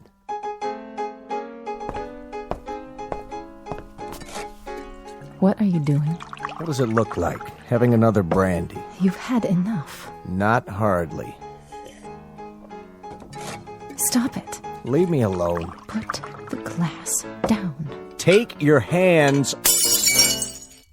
Don't make any noise. I don't like noise when the music is playing. I'll drink to that. Oh, don't worry. I'll clean it up. Go on, Riley. Finish the song. Yes, please. It's so pretty. Pretty all right. Dan, please. Please what? I'm not doing anything. I know, darling, but... I'm just drinking this peach brandy on my birthday. That's all I'm doing. Please, Dan. For the love of heaven, please don't say anything else. Who's saying anything? I'm not saying anything. I'm listening. Shh. Play, Pat. This is real good brandy. Real good. You people know something? There's only 5 bottles of real liquor in the whole village. 5. 1 rye, 2 scotch, 1 after-dinner cordial, and this here. And when that's gone, there won't be any left at all. None. Keep playing. Nuts. Nuts! Can't even play my record. Can't even play Perry Como. Don't play that anymore, Pat. That's not what I want you to play. Play this. Happy birthday to me. Happy birthday to me. Dan! Happy... Please, stop! Oh, please, Ethel, be quiet! Dan! Ethel, you have to stop now. Happy birthday, dear Danny. Happy birthday to me. Play it, Pat. Play it so I can sing it right. You know, I can't carry a tune unless somebody plays it. I'll do my best. That's enough. I said that's enough. Go outside for a while, Dan. Get a breath of fresh air. You and her, you had them. You had to go have them, didn't you? If there's any fault, it's yours. You are my sunshine, my only sunshine. You make me happy when I am blue. You monster. You dirty little monster. You murderer. Hey, what you thinking, Anthony? You go ahead. You think about me. You think bad thoughts about me. And maybe some man in this room. Some man with guts. Somebody who's sick to death of living in this place and is willing to take a chance. Maybe he'll sneak up behind you and lay something heavy across your skull and end this once and for all. You're a bad man. You think that, Anthony. You go ahead. I'm a bad man. Keep thinking that. Somebody get behind him. That's all it takes. Somebody end this now. Pick up a bottle or a stick or something, anything, and... You're a very bad man, and you keep thinking bad thoughts about me. But now you can't anymore. You can't even see me. My eyes? Your eyes aren't real. They're like a toy. That's all you are now. A toy Jack-in-the-Box.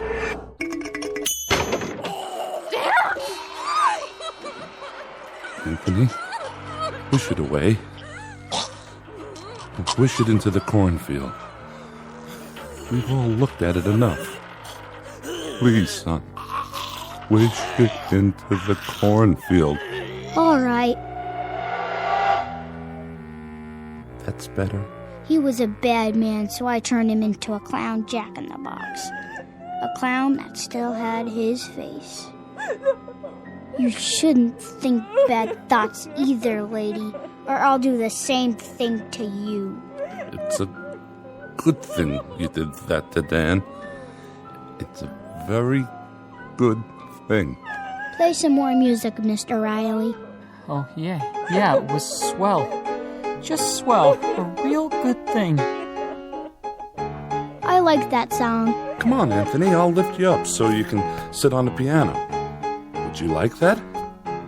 You know something? What's that, Amy? Careful, watch your step. Why don't you sit down again? I kind of liked it a little bit better when there were cities outside. And we could get real television and radio and things like that. Didn't you? Why, Amy, it's good for you to say such a thing. Very good, but you must be making a joke. Anthony's television is much better than anything we ever used to get. Oh, yes. It's fine. It's fine. Anthony's are the best shows we've ever had. Yeah. Very best. Look at that, will you? It's snowing outside. Anthony, are you making it snow? Yeah, I'm making it snow. I like snow. So do I. We all do. But that'll kill off half the crops. That's what it'll do, Anthony. And then we won't have anything to harvest or eat. Did you know that? Mm-hmm. But I guess it's good that you're making it snow. It's real good. And tomorrow will be a good day. No matter what. A very, very good day. No profound comment here. No clever words about the human mind and the power of thought or the need to survive. We only wanted to introduce you to one of our favorite citizens, and we do mean favorite, little Anthony Fremont, age 6, who lives in a village called Peaksville, in a place that used to be Ohio. And if by some strange chance you should ever run across him, you'd best think only good thoughts, because anything less than that is attempted at your own risk. In the Twilight Zone.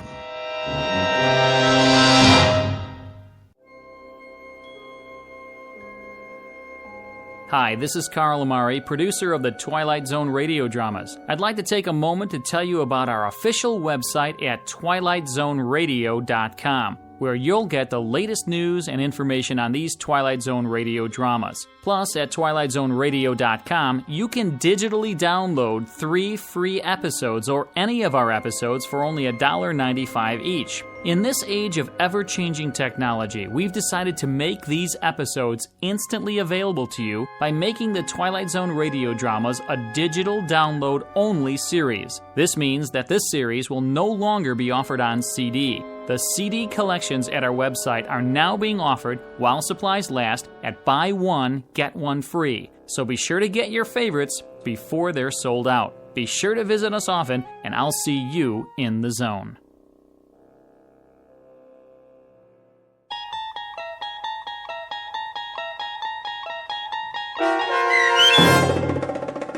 It It's a Good Life, starring Mike Starr with Stacy Keach as your narrator, was adapted for radio by Dennis Etchison and written for The Twilight Zone by Rod Serling from a story by Jerome Bixby. Heard in the cast were Meg Thalken, Fernette Lebo, Christian Stolte, Jeff Lupetin, Doug James, Brooke Sanford, Carl Amari.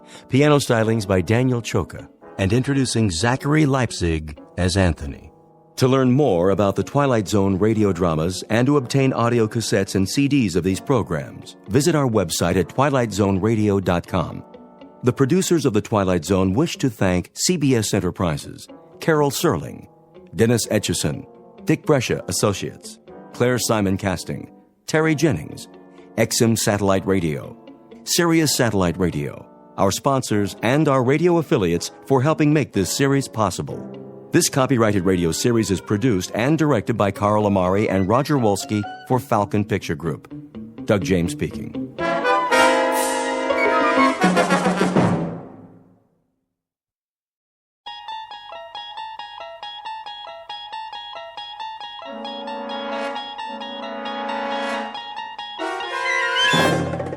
You unlock this door with the key of imagination.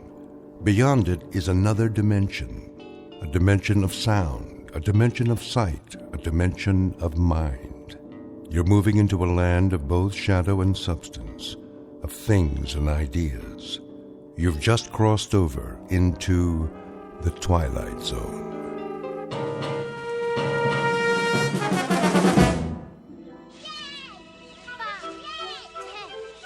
Come on, let's hide. Hurry.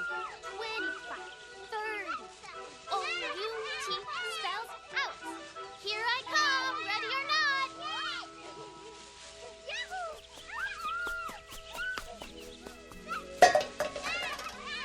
Come and get us.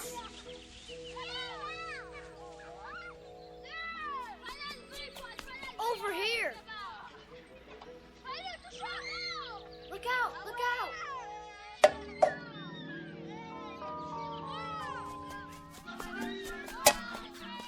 Ollie, ollie, oxen, free, free, free. Get away, you kids! I've told you not to play here. Go on now.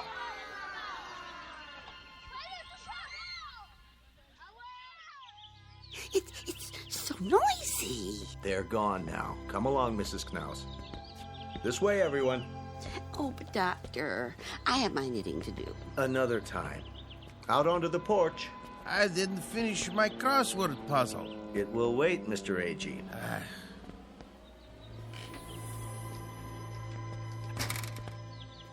Now then, isn't this a beautiful day? I don't know why we have to go. It isn't good to spend all your time inside. Everybody needs the sun once in a while. Even you, Mrs. Summers. I've had my share of the sun. Now I need my rest. We all do at our age. Where's Mr. Conroy? He's not feeling so well this morning. Well, I'm not either. What about Mr. Whitley? Why does he get to stay in? He's waiting for an important call. Watch your step. Nurse will bring the picnic baskets. Well, some of us may not want a picnic. A picnic, is it? On the grass? All those ants. We have blankets and chairs. You'll see.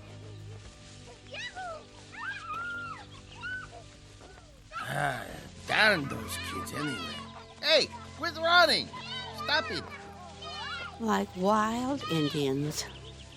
They won't bother us. This way, there's a nice place under the trees.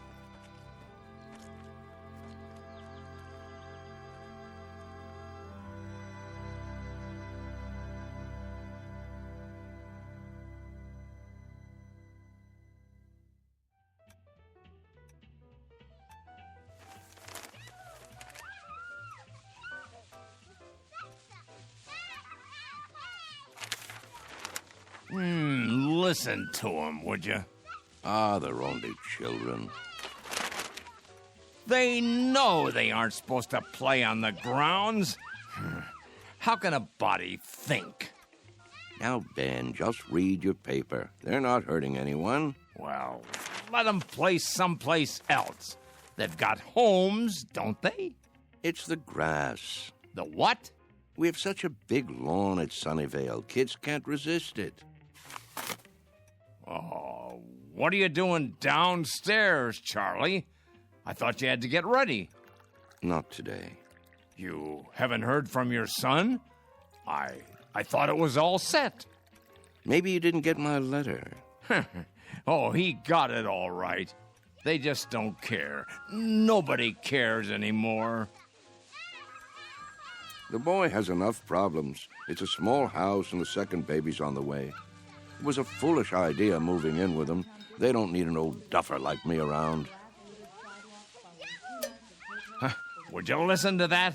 It's enough to wake the dead, I tell you. Don't be so hard on them, Ben. They're only kids. A fine state of affairs when your own son turns against you. Stay out of the over-the-Rhine neighborhood. Technology stocks extended Mr. Whitley? Wednesday.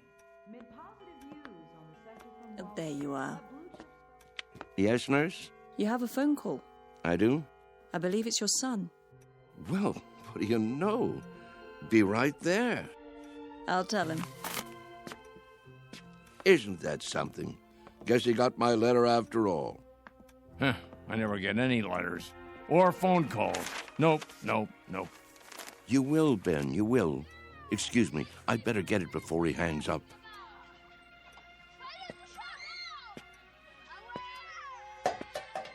What are they doing out there?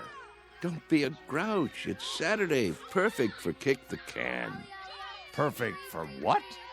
We used to play it all the time, remember?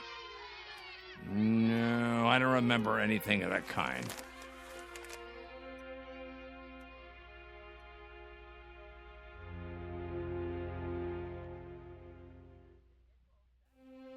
Sunnyvale Rest Home, a place for the aged. The address is 1275 Tranquility Lane on the outskirts of town. It offers room and board, nursing care, and a kind of refuge from the world. Outside, a common game called Kick the Can. Very shortly, a man will have a choice to make. He can either die in this world or escape to another kind of refuge in the Twilight Zone. And now, The Twilight Zone, and our story, Kick the Can, starring Shelley Berman and Stan Freberg, with Stacy Keach as your narrator. Some picnic. Plastic spoons and forks. Well, the potato salad was good. What do you mean? It was spoiled. No, it wasn't, Emma. They made it in the kitchen just for us. You must admit, it's better when it's fresh. I think I hurt my back sitting down. Oh. The ground was damp. It was. Bad for my arthritis. Will you people please hold it down? I'm trying to read. Oh, you shush, Ben Conroy. No one's bothering you. Easy for you to say. Where is Mr. Whitley? Still in his room, probably, taking a nap. Oh, that's what I'd like to do. And why, may I ask, on such a lovely day? There he is. Going somewhere, Charles? Yes. Why are you all dressed up? It's my son. He's coming to get me. You don't say. He called a little while ago. He did. He's on his way. At least someone gets calls. What's he carrying? Is that your suitcase, Mr. Whitley? Indeed it is. You're going to stay overnight, then? A bit longer than that, I should say. That is, if they have the room fixed up. Room? At my son's house. You mean you're moving in with them? That's the plan. If they'll have me. Well, what about the rest of your things, Charlie? You can't just leave your things behind. No hurry. It all can be packed up and sent over later. Well, we'll certainly miss you. Will you come back to visit us? Of course I will. Meanwhile, I'll call and see how everyone's doing. May we write you? Please, I'd appreciate it. Mr. Cox has the address. Nobody writes. They say they will, but they never do. There he is now. Hey, aren't you going to say goodbye? I hate goodbyes, Mr. A.G., don't you? Take care, all. Here, let me carry that for you. I've got it.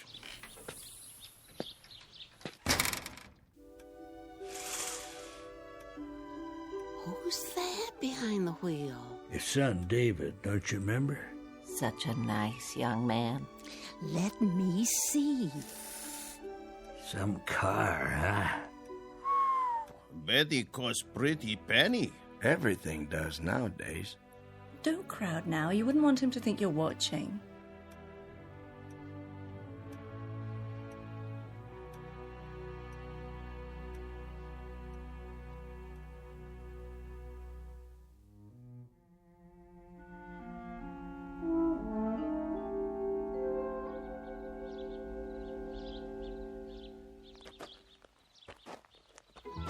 Hi, Dad. David, you're looking well, son. What's the suitcase for? Oh, just a few things for now. I don't understand. Wouldn't want to push you out of the house and home. What? Of course, I don't have that much anymore, but I suppose it could go into storage Whoa. I think there's been a misunderstanding. There has? Get in. We need to talk. If it isn't convenient today, we can make it another time.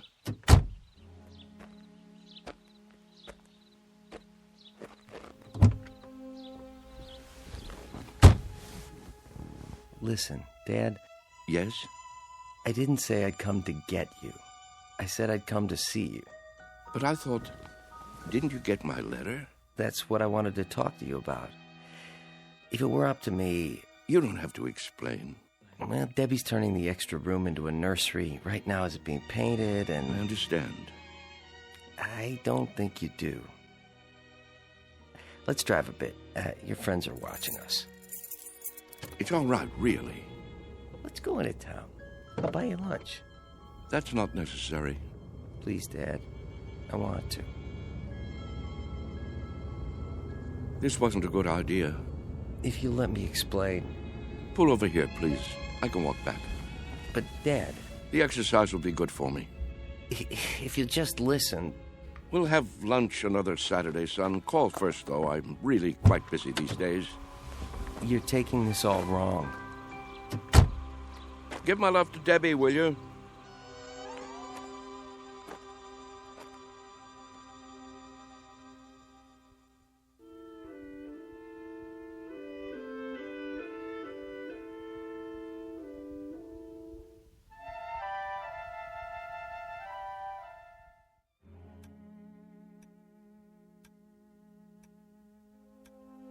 What's he doing?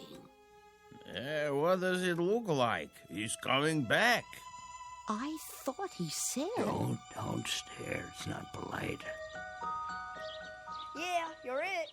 Gotcha. Hey, where'd our can go? That old man's got it. Hey, mister. What's this? Our can. Your can? Can we have it back? Could you have... Yeah, we need it. Oh, you do, huh? Yeah, we're playing a game. Yes. Yes, I remember. This is a good can. Nice and sturdy. It will take a lot of kicks. It will? You'll have to play by the rules, though. What rules? You know the rules, don't you? Hey, give it back. Please, mister? I'd say this can is just about the perfect size. Is he gonna keep it? Hey, mister, can we have our can back? You can get another. Any one will do. Tomatoes, beans, doesn't matter. You'll see.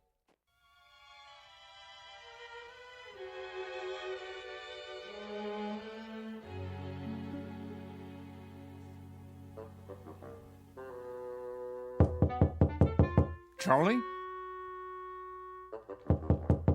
You in there?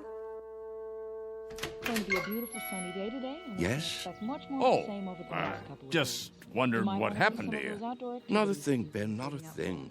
Las Vegas, 68. Los Angeles. Thought I'd lie down for a minute. Come on in if you'd like. Sorry about that son of yours. Are you? I'm not. This is a good enough place for me. I don't know what I was thinking. Here, I'll close the window for you. Why? It's a beautiful day, don't you think? Oh, so much noise. Yes, with a great running and shouting. That's what you call it? Such a grouch.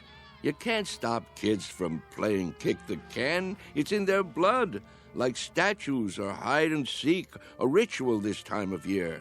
You surprise me sometimes, Charles. And why do you say that? You actually brought that tin can up to your room? Must be filthy. No, it's not.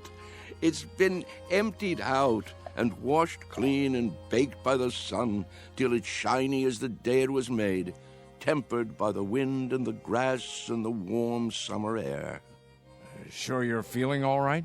Admit it, Ben. Admit what? Don't you ever think about it? You must.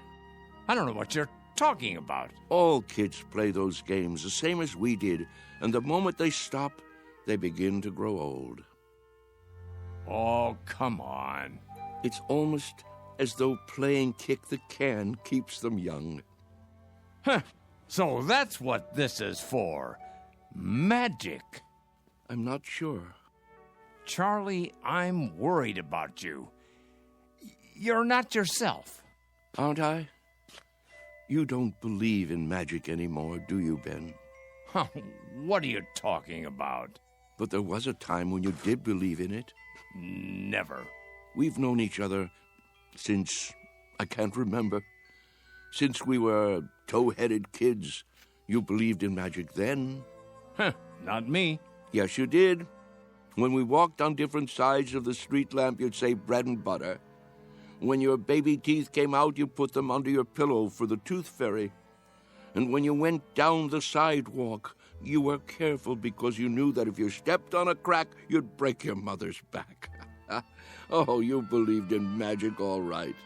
What is wrong with you, Charles? Would you like me to get the nurse? What happened, Ben? Where did the robbery take place? Robbery? A thief stole everything away when we weren't looking. Who was it, Ben? Was it time or something else? We grew up, that's all. Everybody gets older. Do they? Think, Ben. How can we be sure? Maybe there are people who stay young, only we don't know it. Maybe they have a secret that they keep from the rest of us. Now, Charles. Is there something kids know that they forget? That they want to forget? They say, when I get big, I'll be a fireman or a detective or an explorer. They wish so hard to get older that it finally happens. They get taller and stiffer and forget the magic that made it all possible. There is something wrong with you. I've never heard you talk this way before. Maybe the fountain of youth isn't a fountain at all. Maybe it's a way of looking at things, a way of thinking. Charles? Yes? Stop it. Stop what? You're an old man. Don't you understand? Your youth has been gone for 60 years. Well, what I mean is, you lived a full life, Charles. Don't go sloppy now. Don't spoil it by acting like a nut. But it's all so clear. It makes sense. It isn't too late to play kick the can. That's the secret. Can't you see, Ben? Can't you? I see a plain old tin can with dents in it. That's all. Then look again. This can is special. I'm absolutely sure of it.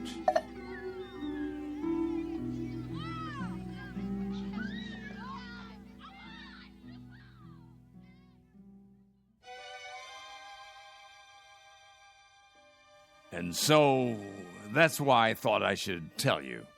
I'm glad you did. It's just that I can't stand to see him make a fool of himself. Of course not. And if there is something wrong with him, something in the head, then you can get him the right medication. You understand, don't you, Mr. Cox? I do, Mr. Conroy. You were right to come to me. When he acts that way, I feel I don't know him at all. It's foolish talk, I agree. So what are you going to do? Nothing. Beg pardon? At least not for the time being.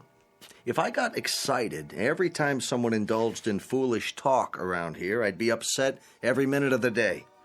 Let him go on about kick the can if he wants. He isn't doing any harm. But I'm worried, I tell you. It isn't like him. He's getting on in years. It's common for folks of a certain age to behave like children once in a while. Oh, nonsense. He's no older than I am. In some ways, maybe, but in other ways, when some people get old, truly old in their minds, they may act strangely, out of character.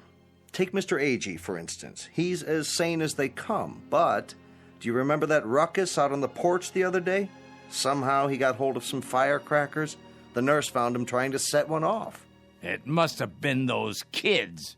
Well, wherever he got them, he could have hurt himself, and that's something that concerns me. Charles hasn't done anything like that. I just don't want to hear him talking crazy. Oh, it isn't necessarily crazy. Huh? You haven't heard him. Look at it this way. As far as he's concerned, all his best years are behind him. He can't even look forward to spending time with his son and daughter-in-law. A fine thing.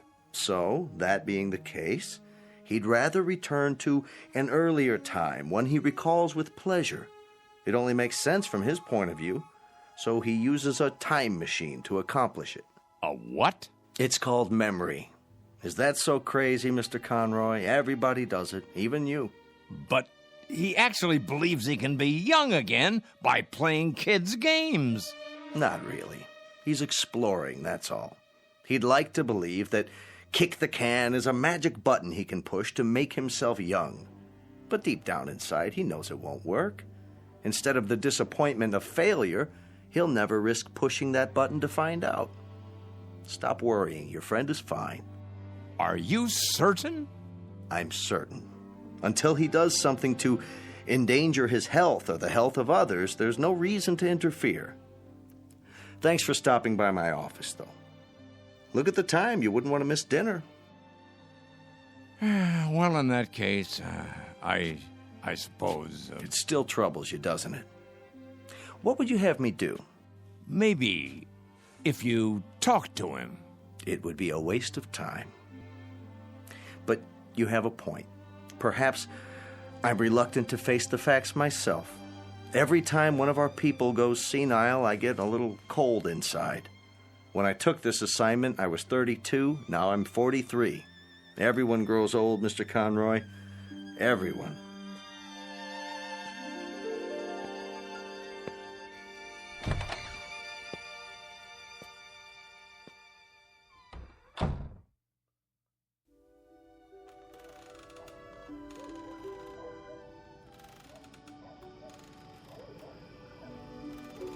I think we should go in now. Yes. It turns chilly this time of day. Stay a while. We can watch the sun go down. I've seen enough sunsets, thank you. Hey, just the same. It's pretty sight. Puts me in the mind of back home. If we're going to stay on the porch, I'll need my sweater. Why don't you come inside with me, Mrs. Summers? Give me a moment to get my strength. There you all are. I wondered where you'd gone. Hello there, Whitley. Hello. We were just going in. Why? Before it gets dark. I have my programs to watch. What's wrong with you people? Wrong. Nothing in particular. Then show a little life. Aren't you the same ones who used to skip rope and hunt pollywogs and night crawlers when the sun went down? Why, I don't think so. Don't ring a bell. Well, I was. If you can't remember it, I'll remember it for you. The weather was just like this, back in Wheattown of a summer evening. Right after dinner, you'd hear a banging of screen doors all down the block, and there we'd be, Stanley Maple and his kid brother, Wes, and Ben Conroy, and the Arvis girls, and some others whose names I can't think of, the air would be soft like this, children weather. And we'd come out with no coats, and we'd start shouting and play kick the can. Yeah, you're right. Everybody played that game. Absolutely everybody. Or catch, or hide and seek. Seems like a million years ago. I was fastest runner on the block. Were you? Sure was. When we played kick the can, I was never it. But now, ooh, look at these legs. I remember. I remember. Sure you do. But we all grow old. I miss the running most. I think if I could only run again, growing old wouldn't be so bad. I agree with that. That's one way to look at it. Maybe we can't run as far and as fast, but we can move about, and there are lots of trees and bushes. If the hunted are handicapped, so is the hunter. You can't be serious. He isn't serious. But I am.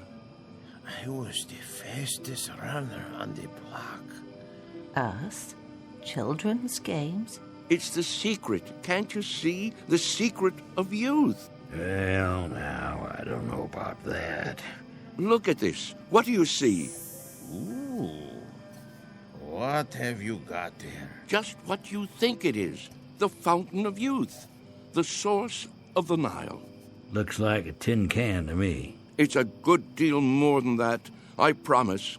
Take another look. Think, feel. Have you forgotten how? Have you all gone too far to turn back? Back to what? You mean to what we were? Yes. Do you feel it inside you yet? Here, take the can, touch it, pass it around. Does it wake the part of you that's been asleep? Let me see that. Well? Why? It fits perfectly in my hands. Here, Mr. Agee, you try. Okay. Ooh, I thought it would be cold, but it's warm. Is it? Of course it is. Put it like a seashell. Now listen.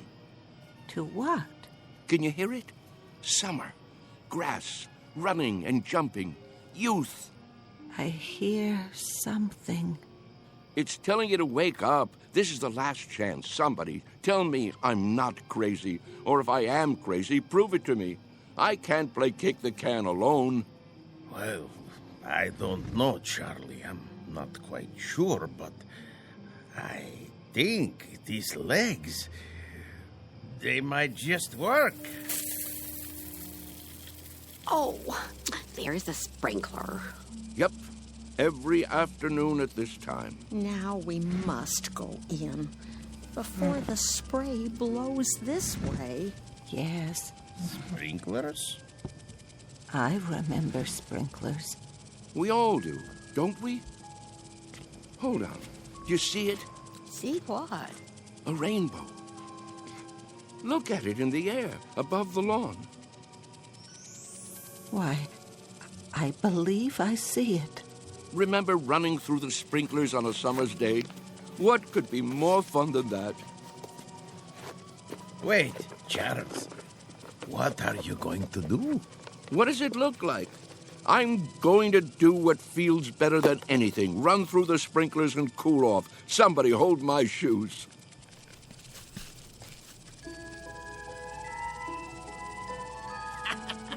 Well, look at him, will you? This way, everybody. It feels great. Mr. Whitley. Charlie, what are you doing? Come on in. The weather's fine. Nurse! Nurse! Yes?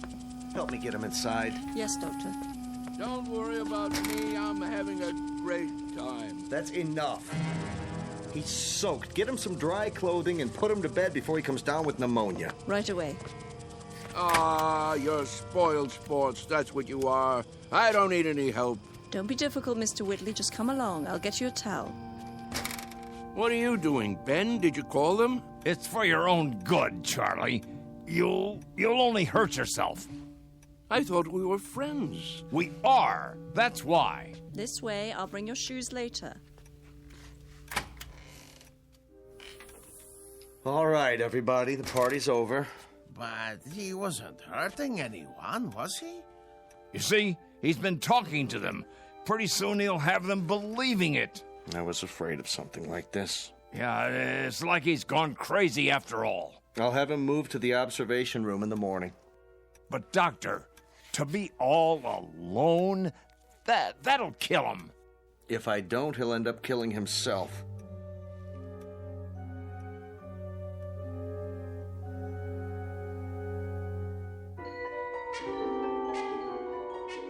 Senile? Me? Mr. Whitley, please try to understand. You want to put me in a special room?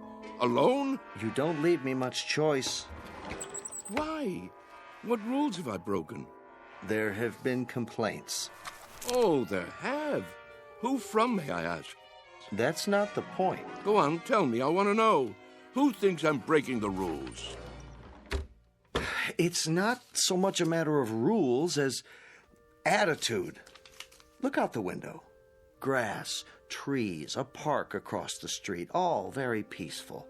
The kind of place people come to for rest and relaxation. It's what Sunnyvale is known for. But if things happen that rile them up, disturb their peace, well, then we can't stay in business. You see that, don't you? So the charge is disturbing the peace. And for that, you want to isolate me from my friends. I hope that won't be necessary now. You've got to go out there and show them you're all right. Cut the crazy talk. Learn to fit in. That's not hard, is it? What a choice. To keep that nurse from pawing at my pulse all day, I have to sit like a vegetable, stare into space. Listen, I'm trying to help you. Keep on like that, and they'll put you away. I won't have a choice. Use your head. Maybe you're right. There. You see? You're an intelligent man. It's a question of playing the game. Isn't that something we all have to do? Yes, I suppose it is. Good, Mr. Whitley. I knew you'd see it my way. Now, why don't you go up and rest before dinner? Tonight's the bingo game, remember? I remember. Goodbye, Doctor. Goodbye, Mr. Whitley. Anytime you want to talk, feel free. I consider it part of my job.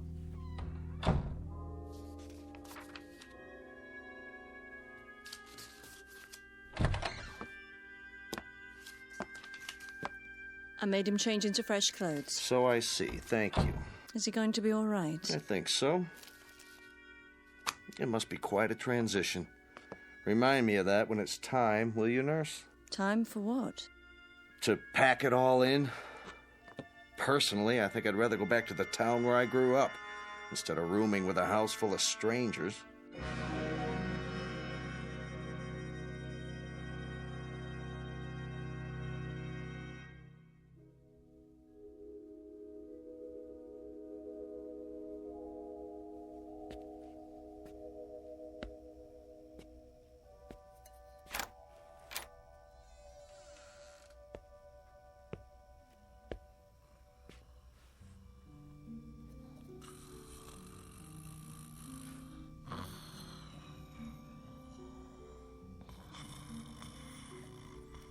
Wake up. Who? What? Come. Charles, what is it? Shh. Quietly. Come where? We're going to play a game. What do you have there? What does it look like? An empty tin can. We're going to play kick the can now? It's dark outside. It usually is in the middle of the night. Now get your robe and come with me.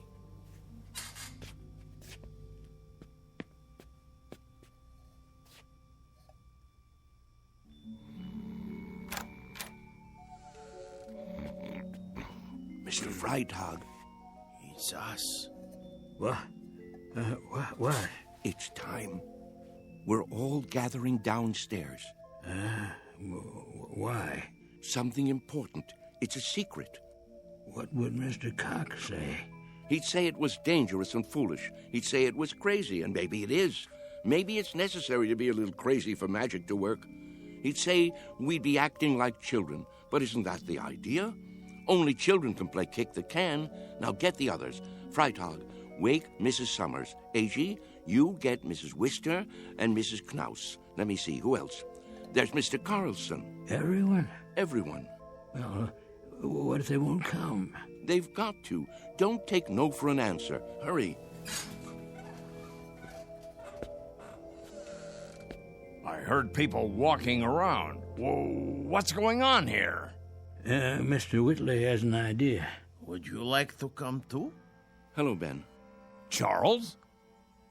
What are you doing? Go on. Do as I said. Yeah. Right away. I'll see you downstairs.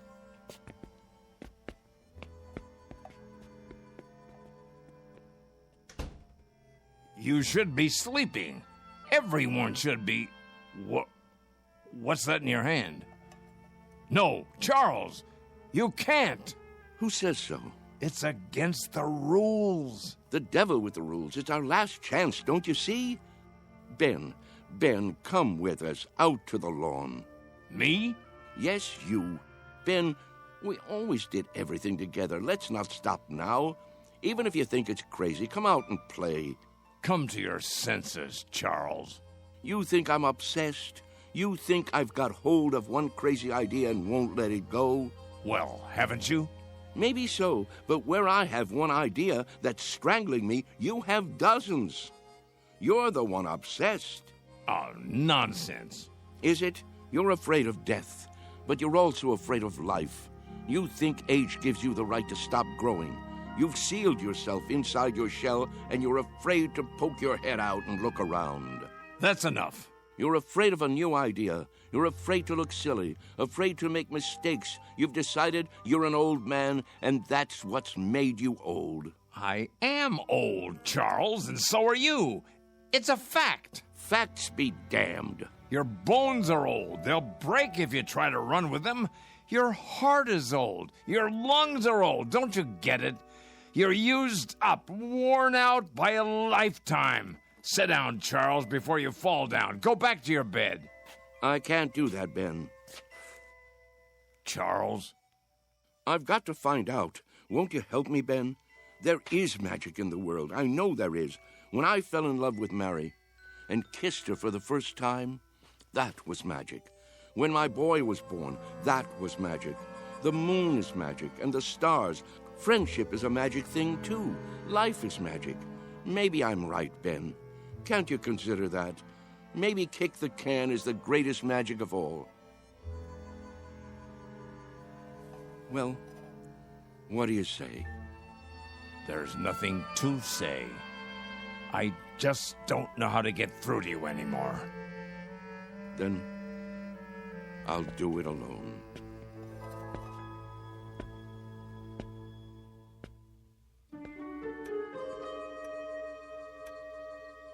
What are we doing here? I'll catch my death. Now, you just wait. Mr. Whitley has something in mind. Yeah, something important. But what could it be? Don't you know? Don't you remember? Remember what? How it used to be. How we used to sneak out of the house after dark when the grown-ups weren't looking and the weather was like this. Don't you remember how we used to play kick the can? Everybody played in my neighborhood. A long time ago. A long, long time. Funny. It doesn't seem that long ago to me. I remember. Yes. I think I do, too. But we've all grown so old. Are you sure? If these legs would carry me. How do you know they won't until you try?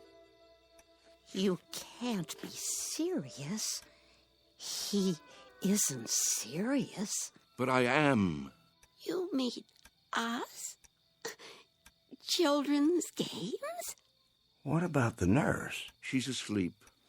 If we keep our voices down and open the door carefully, she won't hear us. Go outside? Why not? Are you chicken? Show them the can.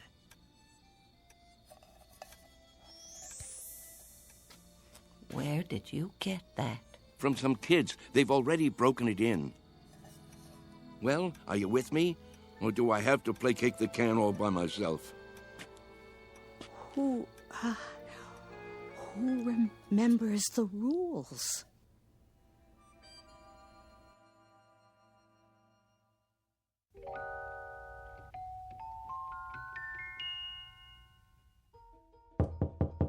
Mr. Cox. Hold your horses. I'm coming. What is it? Mr. Cox, come quick. Keep your voice down. You'll wake everybody. They're already awake. Hurry, hurry. You've got to stop them. Calm down, will you? What are you talking about? You'll see. Come to the front room. Easy, Mr. Conroy. Now, what is it exactly that I'm supposed to see? There's no time to lose.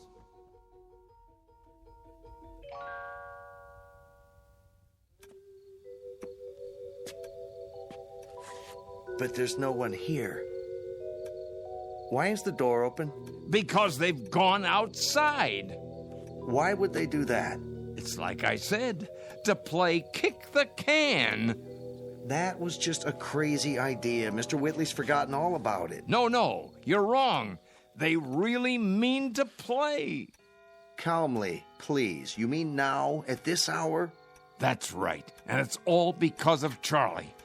Now I'm really worried about him. What'll happen when it doesn't work? He really believed it, see? That it would make him young. That's not the problem. What worries me is what will happen if he tries to run. He can't take the exertion. None of them can. 5, 10. Where?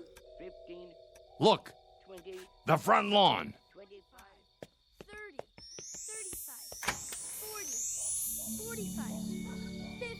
Come on, I know. Ready or not, here I come. Come on, everybody, let's hide. This is gonna be good.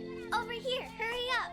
85, 90, 95, 100. Ready or not? Where are they? Here I come. And what are these kids doing here? I told them to stay away. Look out! Round man's arrived. Maybe they're around the other side. I'll go check. Hey, kick the can over to me. Hey, Ben, look at me. I told you it would work.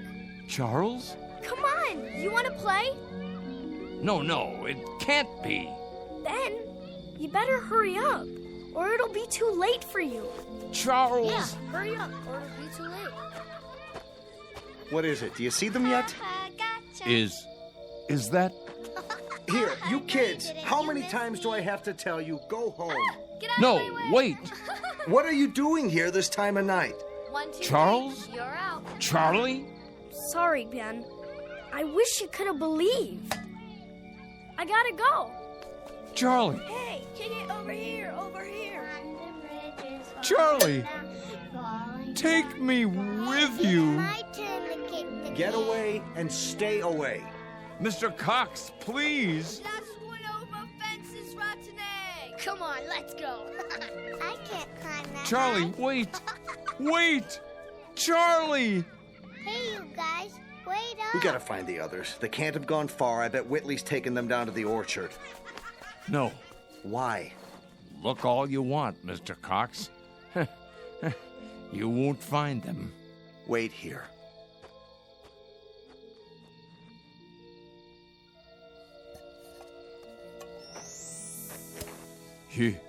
You forgot your can, Charlie. But don't you worry none. I'll keep it for you.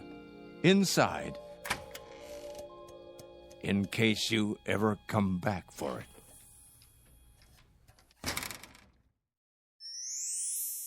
Come on, let's play kick the can. Come on, let's hide. He'll never find me. You can't catch me. I'm too fast. Haha, you missed me. Come on. No, kick it to me. Kick it to me. Got it, Sean. Yeah, you're in. Ollie, Ollie, oxen. Free, free, free.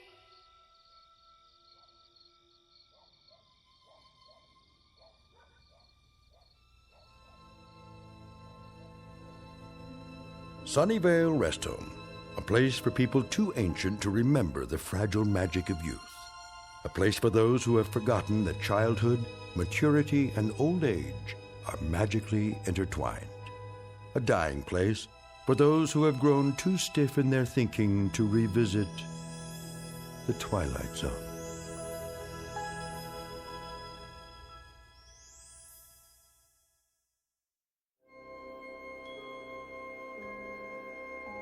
Hi, this is Carl Amari, producer of the Twilight Zone radio dramas. I'd like to take a moment to tell you about our official website at twilightzoneradio.com, where you'll get the latest news and information on these Twilight Zone radio dramas. Plus, at twilightzoneradio.com, you can digitally download 3 free episodes or any of our episodes for only $1.95 each. In this age of ever-changing technology, we've decided to make these episodes instantly available to you by making the Twilight Zone radio dramas a digital download-only series. This means that this series will no longer be offered on CD. The CD collections at our website are now being offered while supplies last at buy one, get one free. So be sure to get your favorites before they're sold out. Be sure to visit us often, and I'll see you in the zone.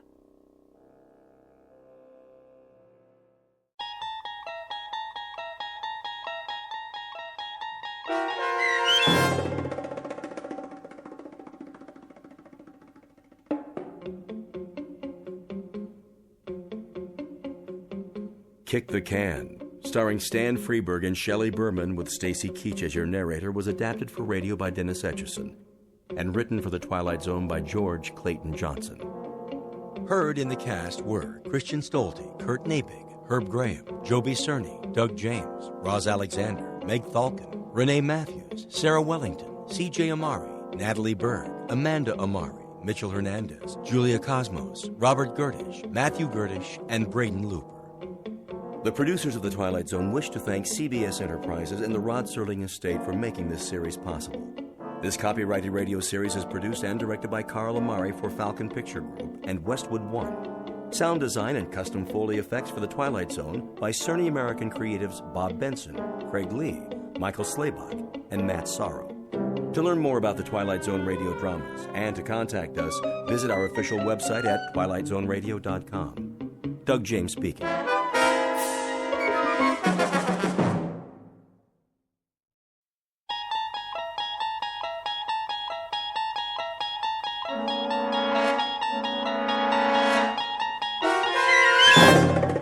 You unlock this door with the key of imagination. Beyond it is another dimension, a dimension of sound, a dimension of sight, a dimension of mind. You're moving into a land of both shadow and substance, of things and ideas. You've just crossed over into the Twilight Zone.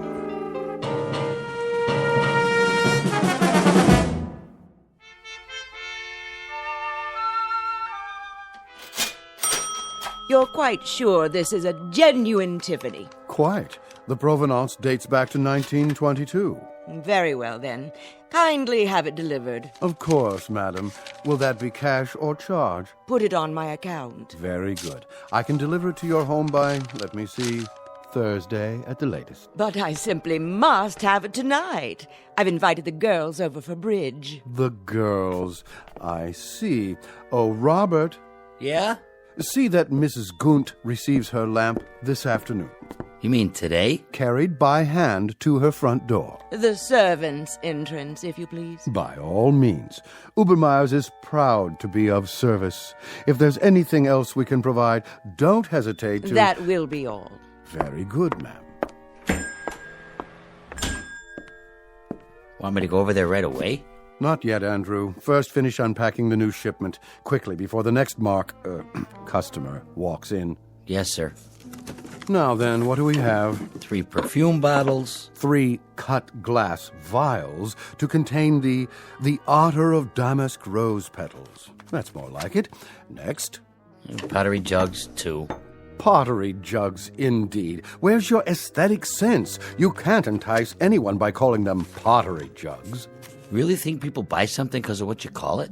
People don't come to buy anything in a gift emporium. They come because they don't know what they want. Then I sell them something. So what are you going to call these pottery jugs? Something exquisite. We'll display them on satin pillows with bread. A loaf of bread, a jug of wine, and thou beside me, singing in the wilderness. I'll unload them on some poor sucker before the morning's over. Okay, what about this? When we buy a shipment from Morocco, sight unseen, I suppose we take what we can get. But to sell that will require some creativity. Now, clean this up at once. May I help you? I hope so. I'm not sure. What's this? That would be an authentic voodoo mask. Oh. What about the pajamas? These are not pajamas, sir. They are a genuine imported harem girl's costume in 100% hand-sewn silk. Well, I don't know. It has to be something special. Very special. Suppose you describe the occasion and leave it to me. A personal gift? Not too personal. See, there's this girl in my office. Ah, a young lady. She's like a goddess.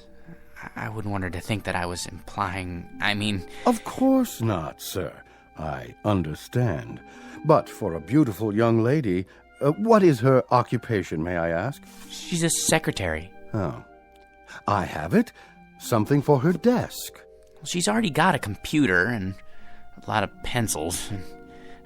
Something to remind her of you throughout the day. Subliminally, shall we say. Now, as to price, would $100 be too extravagant? 100? But of course she mustn't feel bought. Romanced is more like it. Aha! Perfect. What is? It's ideal. Romantic, but subtle. Not forward. No. You mean this old? This magnificent antique. Truly distinguished. Fit for a goddess. I can't make up my mind. A perpetual reminder of your taste, your flair for romance. Fill this with fresh flowers, and she won't be able to pluck you from her thoughts. Between 9 and 5, at least. After that, it's up to you. It's kind of tarnished, isn't it? That's not tarnish, sir. It's a patina. A testament to its authenticity. And only a mere $20. Well, that is more reasonable, I guess. Put this in a gift box, will you, Robert? For a most discriminating gentleman. Sure thing. Thank you, sir, for making such a wise choice. I hope you'll allow us to serve you again when it's time for the engagement. Don't mention it. Cash, I presume.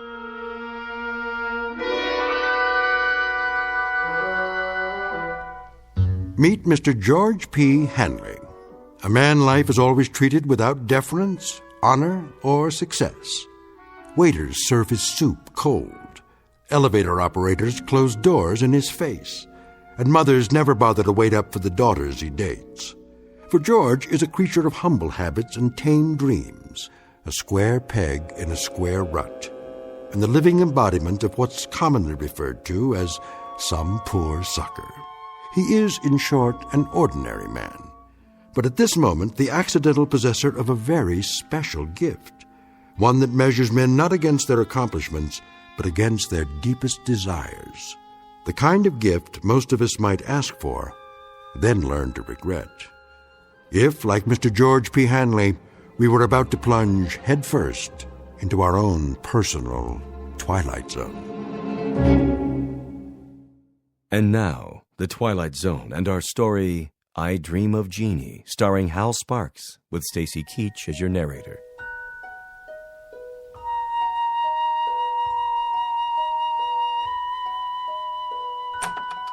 Good. Everybody's still at lunch. I'll just leave this on Anne's desk. No card. She'll just figure out who it's from, right by her keyboard. No, a little to the side. Oh, maybe on her chair. No. Oops. Better put this away for now. Where? In my drawer. Hey, Georgie Porgy, what happened to you? I had some errands. Well, you missed the worst chili con carne ever offered for human consumption. It set a new low, even for the greasy spoon Nick calls a diner. Fill my stomach, like a bag of rocks. I don't care much for chili. Georgie, witness a solemn vow for me, will you? I have to enter these municipal bonds. I, Roger Hackett, do solemnly swear never again to commit gastronomic harry-carry at Nick's, starting on the day I get my promotion at this office. Your promotion? Yep. I thought everyone with equal seniority had the same chance. Mr. Watson said... That's correct, Georgie old Porgy. We're all equal, but some of us are a little bit more equal than others. Especially me. Hi, Ann. How are you? You're looking nice. Hello, boys. Don't be so sure, Roger. Mr. Watson's a fair man. I'm sure he'll compare our experience in debit financing, evaluating liabilities. And that, old Georgie, is one reason why I am more equal. All you think of is debits and liabilities, with assets like hers around. Now, where'd I put my little surprise? Here, Anne, for you. What's this? Oh, just a little something to say happy birthday to the prettiest girl in the entire office. I'm the only girl. And you'd still be the prettiest, even if this whole place was staffed with Miss Americas. Are you gonna open it? Roger, what? Go ahead. Oh, Roger, it's beautiful. Like it? Why, this is the most gorgeous peignoir I've ever seen. Huh, is that what they call it? But it is awfully revealing. Then you'll just have to be careful who you wear it for. Hey, Ann, put it on. Can you feature old man Watson's puss when he calls you in for dictation?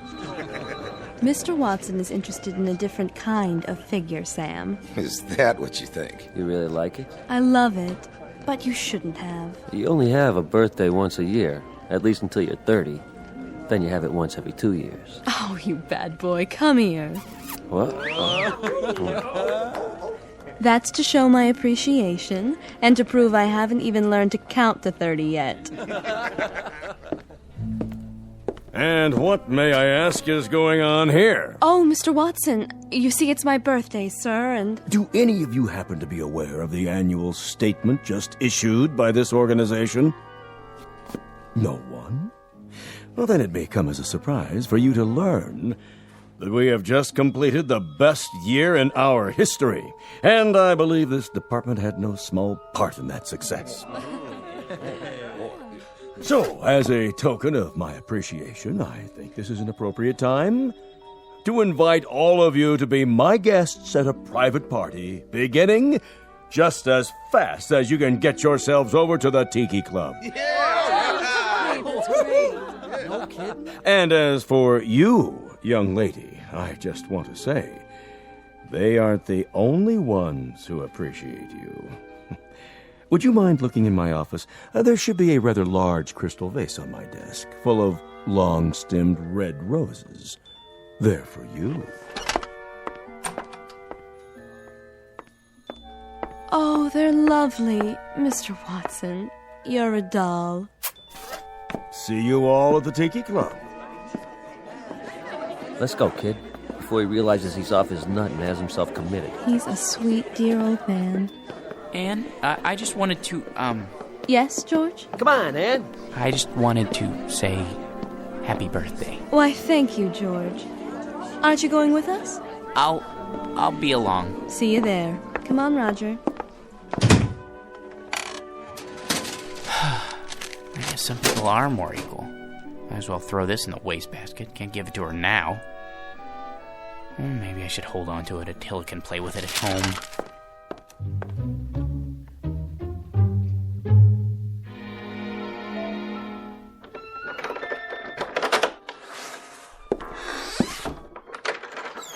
Hello, boy. Have a good day. Yeah, mine was lousy, too.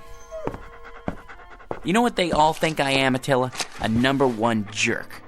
And they're right. What a job title, huh? George P. Hanley. Jerk. Take it easy. There's nothing to worry about in the package. Come on, I'll show you.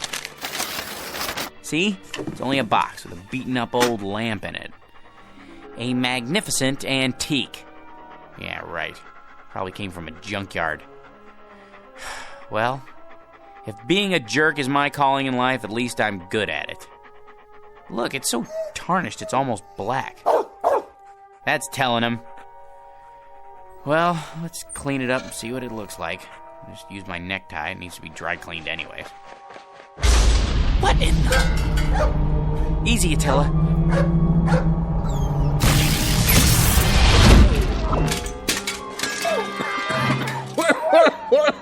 Oh, boy. Some special effects, huh? That smoke's hard on the old mucous membranes. You wouldn't have some Visine on you, would you, buddy? Who are you? Who am I? You were expecting Rex Ingram. I'm the genie of the lamp, that's who. You know, Aladdin, the whole bit. Don't you watch The Late Show? A genie? You don't look like a genie. Where'd you get that plaid suit? What difference does it make? The routine's the same. A couple thousand years ago, I had to wear those crazy balloon long johns and a real wild turban. But let me tell you, that headgear ain't as light as it looks. Give you a real crook in the neck, know what I mean, Jack? George. My name's George. Jack, George, whatever. What I was gonna say is, nowadays we dress hip. Except for these velvet slippers with the curly toes, my one concession to Squaresville. Now, where was I? What do you mean? Sports coats like that went out in the 60s. They did, huh? Well, what do you expect? Know how long I've been in there waiting for somebody to call me? Better pick up some new threads. You got a Ziedler and Ziedler around here, maybe a side of or, someplace happening? But if you're the genie, that means I'm the master of the lamp. So you're the master of the lamp. Big deal. Give me a match so I can light this cigar before I give you your free wish. I thought there were 3 wishes. There's the rub. There used to be 3, but let me tell you something, Jack. George. The scene used to include 3 wishes, but people started abusing the privilege, so we had to cut back. You get enough headaches with 1 wish, let alone 3. So, think it over and give me a call. But do me a favor, sleep on it. Why? You know the routine. The wish comes true, blah, blah, blah. But once you make the wish, that's what you gotta live with. Could you make yourself available for consultation? Look, Jackson, how am I supposed to know what you want? You and me just met. Well, at least tell me, what is it that people usually wish for? Listen, Herbie, whatever your name is, it's enough to make you blush, some of the stuff they ask for. Money, precious jewels. That's not so bad. Not so bad? Think about it. So they get a lot of dough. There's the IRS, long-lost relatives beating on the door. It's enough to flip you out of your gourd. So not wealth? Forget about it. Maybe love, then? Love? You gotta be some kind of a kook. You call me after all this time and you wish for love? You don't wish for love, Chief. You make it. Then I don't know what it is I do want. If it isn't wealth or love... Like I told you, Johnson, think it over. Drop it down the well and see if it splashes. But don't go rubbing the lamp every time you get ants in your pants. That puff of smoke tears up my sinuses. And the next time I make the scene for nothing, you've had it. Now hold on to this cigar for me. It's too close to smoke in there. No cross-ventilation, know what I mean? No, but I can imagine. Till we meet again, Bubby. Like later. If it's all the same to you, make it much later. And just once I'd like somebody amplified.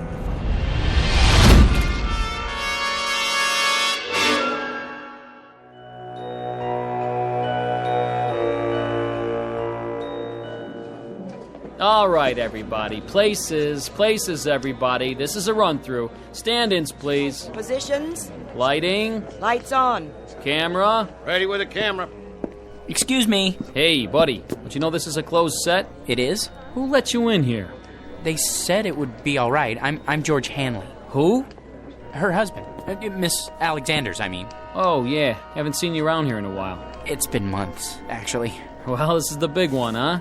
I beg your pardon? The last shot of the picture. Once we get this one in the can, it's a wrap. It is? Say, can I ask you a question? What's that?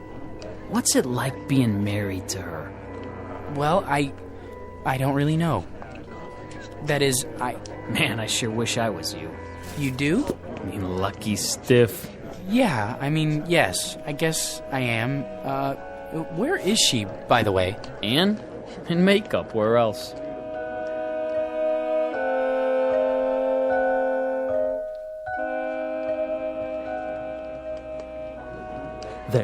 Here's the mirror, Miss Alexander. Well? I suppose it'll have to do. I blended the MAC lip gloss with the NARS shadow for an ultra-moist look. Isn't it ravishing? Can't you do something with this hair? My bangs are drooping. Certainly, Miss Alexander. Where's my blow dryer? Ready on the set, Anne? Yes. That'll have to do, Skippy. There. Perfection. Leave us, please. Of course, Miss Alexander. Which scene is this? Well, this is your entrance into the city on the shoulders of Nubian slaves. Just the close-up where you wink. What's my motivation? Oh, to rule, my dear, with him at your side. Got it? Just remember, you love this guy so much, your guts do a loop-de-loop every time he creeps up on you. He's big. He's manly. He wears a leather skirt. Well, tell him to oil it, will you? He screws up my lines every time he moves. Not a problem. Props! Get me some WD-40 now! Anne? Darling! Hello, dear. My, you look lovely. Good enough to kiss. Not now, Georgie. You'll smear my lipstick. This is the final scene, isn't it? It's been such a long grind. It sure has. They said you could take a few weeks off, but that was 6 months ago. We can still take our honeymoon. That is, if you want to. Do I? Careful with the hair, Georgie. Sorry. They don't pay me to look ugly, sweetiekins. Besides, anticipation is the real joy. Isn't that what they say? They haven't been waiting for 6 months to take the most beautiful woman in the world on her honeymoon. Places, people. This one's for real. It won't be much longer, I promise. Just think, no more crawling into bed with a script so you can study your lines half the night. After today, no more getting up at 4:30 in the morning to go to the studio, and when we get home, you can take a nice hot bath, maybe even let me wash your back. And then first thing tomorrow, we leave on our cruise. But darling, have you forgotten? Forgotten what? The wrap party, here on the set. There will be 1 million photographers. There's no point in going home. Not tonight. Not tonight, huh? Sure, Anne, I understand.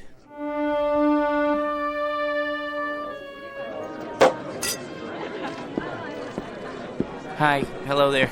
No champagne, thank you. Excuse me, has anyone seen... George boy! Hiya, Mr. Watson. Call me Eli. Hey, listen, George, I want to talk to you. Anne said something about your needing a vacation. Not me, her, both of us together. I'm not going to mince words. I want Anne to star in my next picture right away. It's a guaranteed smash. Not a chance. What's the matter? Money? Okay. I'll double her salary. It's not the money, Mr. Watson. Eli, you see, it's our honeymoon. Great! I'm shooting on location. Make a great honeymoon trip. First-class hotel, all the trimmings. Some honeymoon. Out of bed before the sun comes up, work all day, study her lines all night. In the last 6 months, the only times I've seen her when she wasn't asleep, she was either covered with makeup or she had so much cold cream on she would have squeezed right out of my hands and stuck to the ceiling. Listen, boy, she's a star. How would you like to see her with bags under her eyes? I'll take her any way I can get her. My boy, you want the world's most beautiful woman. You've got to share her with the world. I've been doing that. Now I want the world to share her with me. Son, it's not for myself, but no Anne, no movie. You know how many good people will hit the unemployment line? Actors, grips, prop men. They've got wives and sweethearts, too. They've got little ones. They've got mortgages and sports cars to pay for. Can't you get another star? Not like Anne. Millions of plain folks all over the world wait for her pictures. Little kids count their pennies. Mothers go without lunch. Brave men sacrifice the tiny luxury of a cigarette just so they can buy a ticket and escape the drab drudgery of an uncaring world. Just by watching Anne up there on the silver screen. Really? For them, George, the salt of the earth. Can't you find it in your heart to make this one little sacrifice? Oh, Mr. Watson, if you put it that way, I'll tell her she can do the picture. It'll be tough, but we'll get through it together. Good. You tell her. She's right over there. Roger, good news.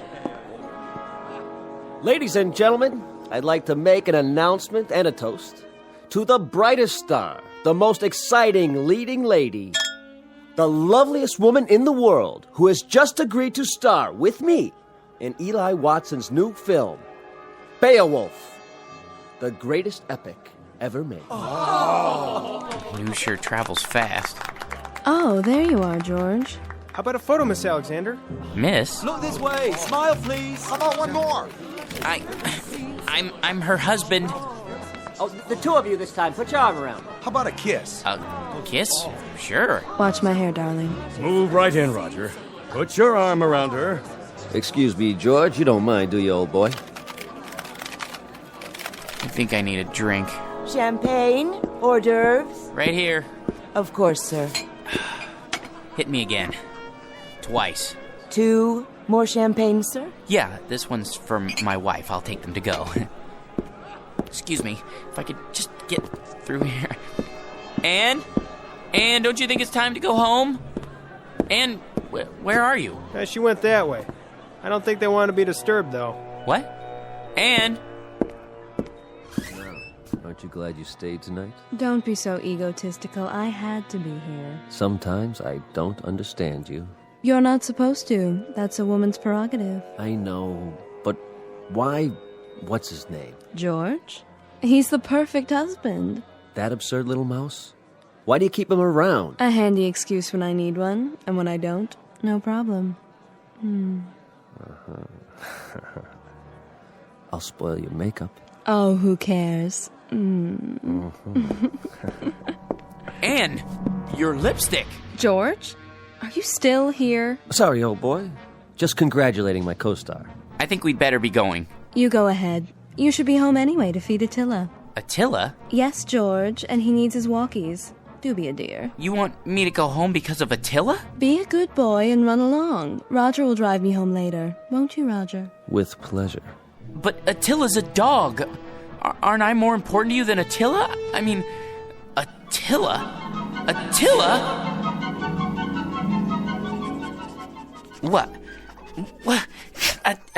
Attila, is that you? Oh, phew. What a dream. Oh, boy. Yeah. You know something, Attila? That's the trouble with a guy like me. Having something I want that much only means that it hurt that much more when I lose it. If I had a wife like that, well, I would lose her. Might as well face it. You still love me, don't you?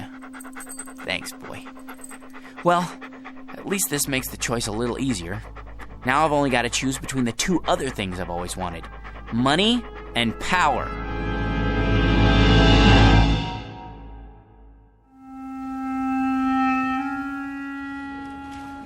Morning, Georgie. Morning. Well, today's the day, huh? For what, Raj? For what? Well, you listen to this guy.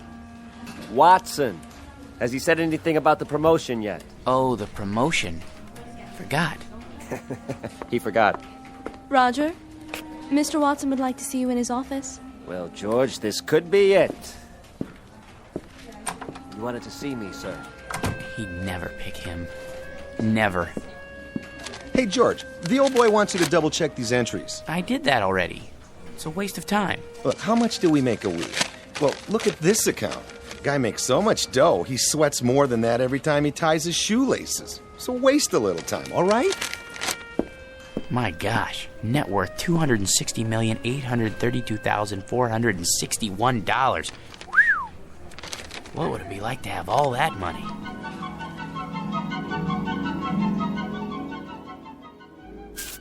Here we are, sir.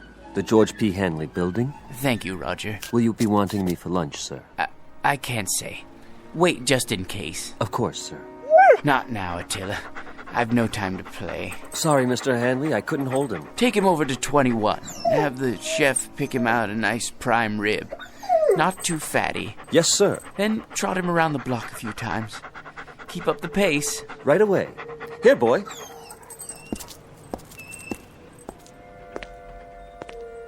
Paper! Get your morning paper! How old are you, son? 9, sir. 9? I see you every morning. Aren't you missing school? Oh, no, sir. I wouldn't miss school. I get up at 5 for my papers, and then I go over to PS 31 for the afternoon session. Incredible. What about your parents? My mom is dead. My old man had a store, but it went broke. Sorry to hear that. I'll have a paper. Golly, I can't change a $100 bill. I didn't expect you to, son. Gee, thanks.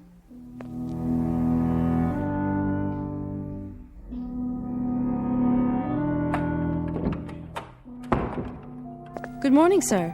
AT&T's up 7 points in the morning ticker. Glad to see you back. Thank you, Miss Alexander. How was the Riviera? Oh, all right, I guess.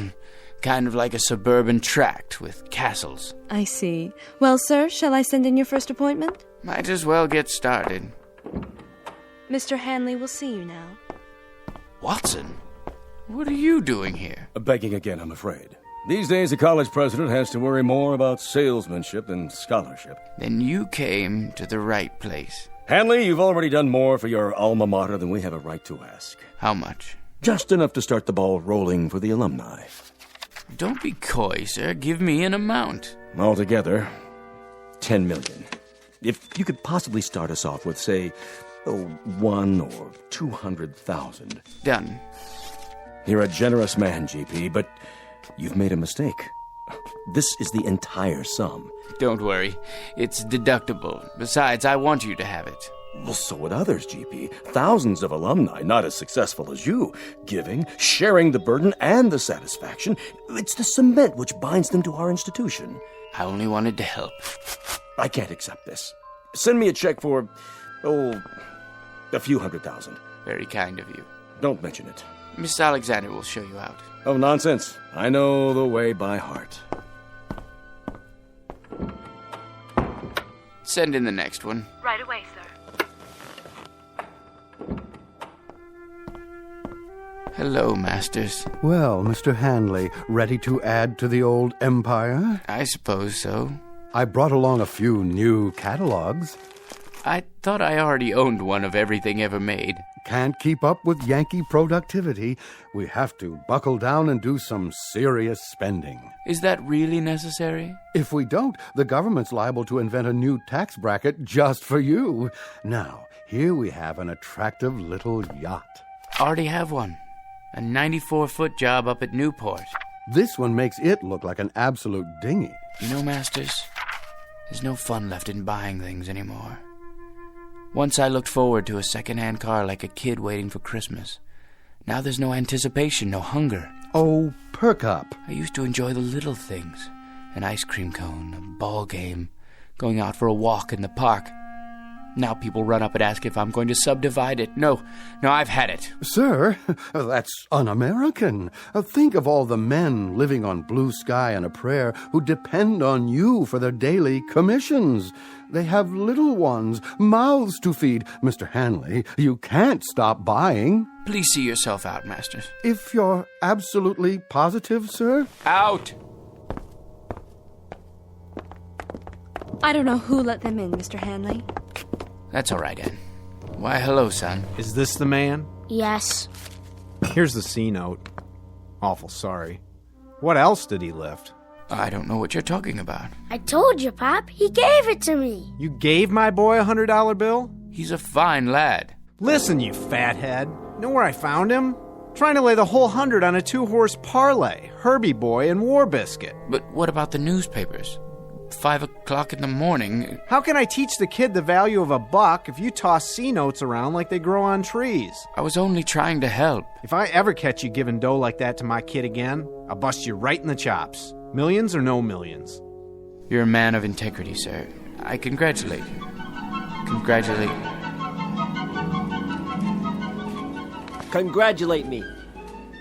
George, I said congratulate. Congratulate? You're looking at the new head bookkeeper. Hey, way to go, Raj. Speech. Thank you. But the first thing I want to tell you guys is I intend to keep my vow. From now on, no more lousy lunches at Nick's. Can't believe it. He wasn't even a good chauffeur.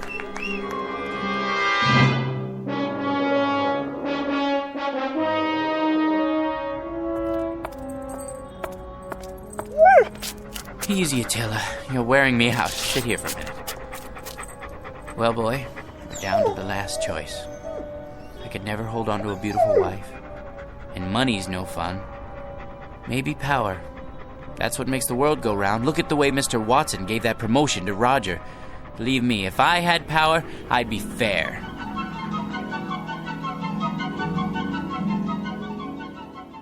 Here, sir. This copy and this. Just your initials on that page. Mr. President, you can't sign any more bills today. You're exhausted. Watson, the people elected me. They placed their individual destinies in my humble hands. I can't betray them. In that case, they're getting the best in leadership. The very best. Sir, the congressman is waiting. Send him in. Mr. President, this pension legislation will tear the party in two. If you let it come to the floor, I, for one, won't get a single vote in November from anyone over the age of 10. Check with the majority leader. See if he can kill it in committee. Yes, sir. Right away. Yes? The situation in Asia is fraught with tension, Mr. President. We're not getting enough intelligence down there. Have the CIA prepare a full study. Your appointment schedule, Mr. President. Thank you, Sam. Move the press conference to after lunch. I need a haircut. For the UN speech, have someone whip up a draft. Tell him I need jokes. Yes, sir. Who are Sonny and Mickey? Those scrub scouts who wrote the letter about citizenship. You asked to be reminded when they arrived in the capital. I know there's no time. Make time. The boys and I can get haircuts together. Pass this on to the Secretary of Defense and mark it expedite. Save this for the Economics Advisory Council. Top priority. On the double, sir. Decisions, eh, Attila? Mr. President, I had to see you. Who let you in here, woman? I hid in the building all night. Don't send me away. I'm down on my knees. Kindly get up. How can I help you? It's my grandson. He's just a boy of 18. He fell asleep on guard duty, and they said it was treason. They're going to hang him. Easy, ma'am. He's in the service? Special duty at a missile base. Serious offense. Only a presidential pardon can save him. Please, sir, he's a good boy. Just a little tired. It could happen to anyone. Indeed, it could. Then you'll do it? You'll pardon him? Ma'am, the world will little note nor long remember what I say here. But this nation, this government, and its president are no more and no less than people. Of, by, and for them. Freedom is our battle cry, justice and mercy our glory. Tell your son when you see him tomorrow that I'll have the Attorney General prepare an order for executive clemency. Bless you, Mr. President. You're a great man. Here, Attila. Up on my lap. You know, I think we found our niche. Who said power was hard to handle? All you have to know is how to use it, right, boy? It couldn't wait, Mr. President. What couldn't wait, General Hackett? It's the hotline. Red alert. Red? You mean the missiles? Yes, sir. They're on their way. What do we do? The decision is up to you, sir. The world's about to go up in one big poof. What do you say? Counterattack? How about a staff study? It's too late. Call in the Secretary of Defense. No time. You have 10 seconds, sir. It's up to you. I can't. Let someone else decide. I don't want to decide. Not me. Not me. Not me. Not me. No! Not me! Not... Yeah, you, Mac. You and your mutt, get off my stoop. Oh. I must have dozed off. Come on, dog. Let's go home. Well, Attila, we've got a magic lamp waiting for us back at the apartment. Anything I want, just for the asking, and I can't even figure out what to wish for. I never even thought it through until now. You know something? No matter what I wish for, it won't change a thing. I'll still be me, George P. Hanley. Vocation, jerk. What's that quote? The fault, dear Attila, is not in our stars, but in ourselves. Ourselves, huh? That's it. Come on, Attila. We're gonna show that bored old genie a thing or two. We're gonna wish for something original.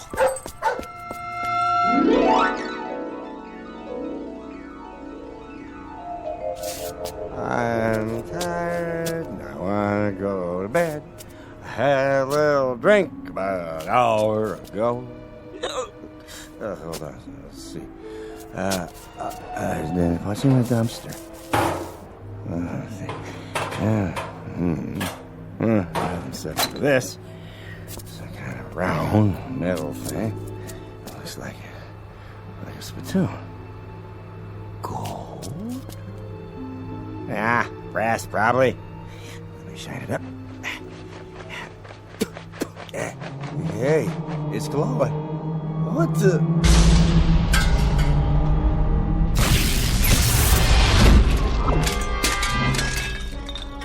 Yes, master? Hey! Where'd you get the funny pajamas and the headpiece? They're traditional.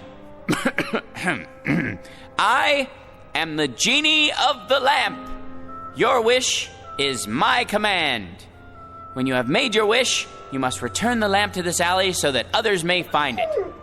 Keep your turban on straight, Attila. Now then, as I was saying, I am at your service, sir.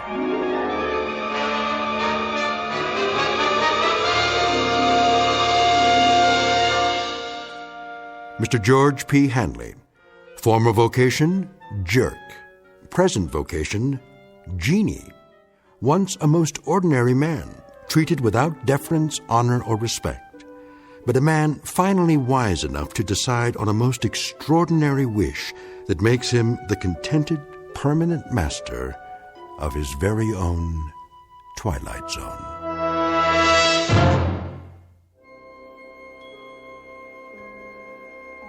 Hi, this is Carl Amari, producer of the Twilight Zone radio dramas. I'd like to take a moment to tell you about our official website at twilightzoneradio.com, where you'll get the latest news and information on these Twilight Zone radio dramas. Plus, at twilightzoneradio.com, you can digitally download 3 free episodes or any of our episodes for only $1.95 each. In this age of ever-changing technology, we've decided to make these episodes instantly available to you by making the Twilight Zone radio dramas a digital download-only series. This means that this series will no longer be offered on CD. The CD collections at our website are now being offered while supplies last at buy one, get one free. So be sure to get your favorites before they're sold out. Be sure to visit us often, and I'll see you in the zone.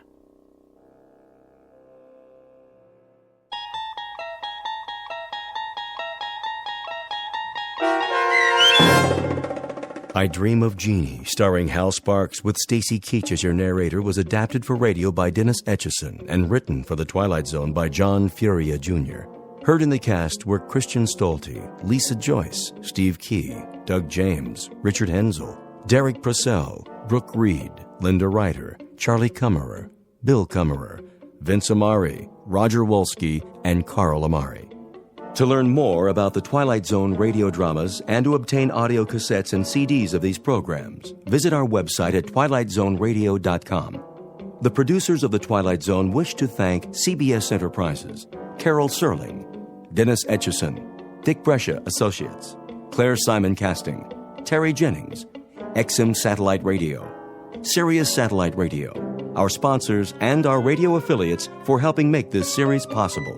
This copyrighted radio series is produced and directed by Carl Amari and Jason Mallow for Falcon Picture Group. Doug James speaking.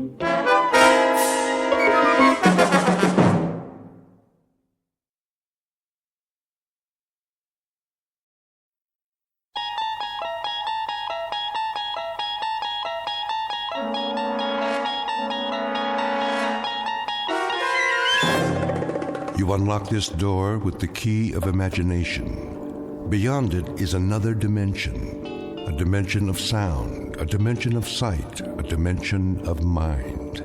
You're moving into a land of both shadow and substance, of things and ideas. You've just crossed over into the Twilight Zone.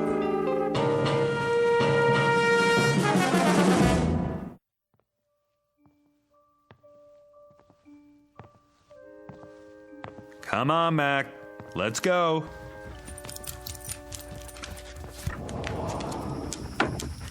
Out in the backyard. You got plenty of water, big guy. What's the matter? Something out there? Hey, maybe it's a squirrel. Nothing you can't handle. See you in the morning, big guy.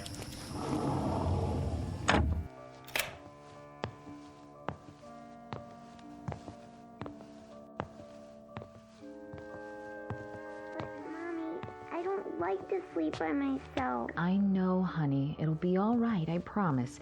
Daddy and I are in the next room. Hey, sweetie. Ready for bed? Daddy, I want Mac. He's outside where he belongs. But I need him. No, you don't. This is where you belong, in your room. But You're a big girl, aren't you? Yes. A very big girl. And big girls have their own rooms. In the morning, I'll make your favorite breakfast. Waffles? Waffles. For all three of us. But it's scary in here. Tina, honey, stop it. Will you leave the door open? Sure, sweetie. Plus, you have your nightlight. Come on, Ruth. But, Mommy... If anything frightens you, call for me. I'll come right away. Nothing's going to frighten her. The house is locked up tight as a drum. But what if the bad man comes? Oh, Tina, really? Hey, then Mac'll get him. He's a good dog, isn't he? Yes. Go to sleep now. Can I have a drink of water? Of course. Night-night, sweetheart. Night. Don't let the bedbugs bite.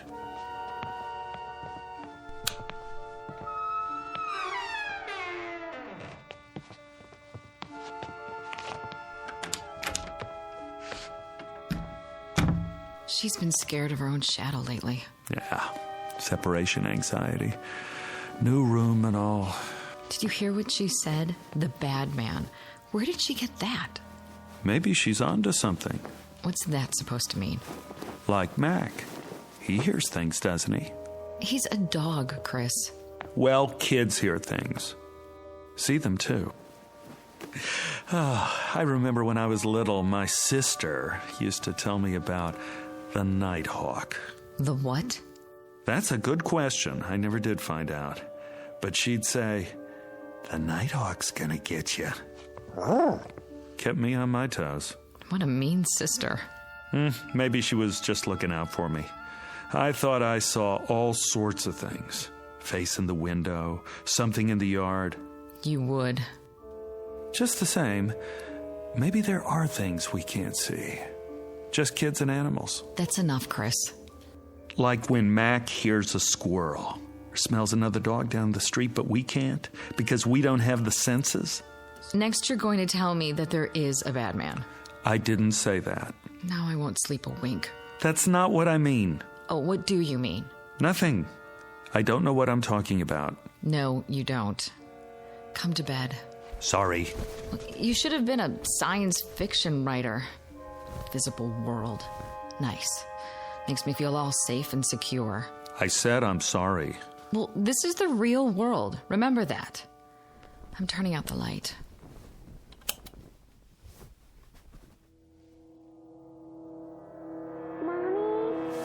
Now what? Oh, I forgot to get her a drink of water. If you get up every time, she'll never go to sleep. But I promised. One time. That's it. Agreed? Agreed. Mommy? Daddy? The voice of one frightened little girl. Name, Bettina Miller. Tina for short. Description, 6 years of age, average height and build. Blonde, quite pretty. Last seen being tucked into bed by her mother only a few minutes ago. Last heard, there's the rub as Hamlet puts it, for she can still be heard quite clearly, despite the curious fact that very soon she won't be seen at all. Not by her father or mother or anybody else. Present location? In the next bedroom, or so it seems. At this moment, it might be more accurate to say that she's just become a resident of an unseen world called the Twilight Zone.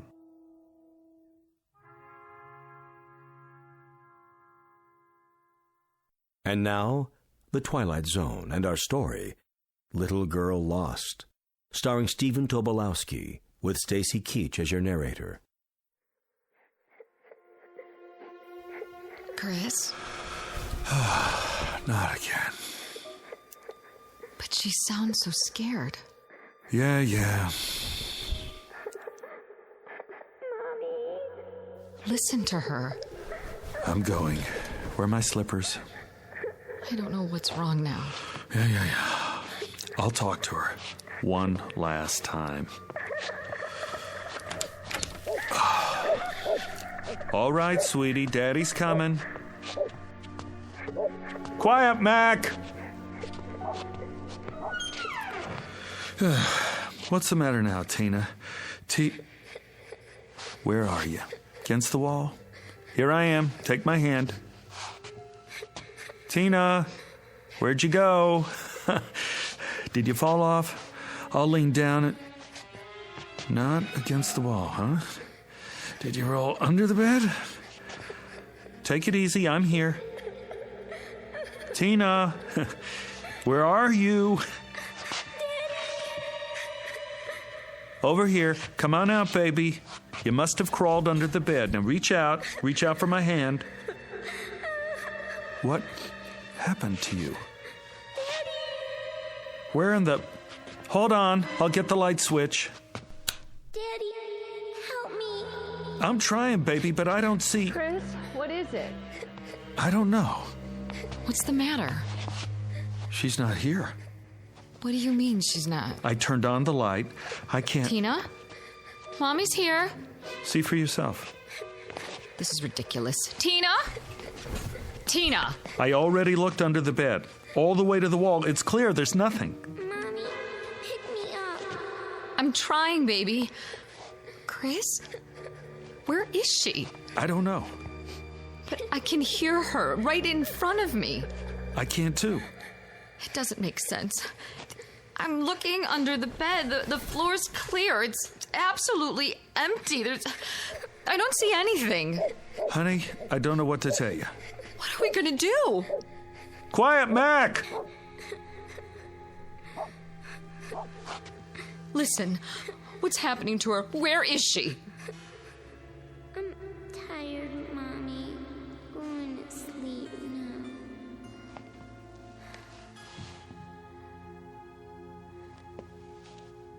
Tina? Tina?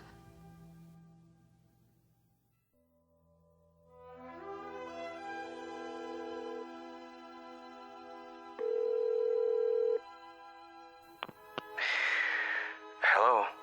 Bill. Yeah. Bill, it's Chris. Oh, hi. What time is it? Can you come over? When? Now? I'm sorry, but it's an emergency. What's the matter?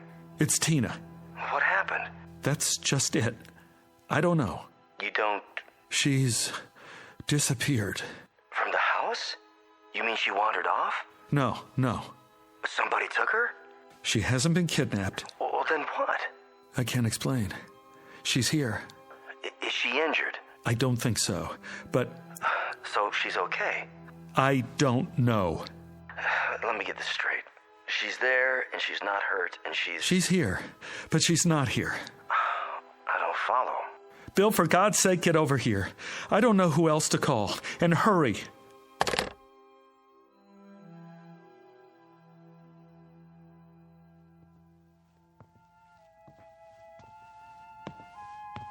She's still asleep. That's what it sounds like. Ruth, stand up. Shouldn't we wake her? I called Bill. Bill? He's coming over. He's a physicist. Maybe he can... What do we need a physicist for? It's all I could think of. Shouldn't we call 911? And tell them what? That our daughter rolled off the bed and now we can hear her, but we can't see her. Oh, God. Where is she, Chris? Where is she? I'm going to look under the house. Under the house? Why? There's no hole in the floor, is there? Not that I could see. Oh, I better let Mac in. He's going to wake up the whole neighborhood. Sit on the edge of the bed. Wait here for me. Get the flashlight. It's in the kitchen. Right.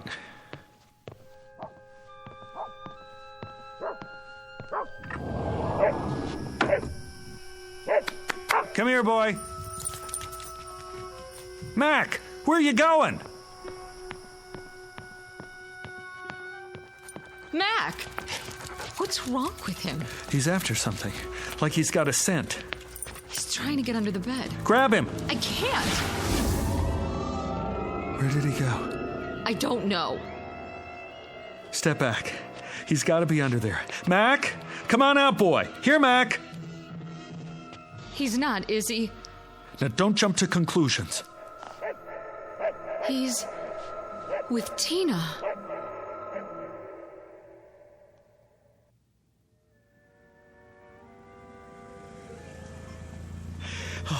He's here.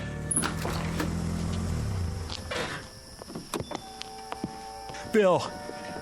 I got here as fast as I could. Thanks. What's up? I'd tell you if I could, but you wouldn't believe it. Try me. I wouldn't know where to start. You better see for yourself. See what?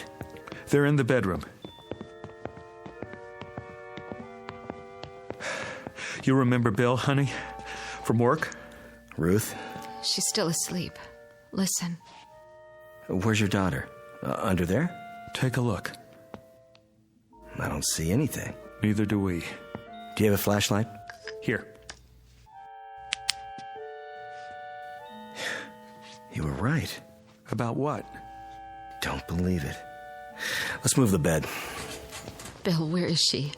I'm about to lose my mind. Well, at least she's breathing normally. So she must be okay. Take the other end. Got it. Wait. It's not that heavy. We better mark where the legs were. Why? Do what he says. Anything will work. You know, those books in the corner. Put one on the floor here and here. I don't see. Thanks. Now, from the front, lift. Right. 2 more under this end. Here? Perfect. Now, lift it away from the wall just a few feet. There. All right, now set it down. Okay. You can still hear it. That's her breathing? Yes. And these 4 books mark where the bed was. The sound of her voice is inside the rectangle. The dog was too a while ago. Dog? Mac. I let him in the house and he ran straight for this spot, dove under the bed, and poof. He was gone too. But we could still hear him. Not now, though. Not now. You felt the entire area? All over, several times. And? Nothing. Okay. What are you doing? Stepping very, very carefully into the rectangle. Looking for... the opening, maybe. I want to cover everything between here and the wall. The opening to what? I don't know yet, Ruth. Quiet. There. Do you hear? I hear. You're moving as if you're afraid you're going to step on her. But there's no hole in the floor. You can see that. Yes. Why are you moving your hands? To cover the air above the floor as well. I did that. We both did. Well, maybe not every inch, but... All right, take it easy. I'm almost at the wall. I don't get it. Get what? It's not in front of the wall. So that means it must be... Bill! Look out! Your hand's going into the wall. Pull out! Pull out! I guess I found it. Found what? Bill, what was that? Your whole hand disappeared into the wall. It did. I saw it. So did I. This must be it. What is? The opening. To where? I'm not sure. But off the top of my head, I'd say... to another dimension.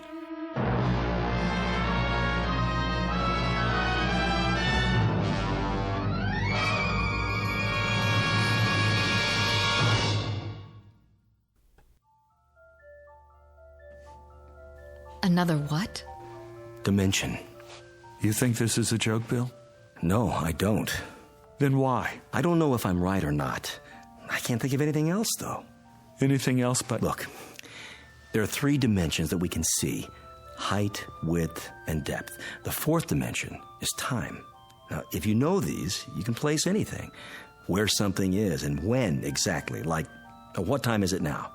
1:12 a.m. on this particular date in this location. Why are we talking about this? Wait, hear him out. There may be other dimensions as well. Science is still arguing about how real they are. But there could be doorways to these other times and places. Other realms. And some of those doorways have been verified. Have you heard of wormholes? I don't see what all this has to do with my little girl. Wait, I think I'm getting it. Tina must have fallen out of bed, accidentally rolled under it, and gone through. Like my hand. Did that actually happen? I couldn't believe my eyes. One way to find out. Let's try it again and be sure. Bill, don't. Right about here, wasn't it? I was touching the wall to see if it was solid, and... It's happening again. Oh, this is it. An invisible opening of some sort. I can't see your hand. Pull it back. There. I'm okay. What did it feel like? There was no sensation. It's just that, for a second, my hand was out of the visible spectrum. Where was it? That's what we have to figure out. I don't care about the reason. I just want Tina back. That's where Mac went too? Must be. He's probably with her now. But why? He could have sensed it. Animals are sharper about that sort of thing than we are. He must have known she was in there and gone after her. But we have eyes too. Why can't we see them? Because some things may be right in front of us, but we have a blind spot. Such as? Do you have any change on you? What? Wait a minute, I do. Here's a quarter. Now, hold it out at arm's length, between your thumb and your finger. Yeah, that's it. Now, I want you to stare straight ahead at the ceiling light and move the quarter just off-center, a few degrees to the right, approximately the 3 o'clock position. But don't move your eyes. Go ahead, try. Wait a minute. What do you see? Nothing. I can't see the quarter anymore. Exactly. But if you move it an inch or two right or left, or up or down. There it is again. It always was there, right in front of you, but you couldn't see it. Do you know why? Because you have a blind spot on your retina. It's a very small area where the optic nerves tie together. Now, you'd never know it. How can you be aware of what you can't see? But whatever's there is still there, isn't it? I mean, whether you see it or not. I never noticed that before. You could go your whole life and never notice it, unless there was some reason to. But it's been there all along, invisible, like the quarter. Well, now that I know where she is, I'm going after her. No. Don't try to stop me. She's my little girl. We don't know what else is in there, or how far it leads. My daughter is in there. I know that, Ruth, but we can't just... Why not? You put your hand in and you pulled it out twice. We don't have enough information yet. Tina is right in front of us, on the other side of this dimensional opening, or whatever it is. All we have to do is reach in and... If it's that simple, why hasn't Mac found her yet? If I'm right, and this is a kind of gap or blind spot, an opening to another dimension, it wouldn't be laid out the same as our world, would it, Chris? There must be something we can do. Listen to the man, honey. You got a pencil? Anything to write with? Check Tina's drawer. Only crayons. That'll do. A black one. Here. Now, let's see just how big this thing is. I'll have to mark up your wall. Go ahead. This is solid. And this. And this. Ooh, but not here. The same spot I touched before. All right, I'll mark it with a dot. Take your hand out first. Right. And all around the edges, where it's still solid.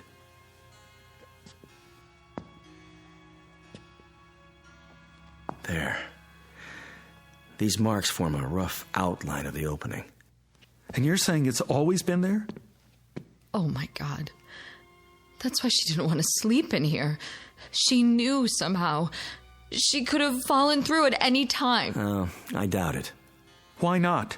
Because locations are in space and time. The fourth dimension, remember? Lord knows, I'm no expert on this, but... Well, it's still pretty theoretical, but for now, I can connect the dots in at least 2 of those dimensions. So you're establishing the perimeter? As best as I can.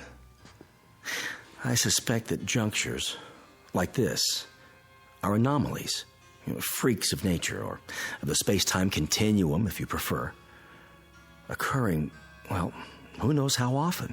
Rarely, though, I'd say. I hope. Now, if I take these points and extend them geometrically, and then draw lines to connect the limits, we should see the projected boundaries of our so-called doorway. That's it? The outline? All right, let's step back and see what we've got. Kind of a vertical rectangle.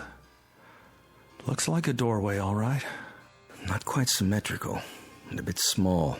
About 3 feet across, maybe 4 feet tall. Exactly the size of Tina. She could have stepped through. Do you still have that quarter? Here. Throw it. What? At the wall. What for? It's a test. Toss it between the lines, and we'll see what happens. Okay, here goes.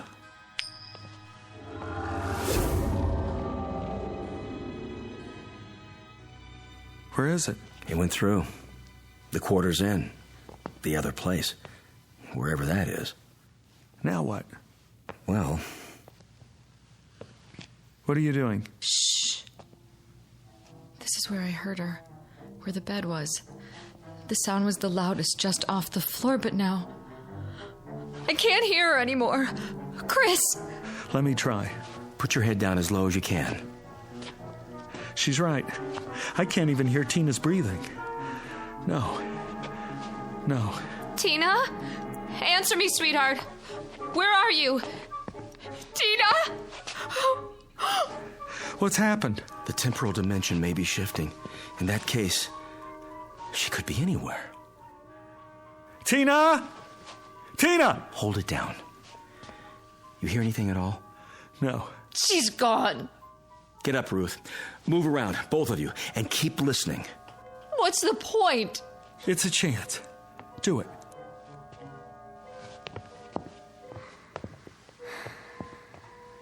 Psst. Over here. That's her? In the corner. What in the name of... Quiet. It's getting weaker. Where's she going now? Tina, come back! Keep looking for her. But how? Come on. Where? Anywhere. Try the whole house. I'll take the living room. Tina? Tina? What is it? She's gone. Gone and never coming back. We don't know that. We don't know anything. Come on, babe. You gotta be strong. For Tina. In here. Bill?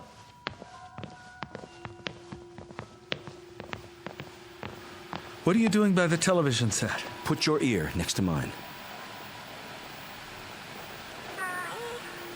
Daddy, I want my dolly.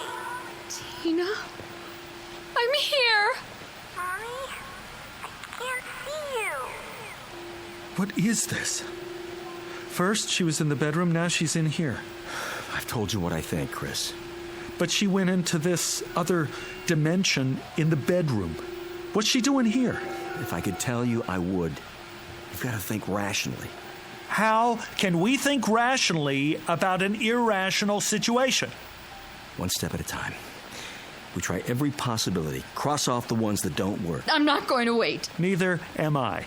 We can't get ahead of ourselves. My daughter needs me. I've got to go to her somehow, some way. Mommy? Daddy, help me. Help me now.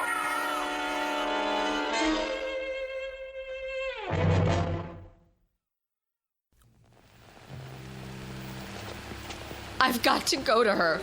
I'm afraid it's not that simple. Get out of my way. Slow down. Let's think it through first. We have to do something. I know, but what? She could be somewhere else entirely now. Are you saying it's hopeless? Chris, if she's beyond our world, everything's different where she is. The normal rules don't apply. The slightest movement on her part might seem, to us, to be all over the place, but she might just be turning over in her sleep. Then what do we do? I have an idea. Call him. Who? The dog. Call him. Hurry. Mac! Here, boy! That's it. Here, that's a boy. There she is.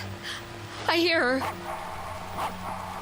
Where are you taking me, Matt? I don't want to go. Stop it. Tell her to go with him. Tina! Mommy? She hears you. She hears you. Go with Mac, baby. Please, go with him. Where are you? Here, baby, I'm here. Just tell her to go with the dog. Sweetie, go with Mac. Right now, baby. Where is he taking me? Where we are. You want to be with Mommy and Daddy, don't you? Yes. Then go. Will he take me to you? Yes, baby, he will. All right, Mommy. Hurry, Mac. Let's go. The dog should go back to the place where he entered. Yes.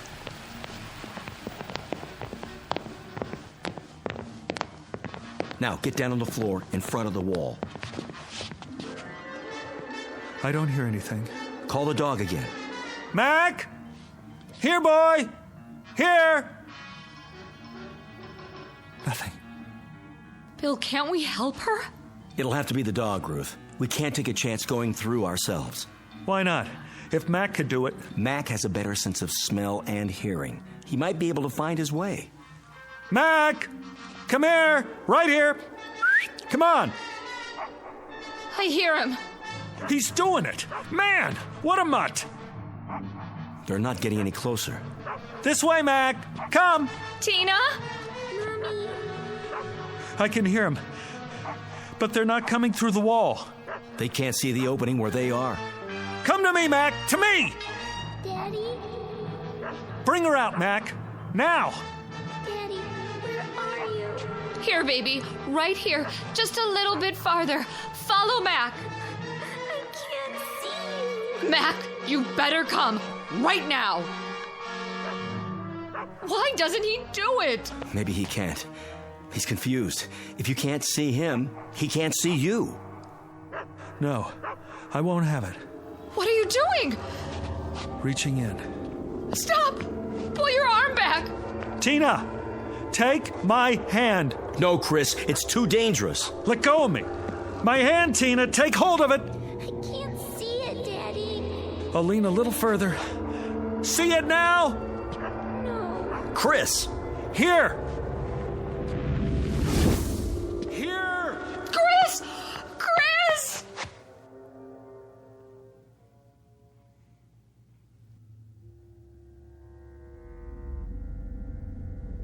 Chris? Yes! You all right? I'm okay. I got through. Can you hear me? We hear you, pal. Don't move. But I have to. Don't move an inch, or you'll never find your way out. But I'm just here, on the other side of the wall. What do you see? I'm not sure. It's dark. There are lights, millions of them, like stars. Some of them are flashing, moving past, and there's some kind of mist. I can't make out anything else yet. Don't even try. Stay where you are. I've got to find her. Let her come to you, Chris. Call her. Yes, call her. Tina! Daddy? I can hear her. She's close. Where are you? Come to the sound of my voice. I don't know which way. I gotta help her.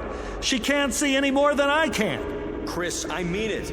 Daddy, I'm scared. Don't. Wait there for her. I don't have a choice. She needs me. Tina! Where are you, Daddy? Right here. Where? Is Mac with you? Yes. Grab his collar. Can you see his collar? I think so. Put your fingers under it. Mac, where are you going? I'm coming, honey. Chris, don't go after her. I have to. Tina? Where did you go? Tina! Tina! I'm over here, Daddy. Stand still. I don't like this place. Don't be afraid. I'll get you out. Where's Mommy? Waiting for you at home. In your room. She's waiting for us. Listen to my voice. Come to me. I don't know where you are. I can't see you, Daddy. Where's Mac now? Here. Grab onto him. Hold tight. Can you do that for me? I'm trying. Chris! Hurry! Got his collar yet? Yes. Get a good grip now. Okay, Daddy. But he wants to run away.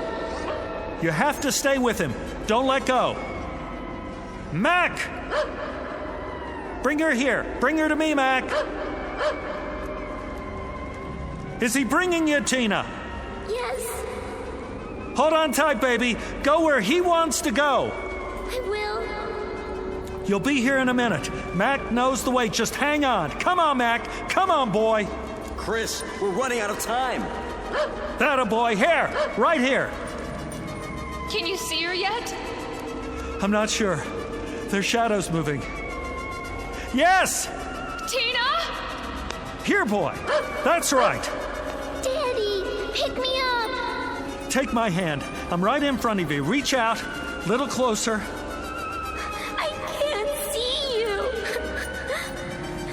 I know it's hard. Just try. That's it. Closer. There. I got her! Oh, Daddy. Oh, baby. Baby. You're okay now. Daddy, Daddy. Oh, baby. I got her. I got her. Hi, Mac. You big, beautiful animal. You did it. You found me. I want to go home. Me too. That's where we're going. Mac, let me take your collar. Now go. Go to Tina's room. Where is it, huh? Put your arms around my neck, honey. Hold tight.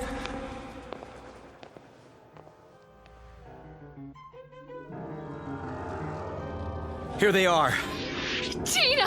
Mommy! Take her. I've got his legs. I'm pulling as hard as I can.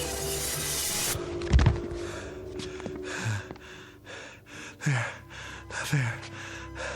I told you you'd make it. Oh, Chris. How does she look? Fine. She looks beautiful. Mommy. Come on, honey. Let's get you out of this room. I better go with them. Sit down on the bed. Get your bearings first. Oh, man. What happened anyway? I pulled you out. Feet first? How did you do that? Half of you was still here. But I was walking around. You only thought you were. I was holding on to you the whole time. I didn't feel it. I know you didn't. How come you kept telling me to hurry? Because. Yeah? The opening was getting smaller. What are you talking about? The time element. At least that dimension was changing, or starting to. And if it had happened, we would have lost the location on both sides. For how long? I couldn't begin to guess. The opening was shrinking? See for yourself.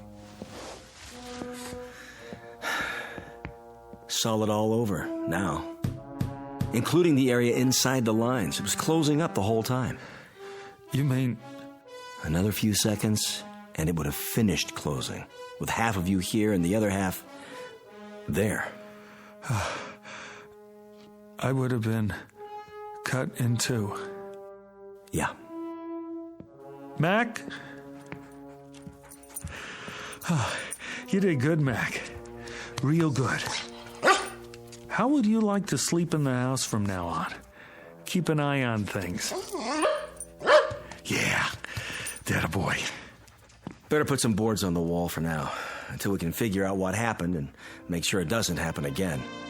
Can we do that? Well, we can try. Meanwhile, you might not want to let her sleep in here for a while. Are you kidding? No way. Tina will never have to sleep in here again. Looks like she got her wish after all. From the mouths of babes, huh, Chris? From the mouths of babes. And good old boys like Mac here.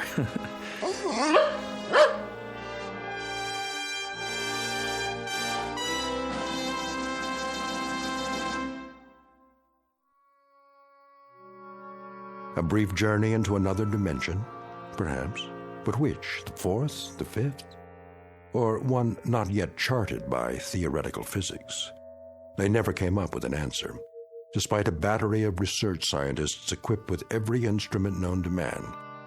No explanation was ever found, only a little more respect and uncertainty about what can happen in the Twilight Zone.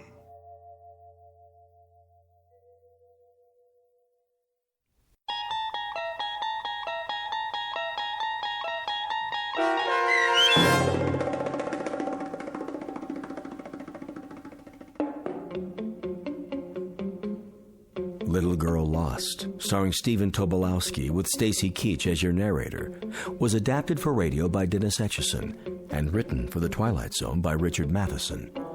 Heard in the cast were Alyssa Fraden, Dana Bokor, and Doug James. The producers of The Twilight Zone wish to thank CBS Enterprises and the Rod Serling Estate for making this series possible. This copyrighted radio series is produced and directed by Carl Amari for Falcon Picture Group. Sound design and custom Foley effects for The Twilight Zone by Cerny American creatives Bob Benson, Craig Lee, Michael Slaybach, and Matt Sorrow. To learn more about the Twilight Zone radio dramas and to contact us, visit our official website at twilightzoneradio.com. Doug James speaking.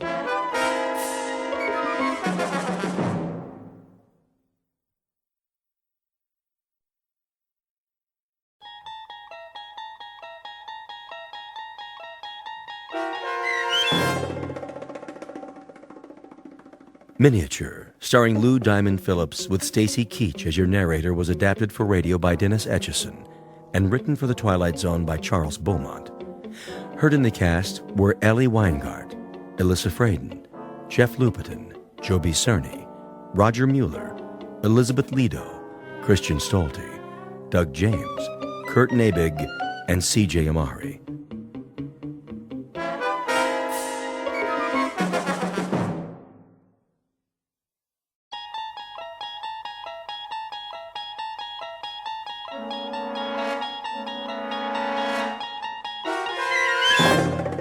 You unlock this door with the key of imagination.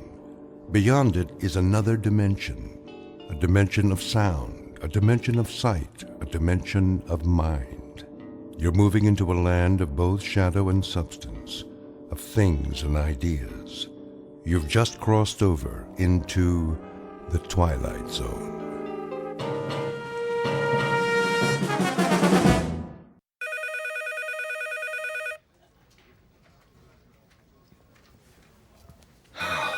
Finally, 12 o'clock.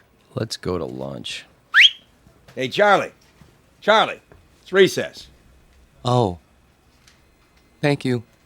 I just want to finish up here. Trying to make us look bad? What do you mean? Now, just what do you think I'm... Hey, just forget it. Come on, we'll be late. Look at him. Little goody two-shoes. Why don't you guys lay off him? Because we're mean, heartless brutes. Right, Fred? Right. Well, I think he's nice. Hey, Mama, don't forget to change his diaper. Charlie? Hello? Aren't you going to lunch? Oh, yes. Any place in particular? Yes, in a way. Where? Well, it's in the museum, actually. The museum? They have a very nice cafeteria. It's quiet there, and, Would you like some company? Well, I mean... It's okay, Charlie. I understand. See ya. Hey, look at the dinosaurs. Wow, that's the biggest elephant I ever saw. It's a woolly mammoth, you dope. Come along, children. Keep up with the class and don't touch anything. Cafeteria closed. Oh, no. And here we have one of the world's greatest collections of primitive art. Excuse me. Pardon me. There are selections from every period. I direct your attention to the New Guinea exhibit. Some of the pieces, the Sepik shields, for example, are hundreds of years old, but some were made as recently as 1950. This is because New Guinea is still a largely unexplored and therefore unspoiled land. Most natives of the interior will live and die without realizing that the world extends beyond the limits of their jungle. Sorry, I'm not part of the group. Let's stay together, please. Now then, the natives speak over 500 different languages. However, you'll notice that their art has a great unity. Of course, they don't think of their carvings as art, not in our sense of the word. This first piece in the glass case was meant to frighten away evil spirits. This one is a protection against disease. Oh, and this one. If I could just get by, please. I'm on my way out. Help you, sir? What? You look lost. Can I help you find anything? Oh, no, that's all right. I just got turned around. Is the cafeteria closed? For the rest of the week. They're remodeling. Well, I'll be leaving then. Main entrance is that way. Thank you. Have you seen the Egyptian wing? Pardon? Egyptology. They have a nice exhibit. Is that right? Just downstairs, next to the Hall of Miniatures. Miniatures? You know, the model houses. They have the palace at Versailles, a log cabin, a New England church, a whole room full of them, all made by hand, with little dolls inside that look just like real people. Pretty amazing. Have you been there yet? No, I only come here for lunch, you see. Well, you might as well take it in now that you're here. Not many people go there, but it's really something. All right. I think I will. Turn left at the bottom of the stairs. You can't miss it. Thank you for the suggestion. I'll have a look.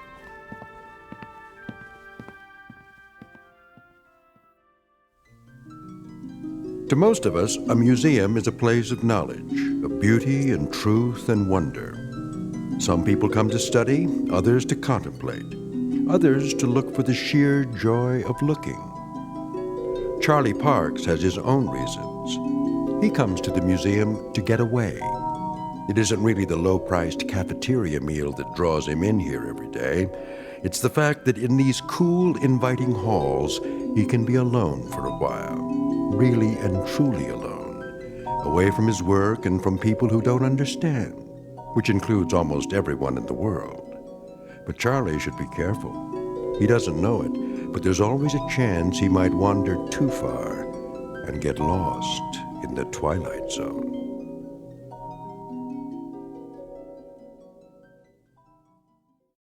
And now, The Twilight Zone and our story, Miniature, starring Lou Diamond Phillips, with Stacy Keach as your narrator. 19th century townhouse, home of Boston residents Mr. and Mrs. Copley Summers. The figure represents their daughter, Alice, and was carved in wood taken from the original balcony. Will you look at that? What in the... Found it okay, huh? Excuse me, but... Yes, sir? I guess this will sound silly to you, but how do they manage that? How do they manage what? In there, in the glass case? Oh, well, I couldn't say exactly. I know they use magnifying glasses, little tiny tools, single hair brushes, that kind of thing. Must go blind making them so small. But the girl... she's so realistic. Isn't she, though? Long black hair, lace dress. Look at her fingers. They didn't miss a thing.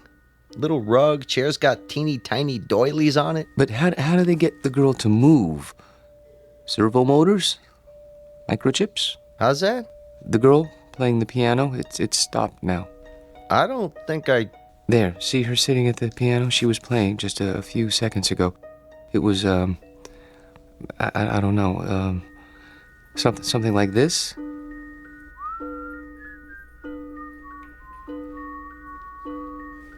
Didn't you hear it when you came downstairs? I don't like jokes, mister. Not when I'm on duty, anyway. I'm not joking. Then you're hearing things. There isn't any mechanism inside that piano, and the doll's carved out of wood, a single block of wood. See the sign? Yes, I know. Carved in wood taken from the original balcony. But I could have sworn... Yeah, it was probably some kid with one of those pocket radios. They sneak them in once in a while. But I saw her move. At least I think I did. Well, you know better now, don't you? Yes, I know better now.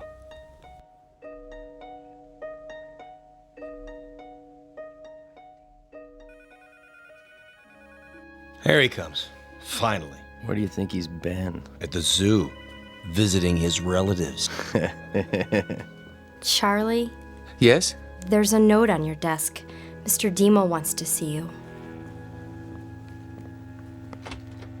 How do you do, Mr. Dimmel? Yeah, sit down, Parks. I'm sorry I'm late getting back from lunch, sir. Well, I'm sure you have a good excuse.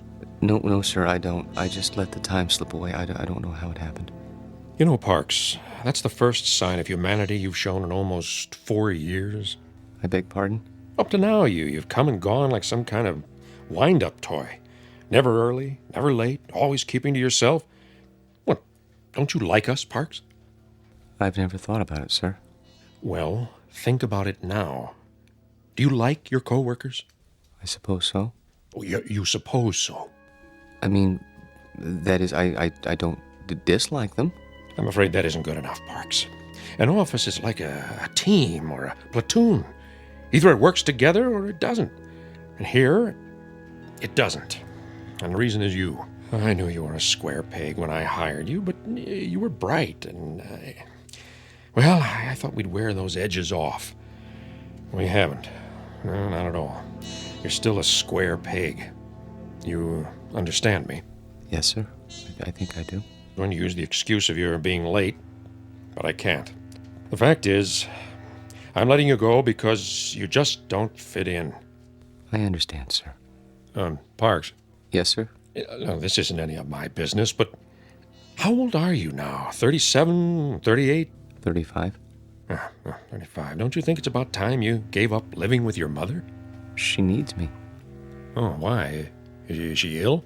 Not actually ill, but my father died some time ago, and my sister is married, and, well, she needs me. I see. Look, you're welcome to stay on a few weeks if... No. That's very nice of you, sir, but I'll manage.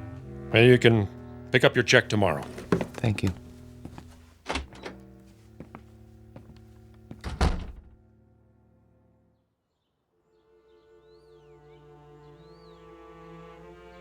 He had no right. He had every right, Mother. Hiring and firing people is his job. But why you? He doesn't think I fit in. That's ridiculous. What are you doing?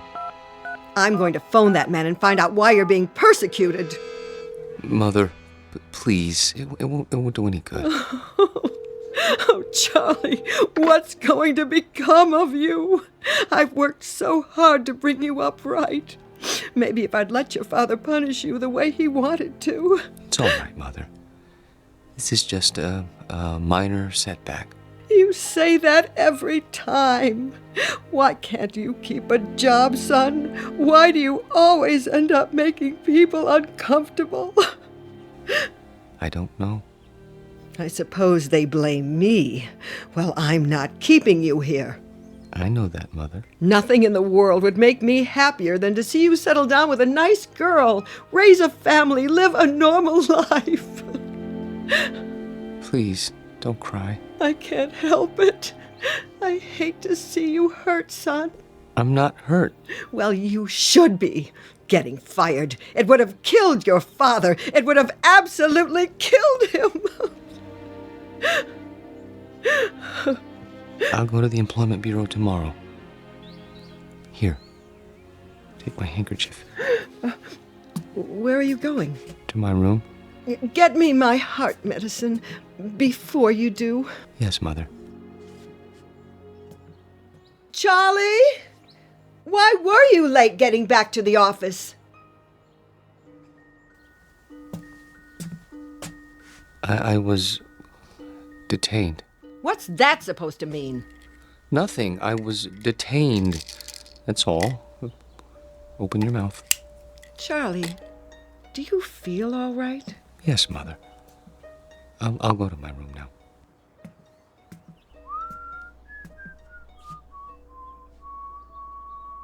What's that you're whistling? Pardon? You were whistling. I don't remember. You should lie down, Charlie. Take a little nap. Mother, please, I can take off my shoes. I'm only trying to help. I know, but I'd prefer to untie my own shoelaces. Very well. I'll bring you some cocoa.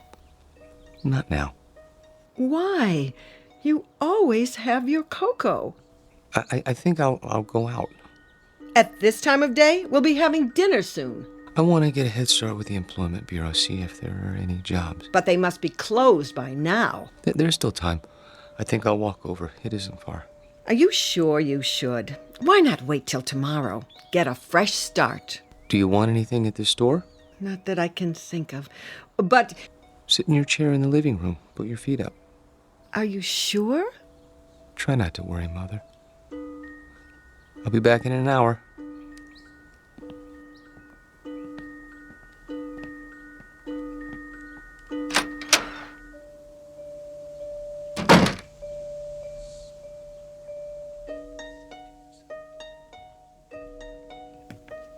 Back again, huh?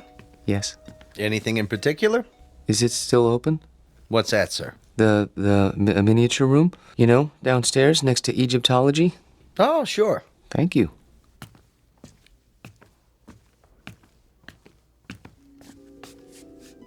I came back. Wait. Where? Hello?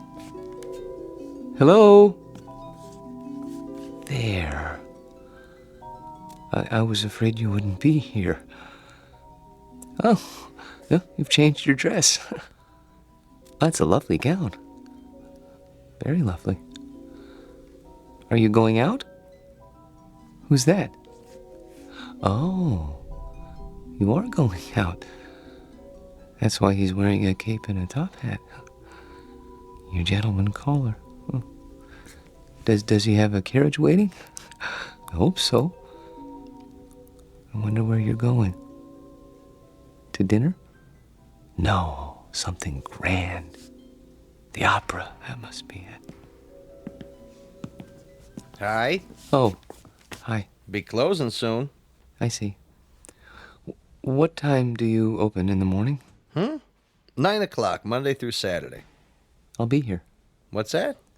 Nothing. I'll be along in a moment. I want to study this dollhouse a while longer, if you don't mind. Okay, sir. Just a few minutes, though. It's almost time. I see. Thank you. Have a nice evening. I have to go now. I won't be here when you come back. But I hope you have a nice evening, Alice.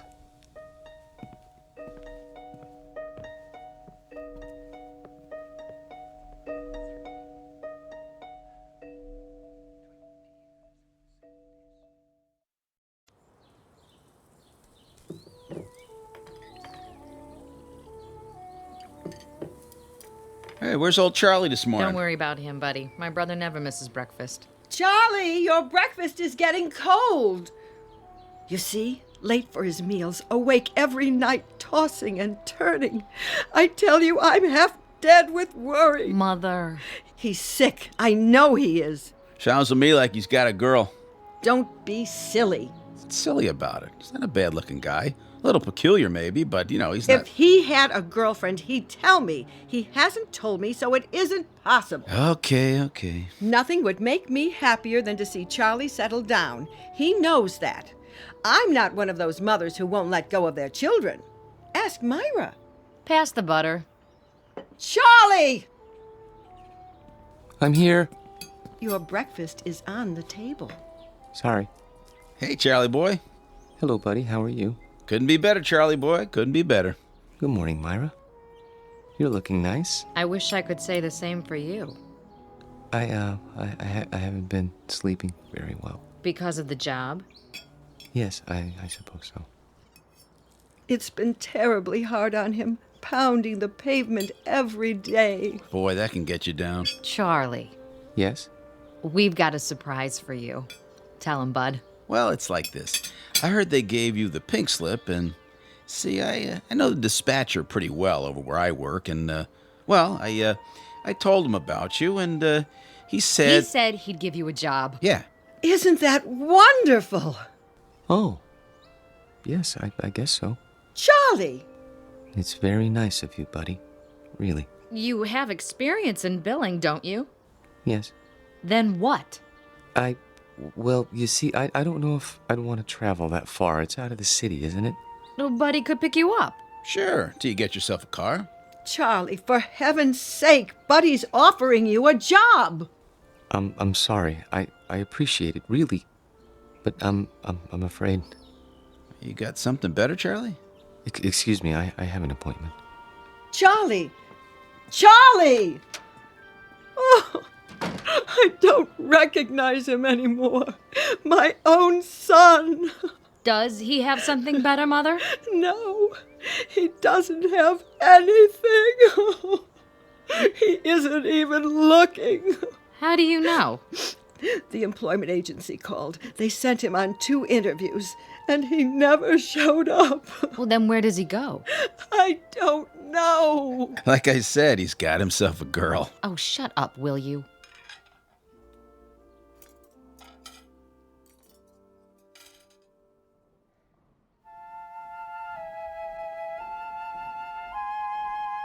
Henry, look at that. A real log cabin. Isn't it wonderful? Uh-huh. See, there's a little spinning wheel.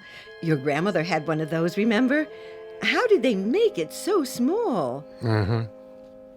Oh, 19th century townhouse, Boston. Isn't that something? I've never seen anything so perfect, have you? Just look at the miniature piano and the doll there in her little handmade dress. Come on, let's go. Oh, I'd love to live in a house like that. Sure you would. No air conditioning, no central heating, no television, no phone. Sure you would. Excuse me? Are you finished here? I mean... Yep, on our way to see the mummies. Come along, May. If we must. Oh, I'm sorry. I didn't know you were still in bed. I wouldn't be here so early, but my sister and her husband came over and... Oh, I understand. Of course you need to get dressed. I'll turn my eyes away so you can have your privacy.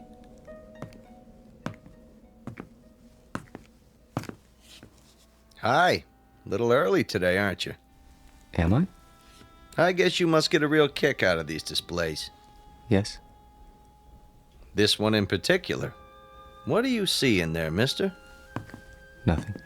Man doesn't stand for 4 and 5 hours at a stretch looking at nothing. I'm not breaking any rules, am I? No. Then leave me alone, please. Suit yourself. Forgive me, it won't happen again. Oh, I see you're having breakfast. It isn't any of my business, but I really do think you should eat more than toast. Mother says breakfast is the most important meal of the day. Have I told you about my mother? She's very nice. Of course, she still treats me like a child, but you can't blame her. I'm all she has. I suppose that isn't very much. I have a sister about your age. Her name is Myra. She's nice too, but she's not as pretty as you are. I think you're about the prettiest girl in the world. I don't mind saying that because I know you can't hear me through the glass. But I think I'd say it even if you could, because I hope it's all right, but I have to go now. Just for a while. I didn't get much to eat this morning myself. I'd better have something. But I'll be back soon. I promise.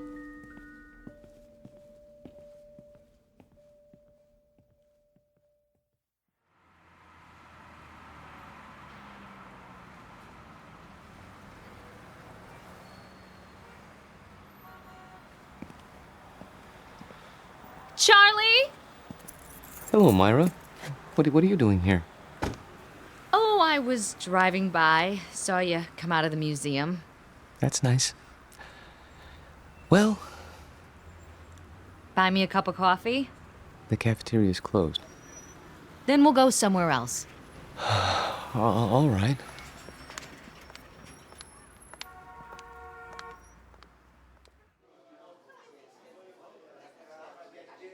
Here you go, folks. Thank you. Charlie, I'm gonna be honest. I didn't just happen to see you today. I followed you. You did? Why? Because Mother asked me to. She's worried, and so am I. You haven't been yourself. No? You go to that place every day? I thought it might be a good idea to improve my mind. That isn't why. I'm your sister, Charlie. I grew up with you, and I know you. You go there because it gives you a chance to be alone. And you want to be alone because you're scared. Myra? Listen to me. This is important. You're over 30 years old, Charlie, but you're living the same way you did when you were 14. Some of it's Mother's fault, some of it's yours. But it isn't natural. It's sick, Charlie, and you know it's sick. And that's why you're scared. You're probably right. Stop agreeing with me. I could say you were a blue monkey and you'd agree. But Look, I don't know about psychology or anything like that, but I think I know what's wrong with you. You need a girl, Charlie. You're at that time in your life. You know what I mean? Not exactly.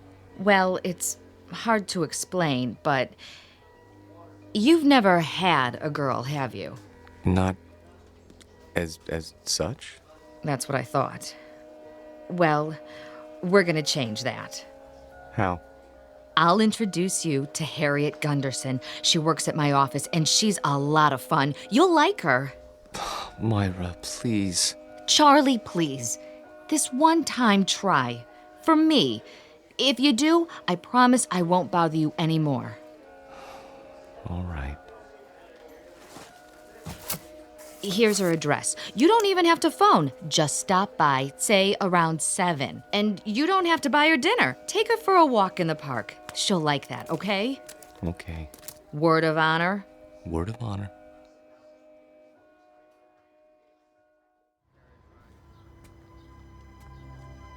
Charlie, Hmm? what you thinking about? Nothing in particular. You sure are quiet. That means you're the dangerous kind. You can't trust the quiet ones. You can trust me. Who said I wanted to? I only meant...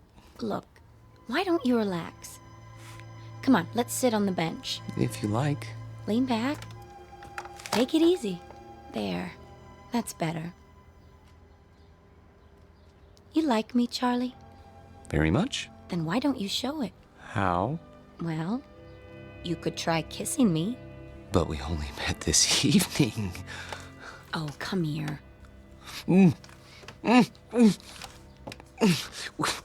We hardly know each other.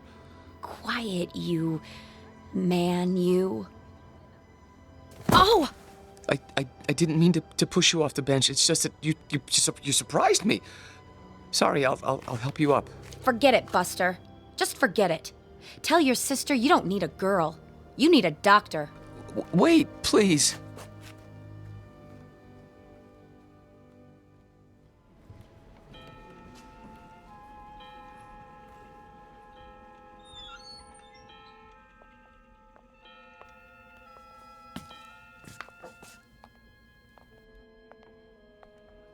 Of course, I realized she was doing it as a favor to Myra, but even so, I didn't mean to be rude to her.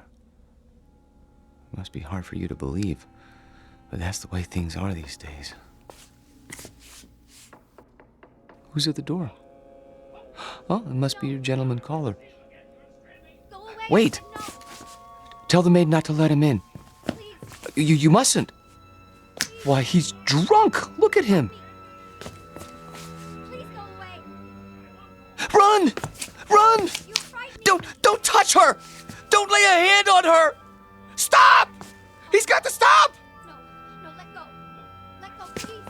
I can't help you! The glass is too thick! I need something to break it! Hold on! No! There's a fire extinguisher on the wall!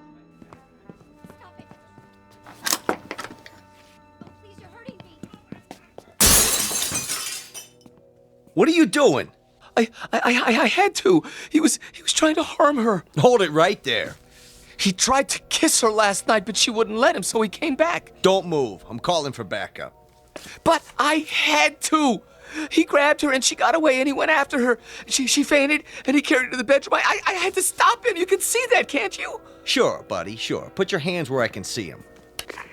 This is museum security. I need a unit over here right away by the miniatures. Better bring a butterfly net and a straitjacket. This one's a doozy.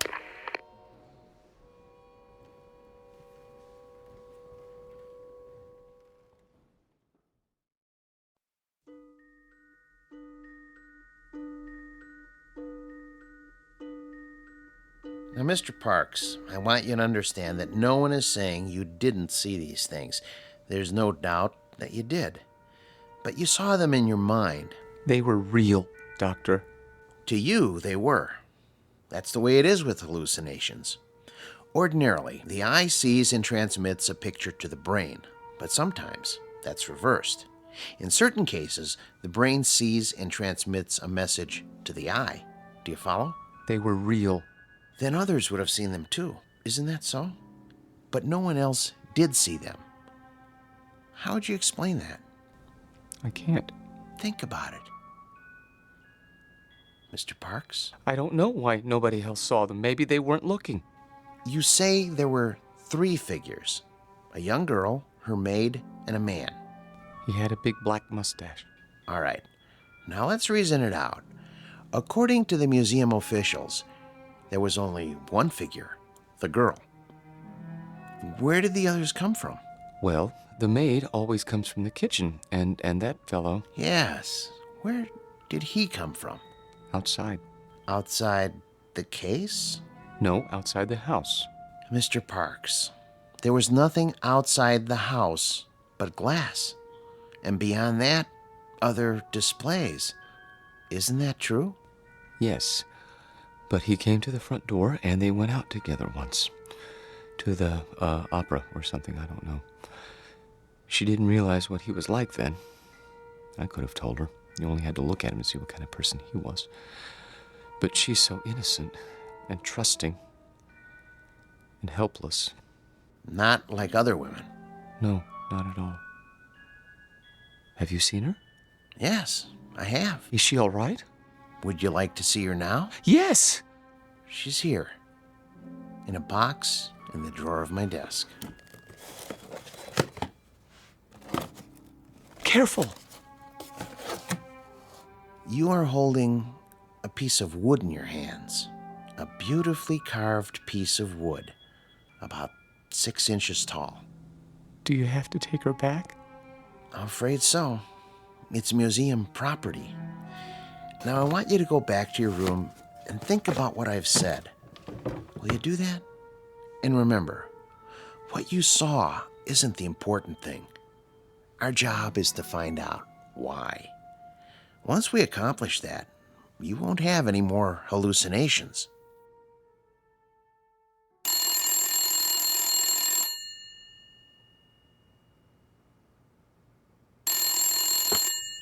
Yes? Oh, yes. Send them in. And ask Dr. Geisner to prepare the patient for checkout. Nice to see you, Mrs. Parks. You remember my daughter, Myra. Hello. Hello, Dr. Wallman. And my son-in-law, Buddy. Hi, Doc. Where's Charlie? He'll be along in a few moments. Is he really normal, Doctor? That's a word we try not to use. Why not? Because it's meaningless. It refers to the behavior patterns of the majority. If 99.9% of the people in this country went to bed with their socks on, then that would be considered normal. And if you didn't... I go to bed with my socks on all the time. Well, what I'm trying to say is don't judge Charlie's emotional health by the degree to which he conforms to other people's standards. Don't expect him to be like everybody else. Then you don't think he's sick? Not now. No. He was when he came here. The constant pressure to be something he wasn't, to act and think and feel the way you wanted him to, instead of the way he wanted to, he was unable to cope with this world. So he created another world. But he knew it was false, so he destroyed it. And with that act, he made his first step toward mental health. Of course, he insisted it was real for a long time, but that's standard with hallucinations. Charlie! Hello, Mother. Myra? Buddy? How are you feeling, Charlie? Wonderful, Doctor. Really, wonderful. No more dreams? I've been sleeping like a baby. Not worried about the girl in the glass case? There was no girl. Just a doll. I know that. And I know what made me think I saw what I saw. Thanks to you. Thanks to you, Charlie. You figured it out, remember? I didn't tell you anything after that first day a few weeks ago. Oh, Charlie, I was so worried. Now, Mother. I know you were, but I'm fine now. I'll find a job, and everything will be the way it was. You'll see.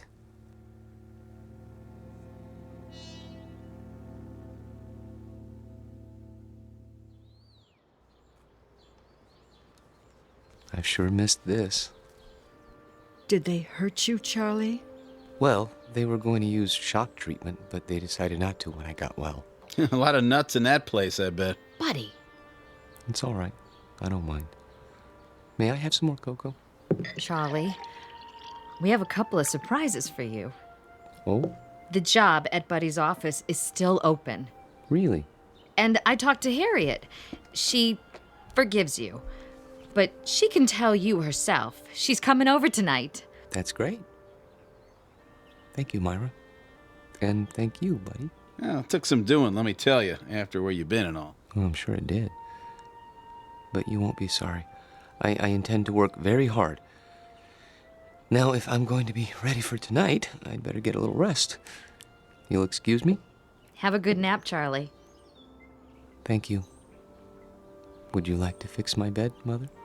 I turned it down and fluffed up your pillow. It's all ready. That's great. Just great. See you all later. If you need anything, just holler. I will.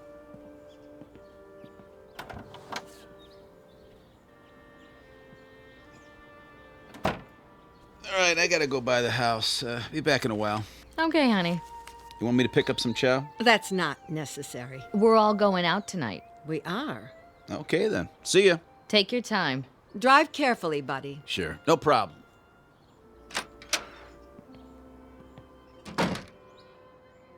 It's wonderful having Charlie home. I think the hospital did him good. Shh, not so loud. Don't you? I still don't understand what happened to him. The doctor told you.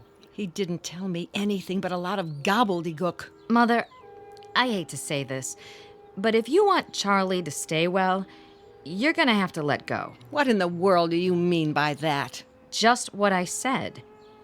You don't know it, you really don't, but you're keeping Charlie here in this apartment. You're keeping him from growing up. That isn't true. I've told him 1,000 times nothing in the world would make me happier. No, Mother, that's wrong. And don't go clutching your heart, because it doesn't work with me. There's nothing wrong with your heart. And there's nothing wrong with Charlie that getting out of here won't cure. He's not your baby boy anymore. He's a man. Let him be one. I love Charlie. We all know that, Mother. But if he doesn't leave, he'll be back in that asylum. And this time he'll stay. You don't want that, do you? No, of course I don't. Then you help me tonight, when Harriet comes over. How? By going out to a movie with Bud and me and leaving them alone. All right. If you say so.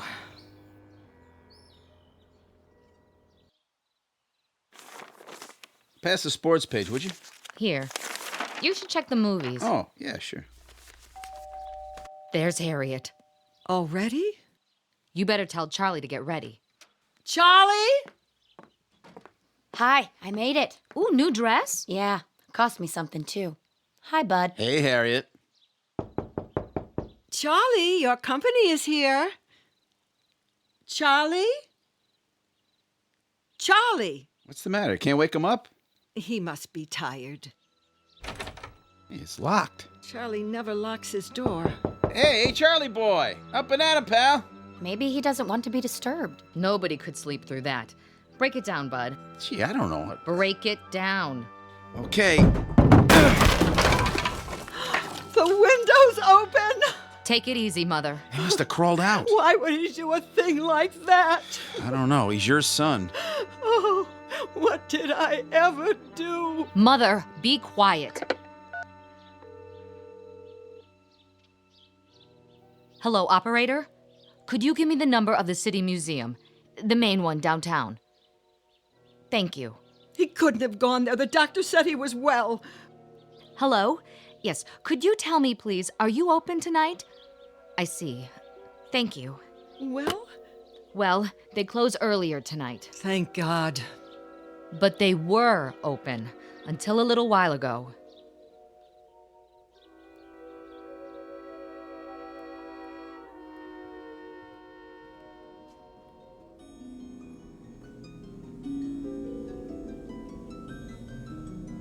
Hello. I see they got your glass case repaired. I'm so glad. They tried to tell me you weren't real. Of course I knew better. But I had to pretend. Otherwise, I never would have seen you again. I love you, Alice. Maybe if I keep telling you, you'll believe me. Your world isn't simple, is it? No world with people in it ever is. There's loneliness and misery and heartache. Oh, look at you, crying because you're alone. I've been alone all my life. People try to understand, but they can't. You could. We could understand each other and help each other and love each other, if only. Wait! Someone's here. I have to hide. But where?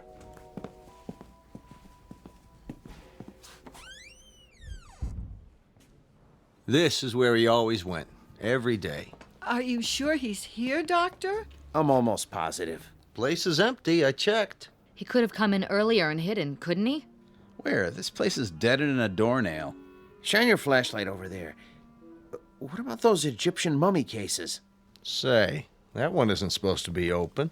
Could a man hide in there? I guess. Nobody's allowed to touch him. It's against the rules. Mrs. Parks, would you do something? Anything for poor Charlie. I'm sure he can hear you, wherever he is. Are you going to take him back to the hospital? I think it would be wise, don't you? Before anything else happens, call him. Ask him to come out. Charlie? Louder. Command him. Charlie, this is your mother. Come here. Again. Charlie Parks, you come here this second, young man. You hear me? It's too late. He's not going to listen to you now, Mother. Hey, Charlie boy, let's go. What do you say, huh? Can you turn on the lights? Yeah, at the main switchboard. Do it. We're gonna have to search the whole place. Hey, is this the doll house? That's the one. And the doll, is that her? Yep. Say, what? There's two of them now. A man and a woman sitting on the piano bench. I don't remember that. All right, let's start looking. Yeah, I'll get the lights. Charlie! Charlie, please. This isn't funny. Yo, Charlie! Come on, Charlie!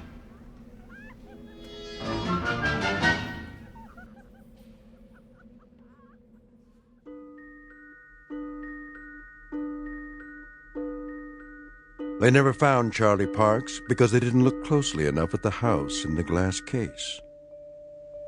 The guard didn't say anything more about what he saw. He knew what they'd think, and he knew they'd be right, because seeing is not always believing.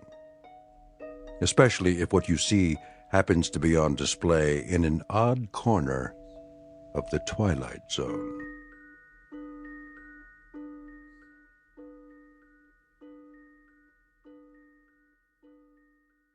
We'll return to the Twilight Zone in just a moment. You are about to enter another dimension. A dimension not only of sight and sound, but of mind. A journey into a wondrous land of imagination.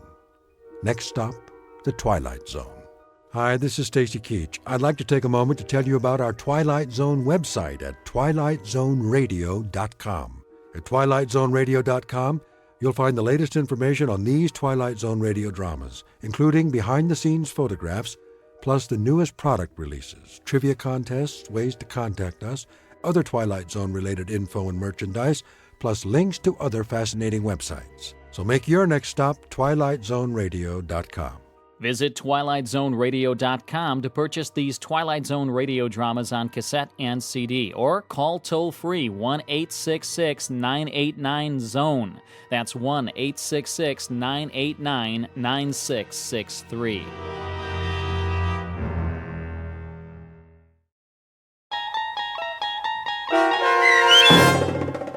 Gentlemen, Be Seated, starring Stan Freberg and Mike Starr, with Stacy Keach as your narrator, was adapted for radio by Dennis Etchison and written for The Twilight Zone by Charles Beaumont. Heard in the cast were David Darlow, Anna Savrutsa, Doug James, Joby Cerny, Kurt Nabig, Jeff Lupiton, Carl Amari, Linda Reiter, Christina Verba, Peter DeFaria, and Chad Reinhardt. This copyrighted radio series is produced and directed by Carl Amari for Falcon Picture Group. Doug James speaking.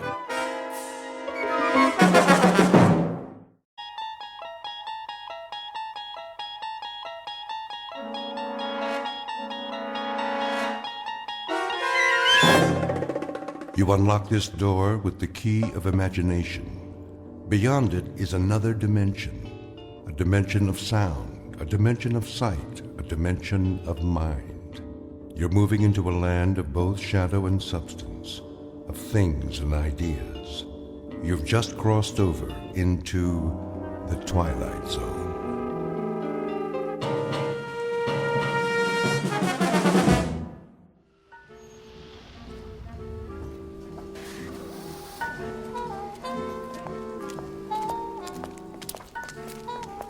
Welcome to the Madison Avenue track. Step onto the moving sidewalk. Single file, please. No pushing or shoving. The time is 8:37 a.m. Excuse me. Certainly. I'm in line here. Yes, of course. I was next. I don't believe... I have to get to work. Do you? We all do. If you don't mind... Make room, please. I'm late. The line starts back there. Are you being rude? Why, no, I don't think I am. But if we all enter the pedwalk at the same time... You stepped on my toe. That wasn't me. I believe it was. I believe that's the imprint of your heel on my shoe. If it were, you'd have even worse fallen arches. I don't appreciate that attitude. I have a suggestion. If we all go barefoot, there'd be more room. You know, more foot space per square inch. Squeeze in heel to toe, so to speak. Why, I never. Of course, if someone fat comes down too hard, those little piggies would suffer, crying, wee, wee, wee, all the way home. Would work, as it were. Your remarks are most distasteful. Not making a joke, is he? No, I assure you. He was. Completely inappropriate. Yes, indeed. This is a serious world we live in. No place for that sort of thing. None at all. I've a good mind to report him. I give you my word. I would never make a joke about anything. That's better. Unless someone weighs over, say, 250 pounds. It'd be hard to take that lightly. Did you say something? Me? You. Not at all. Well, see that you don't. Absolutely. I should hope so. You have my word. Some people. Not another syllable. You gave your word. Positively. These are serious times. For serious people. It's a necessity. With all that's going on in the world? I couldn't agree more. Well, then, see that you do. My lips are sealed. Madison Avenue, next corner. Step off the moving sidewalk. Single file, please. No pushing or shoving. The time is 8:39 a.m. Excuse me. I have to get to work.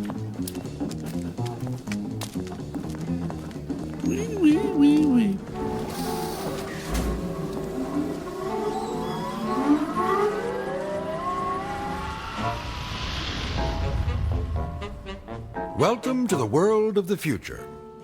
The time, a mere 20 years from now, give or take a few. The place, New York City. The man with the chuckle is Mr. James Kincaid, employee of the Spears Research Laboratory in Manhattan. A typical 21st century American, on the outside anyway. On the inside, however, it's a different story. Mr. Kincaid doesn't fully appreciate that fact, at least not yet. He doesn't dream that one involuntary sound, one little chuckle, has already set him apart from his fellow workers. For this is a serious world for serious people. But by allowing a single utterance to pass his lips, he is about to be transported out of this world and into the Twilight Zone. And now, The Twilight Zone and our story, Gentlemen, Be Seated, starring Stan Freberg and Mike Starr, with Stacy Keach as your narrator.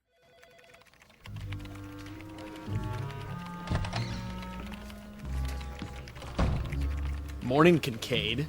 Morning, Miller. Not late, am I? You're cutting it pretty close. Sorry, Lindsay. Little skirmish on the pedwalk this morning. Skirmish? So many people nowadays. I hear there used to be cabs in New York. Think of it. Cars with drivers that took you all over. Up one street and down another. Shortcuts. Sounds like a nightmare. Yes, I guess it does. Biddle's not in yet, I take it. Mr. Biddle's never late. It's 8:59 now. That means he'll be here in, well, less than a minute. 30 seconds, to be exact.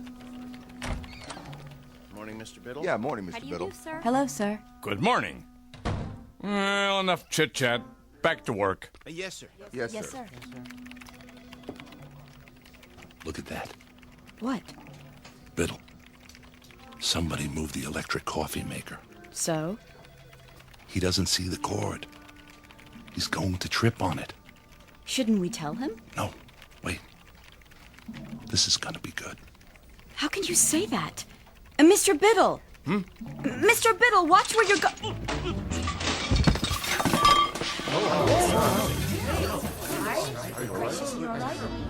Oops.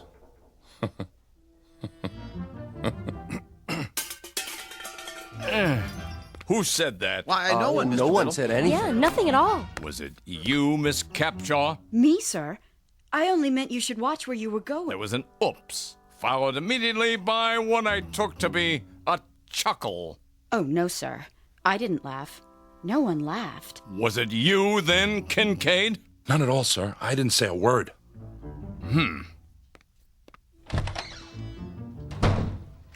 Are you crazy? Pardon? Laughing at him like that. But I didn't. I don't know how to laugh. Nobody actually laughs anymore, do they? And a good thing, too. As if anyone had time for such things. Quite right. Well, better get started. I have a design to finish before... Oh, no. Something the matter? There's a red flag on my screen. I'm not surprised. It means Biddle wants to see me in his office. Well, here goes.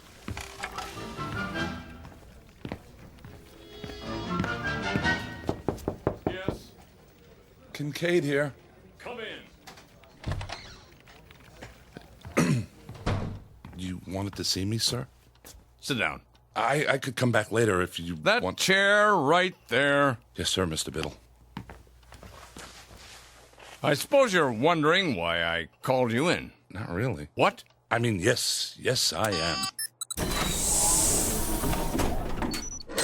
What was that? The door. I locked it so we won't be disturbed. Is that necessary, sir? Cigar? Beg pardon? A cigar. They're quite good.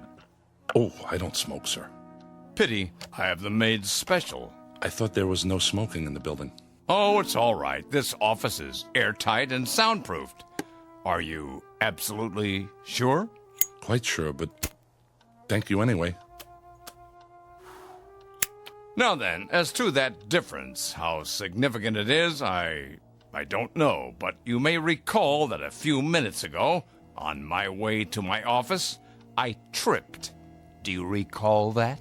Someone should have been more careful with the electrical cord. I should have. I hope you weren't. What was your reaction? Why, regret, sir. Indeed? Yes, sir. It's a serious world we live in, and that is why we must be serious. Don't you agree? Definitely. Definitely. A man never knows what might happen at any moment. Unquestionably. Even the simplest things.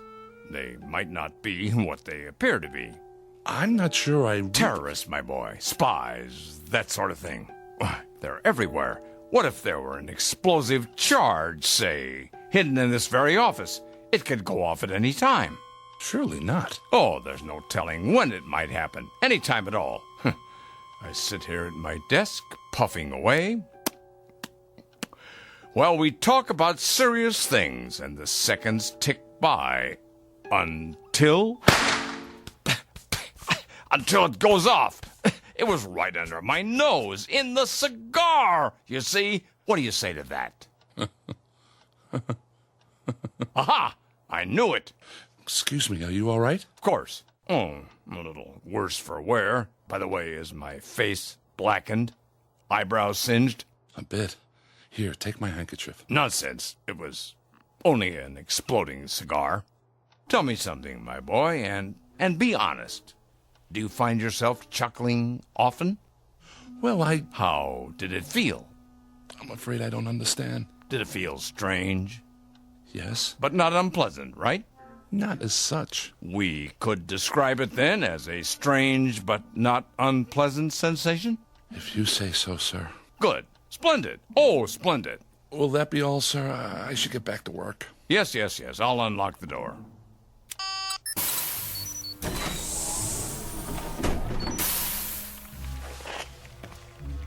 Thank you, sir. Look at them out there. Pardon? Do you see any smiles, Kincaid?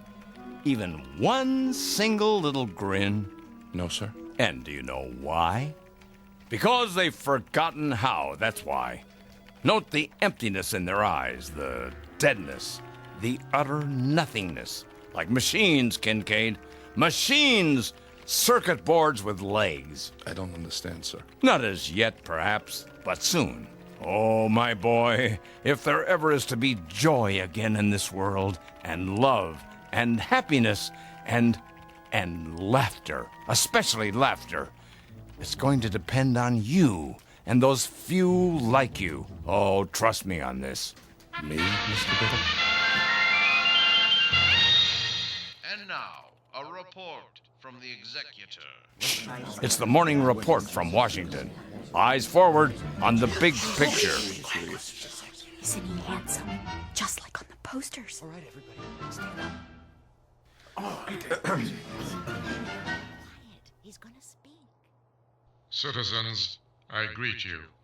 It pleases me to report that our gross national product is up 2.3% over a similar period last year. However, that is far from the goal we have set. The goal we promised ourselves. Kincaid, bigger, better I have country. one more question for you. Yes? In hydroponic Why do firemen wear red suspenders? inefficient use of available time. You will, poor boy. You will. Dawdling creates Tonight. waste, and waste is the cardinal offense, as we know all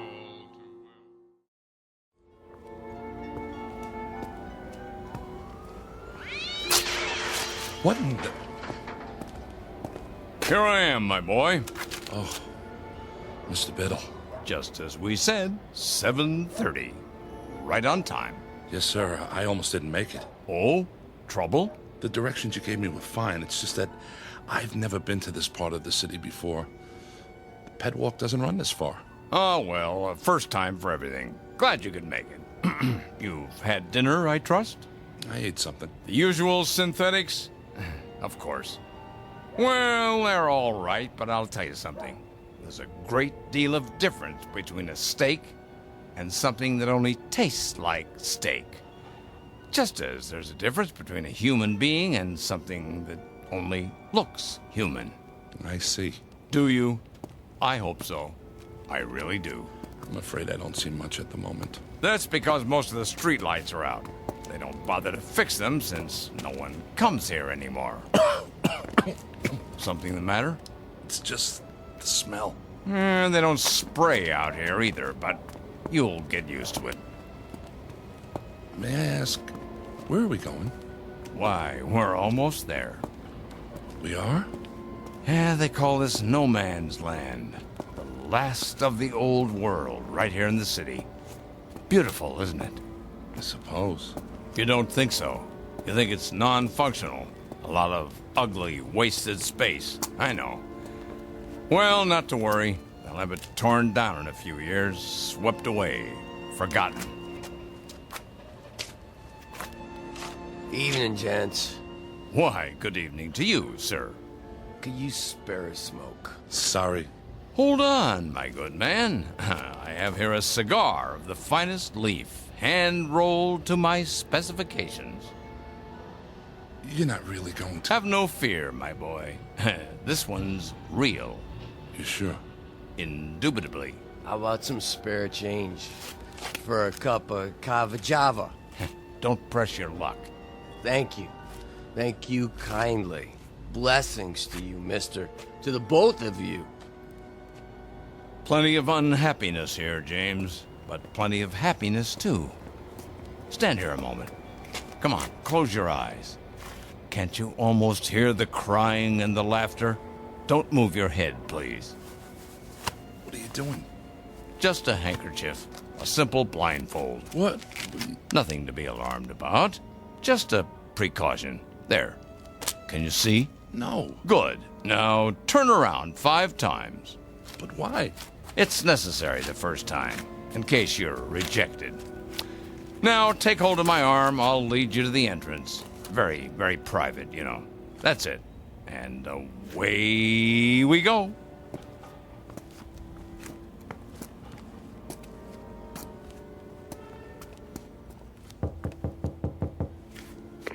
Why does the chicken cross the road? To get to the other side. Come along, my boy. You can take off the blindfold now.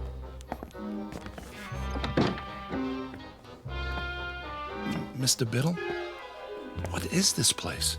The foyer, of course. Those 2 chairs, they look like thrones. What else? But, Mr. Biddle... What can I do you for? Good evening. Is he in? Let me see. Maybe yes, maybe no. Tell him number 709 is here with the recruit. Alrighty then. Try not to miss me while I'm gone. In the meantime, gentlemen, be seated. Who was that? What does it look like? A clown, of course. Well, you heard him. Sit down. I recommend the chair on the left. If you say so. There. Feel better? I suppose. My turn now.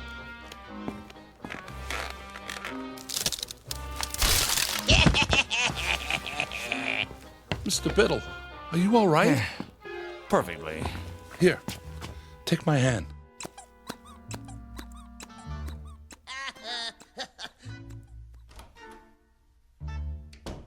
I'm disappointed in you, Kincaid. You are? Didn't you find that the least bit funny? Just now when I went sprawling? No, sir. You could have been hurt. Oh, James, please. Try. Don't tell me you've forgotten how to laugh. Not you. I was so sure. Sir, if you'd only explain to me... No, there's too much explaining in the world and not enough laughing. We're all turning into a race of machines. Cold, efficient, heartless machines.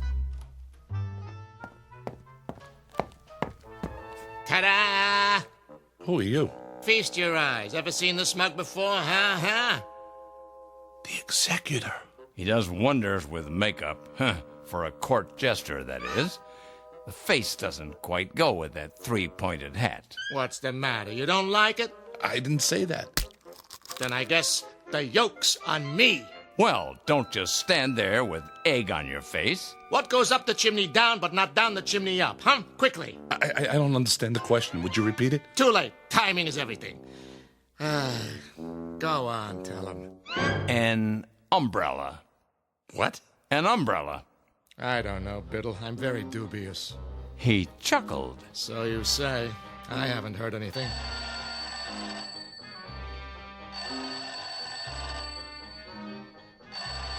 What's that? Sounds like the phone to me. Well, don't just do something. Stand there. Jester here. It's for you. It is? Hello? I say, hello. Sir, it squirted me right in the eye. Must be an overseas call. Better clam up. I'm all wet. You sure are. Now I really need a towel. Oh, Biddle. Yes? I've got something for you. Watch out! Spoil sport. But he's got something behind his back. Where? Right here. But I don't like pie. Lemon meringue. You're positively reeking. Time to hose off, and nothing leaves you squeaky clean like good old seltzer. Who's got the soap? Forget soap. You need your rubber ducky. Or a lifeboat. Now, wait a minute. It's not possible. What's wrong, Kincaid? You'd better get a change of clothes, Mr. Biddle, or you'll catch your death. You see? Hopeless. That's it. Wait. He's only a beginner. But we must be so careful, Biddle. Yes, but give him a chance. Very well. One last test. Glad to meet you, Mr. Kincaid. Put her there. I don't... Go on, shake. Ow! Oh, that didn't hurt. It's just a joy buzzer. You wind it up, and when someone shakes your hand... That's it. I've had it. I don't know what any of this is about, but I know one thing. I don't want any part of it. You people, you're out of your heads. You're all loony. You're psycho. I'm getting out of here right now, and don't try to stop me. Uh-oh. Another fine mess you've gotten us into.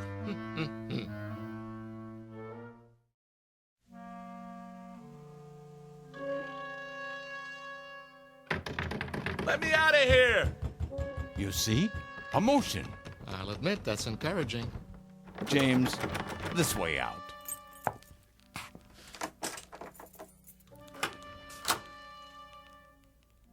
If you please, it's just through here. No tricks this time? No tricks.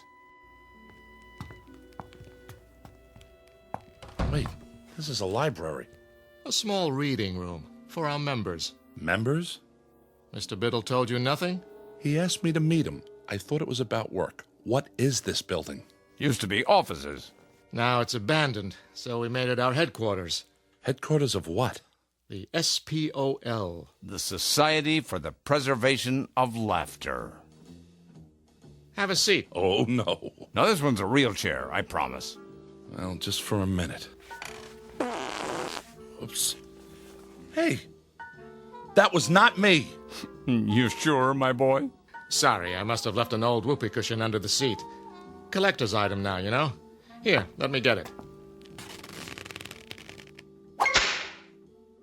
Go on, make yourself comfortable while I explain.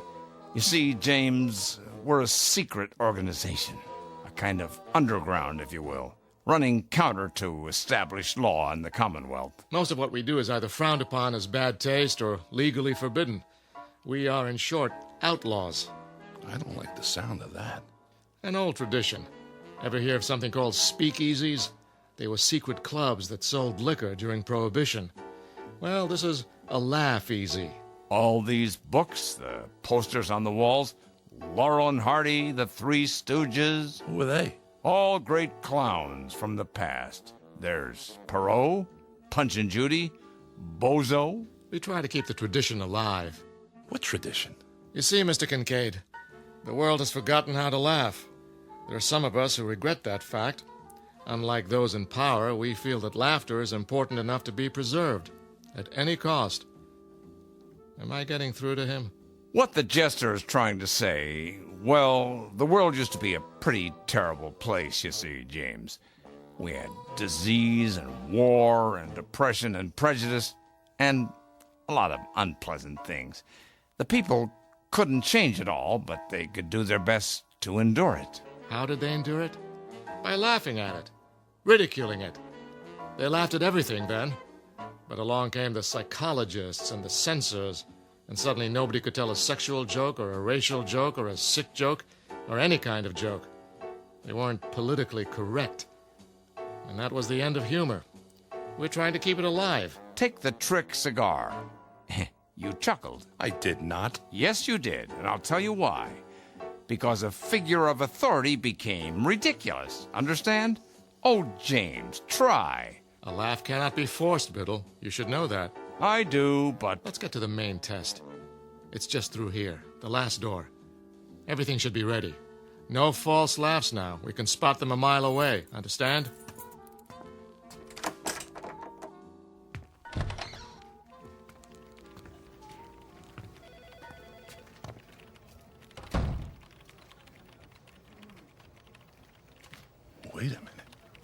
Wait a minute. This looks like... Spears Research. Where you work, Kincaid. Where I work. A perfect replica, down to the smallest detail. But how? It's nothing, really. We have art directors, carpenters, just a matter of painting a set, some props. And now, the music and the screen. The executor. Is he giving an address? You'll see. Okay, everybody stand up. Citizens, I greet you.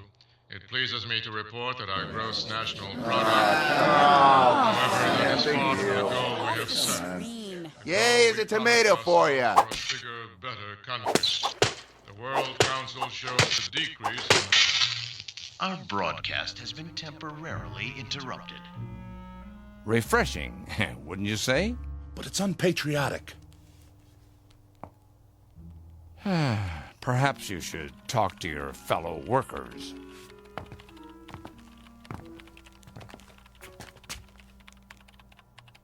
Miller? Is that you? Who wants to know? It's me, Kincaid. But how? A rubber mask. Realistic, if I do say so. Watch this. He's about to reboot his computer. Now, boss? Now.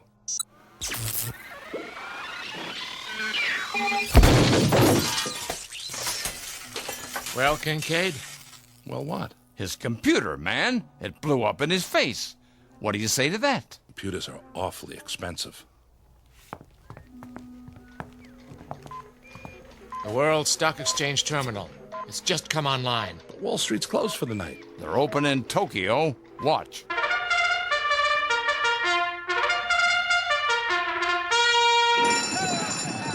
And they're off. Dow takes the lead, followed by DAX, NASDAQ, Fortune 500, and gross national product. As we go into the turn, it's OPEC forcing the pace. Wait, national debt's closing in. Now it's consumer spending versus trade deficit. Fighting it out neck and neck. This is going to be a close one, folks. And the winner is Beetlebomb. Gross national product in last place. The executive said the gross national product was in good shape. Oh, not much hope for him. One more angle. Try this.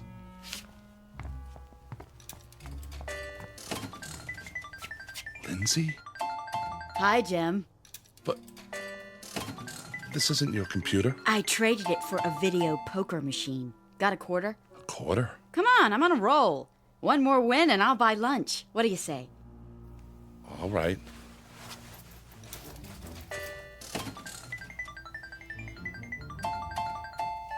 Jackpot. I hit it, Jim. Or rather, we did. How about lunch? In Paris. We can take the rocket shuttle and be back before Biddle knows we're gone, okay? I don't know. The French have been very un-American lately. James, get with the program, boy. I'm trying, sir. You certainly are. I need a drink. Come on, the bar's this way.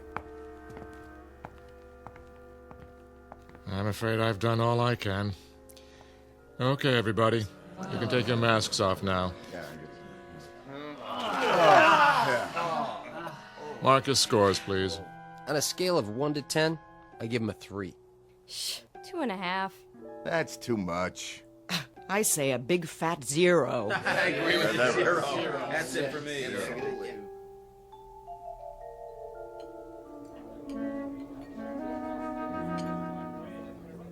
What'll it be, germs? Gents? Martini, double. And one for my friend here. Make it special. Coming right at you. Were those my judges? Don't worry about it. I haven't given up on you yet. How about a game of darts? But, sir, the target's there. Pictures of the executor. So they are. How about a rotten egg? Eggs? Right there in the basket, gentlemen. Or you can throw. I don't know, sir. Oh, come on. This is the man who destroyed fun. Who took away the good times. But you've hated me, haven't you, James?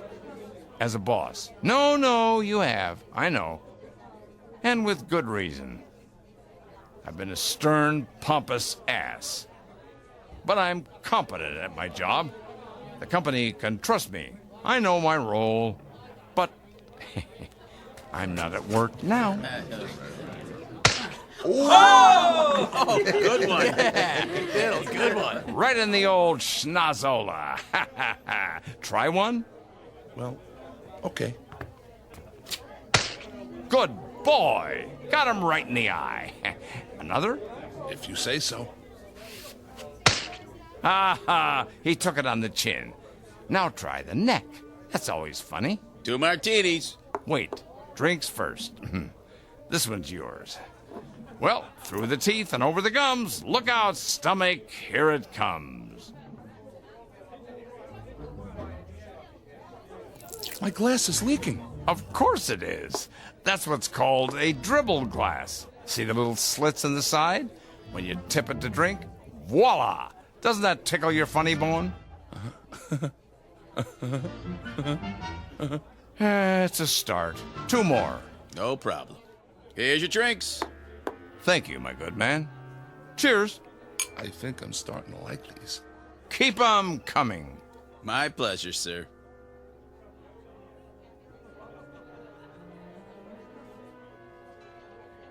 Look at the screen. Know who that is? Who? Betty Boop. A flapper, they called her. Always doing the Charleston. Here, turn it up. Want to dance, Mr. Biddle? Do I? Hold my drink, James.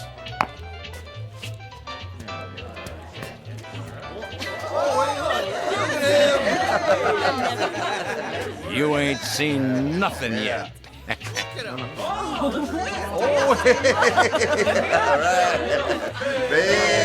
Biddle, Biddle, Biddle, Biddle, Biddle, Biddle.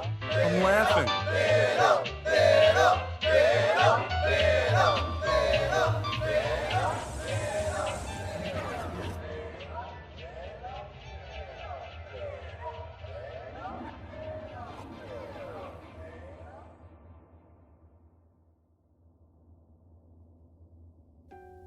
Mr. Kincaid. Did I pass? Huh? What did the judges say? If I could have a word with you outside? Tell me I'm laughing. I must be. See? I've never felt this way before. Sorry, Mr. Kincaid. Time's up.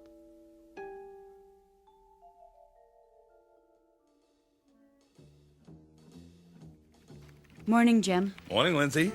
You're looking sexy as usual. What? Later, alligator. We're on for Paris, by the way. I don't know what you're... The rocket shuttle? Oh, that's right. It wasn't really you. Well, I'll explain. As soon as I talk to old man Biddle. Jim, Have you been drinking? After a while, crocodile. Come in. Hi. You are 17 minutes late. I know. Those martinis, whatever they were, they really got to me. Martinis? I hadn't even tasted this stuff before last night. Sorry. I was pretty plastered. Who took me home? I don't know what you're talking about. About last night. SPOL. Hey, why does the fireman wear red suspenders? What? To keep his pants up! Are you sick, Kincaid? Oh, come on, Mr. Biddle. I know I was a disappointment to you, but it was also new. They're not going to hold it against me because I didn't laugh, are they? I didn't know how. But I do now. Listen.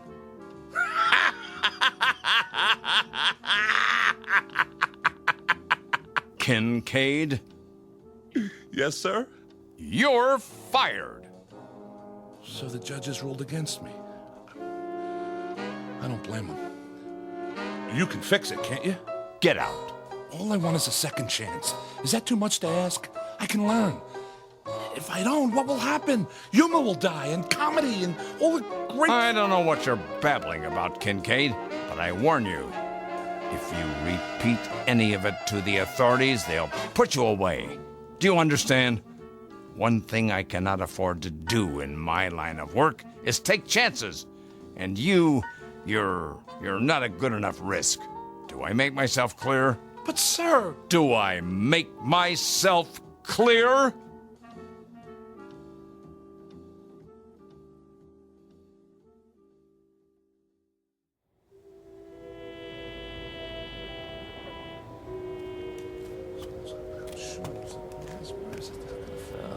Evening to you. Evening? I was wondering, can you spare a smoke? Sorry, I don't... Wait a minute. Have you ever seen me before? You? Well, no, Did you smoke a cigar last night? Oh yeah. I think I did. Here. Get yourself a cup of Cava Java. Hey, thanks. Can I ask you a question? Yeah? Would you happen to know where it is? Where what is? The place where they laugh. That's a good one. No laughing around here. It ain't allowed, you know. I know. Well, evening to you. Yeah. See you in the funny papers. A section of the city known as No Man's Land.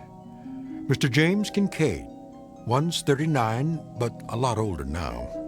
He frequents this neighborhood every night, perhaps hoping to hear the lovely, desperate sound of laughter echoing from a dark, unmarked building somewhere in the faraway reaches of the Twilight Zone. The Twilight Zone continues in just a moment. You are about to enter another dimension, a dimension not only of sight and sound, but of mind, a journey into a wondrous land of imagination. Next stop, the Twilight Zone. Hi, this is Stacy Keach. I'd like to take a moment to tell you about our Twilight Zone website at twilightzoneradio.com. At twilightzoneradio.com, you'll find the latest information on these Twilight Zone radio dramas, including behind-the-scenes photographs, plus the newest product releases, trivia contests, ways to contact us, other Twilight Zone-related info and merchandise, plus links to other fascinating websites. So make your next stop twilightzoneradio.com. Visit twilightzoneradio.com to purchase these Twilight Zone radio dramas on cassette and CD, or call toll-free 1-866-989-ZONE. That's 1-866-989-9663.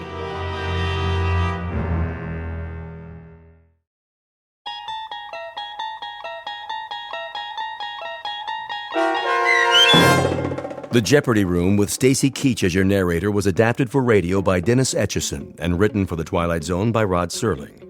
Heard in the cast were Yasin Peyankov, Jamie Vann, Terry Berner, Katrina Lenk, Ned Noyes, Anna Sverutza, and Lisa Dotson. To learn more about the Twilight Zone radio dramas and to obtain audio cassettes and CDs of these programs, visit our website at twilightzoneradio.com. The producers of The Twilight Zone wish to thank CBS Enterprises, Carol Serling, Dennis Etchison, Dick Brescia Associates, Claire Simon Casting, Terry Jennings, XM Satellite Radio, Sirius Satellite Radio, our sponsors, and our radio affiliates for helping make this series possible. This copyrighted radio series is produced and directed by Carl Amari and Roger Wolski for Falcon Picture Group. Doug James speaking.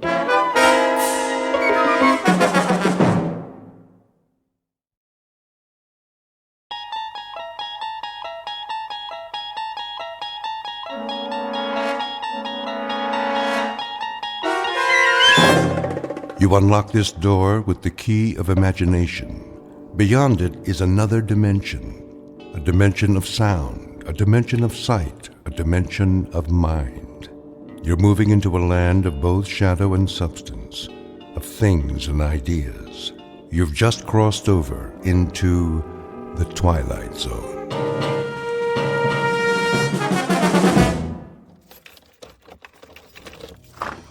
Here is your room, gentlemen. Thank you. I'll turn on the lamp. Leave it off for now. As you wish. I am sorry it's so small, sir. It suits our purposes. Where is the bath? Down the hall. The hall? I can give you one with a private bath if you prefer. No. I said this will do. I'm afraid the dining room is closed at this hour, but you may take a meal at the cafe down the street. We're not hungry, my friend and I. Then I bid you good evening. Good night. Check the window, Boris. You chose the right room. Of course. There is Kuchenko, in his room, across the alley. Binoculars? Right here, Commissar. Yes. See? The Major lies on his bed, but he does not sleep. He will sleep very soon. Give me one shot with this rifle. Not yet, Boris. That would be too easy. Easy?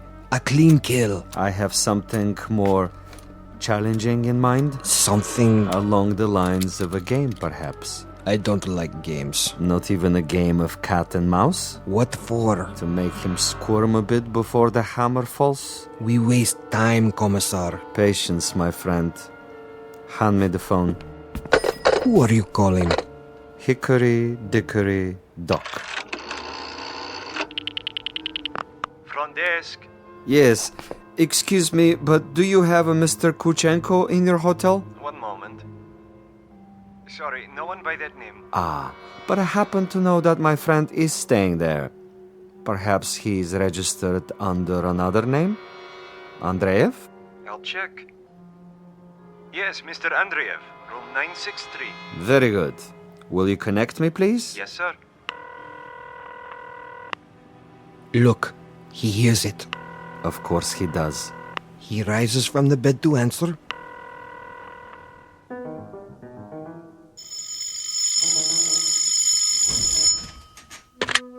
Yes? This is Major Kuchenko.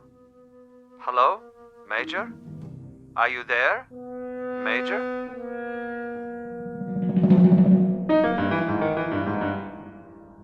The cast of characters in our drama: a cat, a cat's assistant, and a mouse.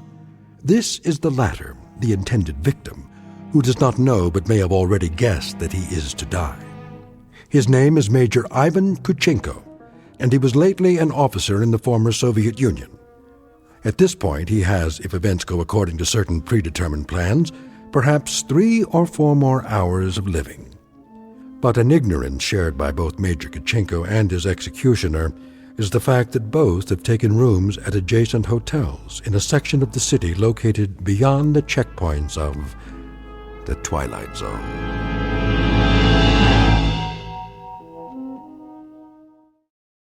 And now, The Twilight Zone and our story, The Jeopardy Room, with Stacy Keach as your narrator. This is Major Kuchenko? Who is calling? Major Kuchenko, you don't know me. Who is this? But I have heard of your recent arrival here. You have the wrong number. And I wanted you to know that you have friends in this city. Friends, you say? And they would be... Good friends, Major. Staunch friends. I know no one in this city. May I impose upon you to remain in your room for a little bit? Your friends will make themselves known. And who is this speaking? Is this a friend also? A good friend, Major. Not known to you yet, perhaps, but soon to become acquainted. And why must I stay in my room? We'll be making contact with you very shortly. For what purpose? Your welfare. Your well-being is our deepest concern, Major. Now, Commissar. Not yet, Boris. May I count on you to show some sense, Major? For your own safety, I urge you to remain in your room. You'll be seeing your friends before long. The mouse is in the trap. He stands at the window. Now, Commissar. Patience. But I have him in the crosshairs. I could make his head leave his shoulders at this range. That would give you pleasure, wouldn't it? A great deal of pleasure, Commissar. Just say the word. Even when he lies down, I can still see his head. I believe it, Boris. I know of your prowess, but put the gun away. Put it away? Lay it aside. For a bit. We're not going to kill him? Ah, the eagerness of the young. They do not sip wine. They gulp it down like a soft drink. They do not fondle women. They devour them. They do not sniff at the essence of a perfume. They try to jam it into their nostrils. But now, consider the window across the way. The gentleman will die without question. But I want him to die, Boris, with finesse, with subtlety, with a degree of thought and care. A killing is a killing. And if a man is to die, what does it matter how he dies? Ever been to a bullfight, Boris? A bullfight? No, Commissar. I've never had that pleasure. A bullfight might serve to make the distinction. In such a contest, if the matador kills with grace, that is considered a good death. So, there are good deaths and bad deaths, are there? Precisely. There is death with art, and there is the death of the butcher. You, Boris, are a butcher. Now, that is an honorable profession of great usefulness. But I'm an artist. Oh, you will have a death tonight, within a few hours. But when it is over, we will have killed with artistry, Boris. Not with a meat cleaver or an explosive bullet or any other of the butcher's tools. This death will be like a ballet.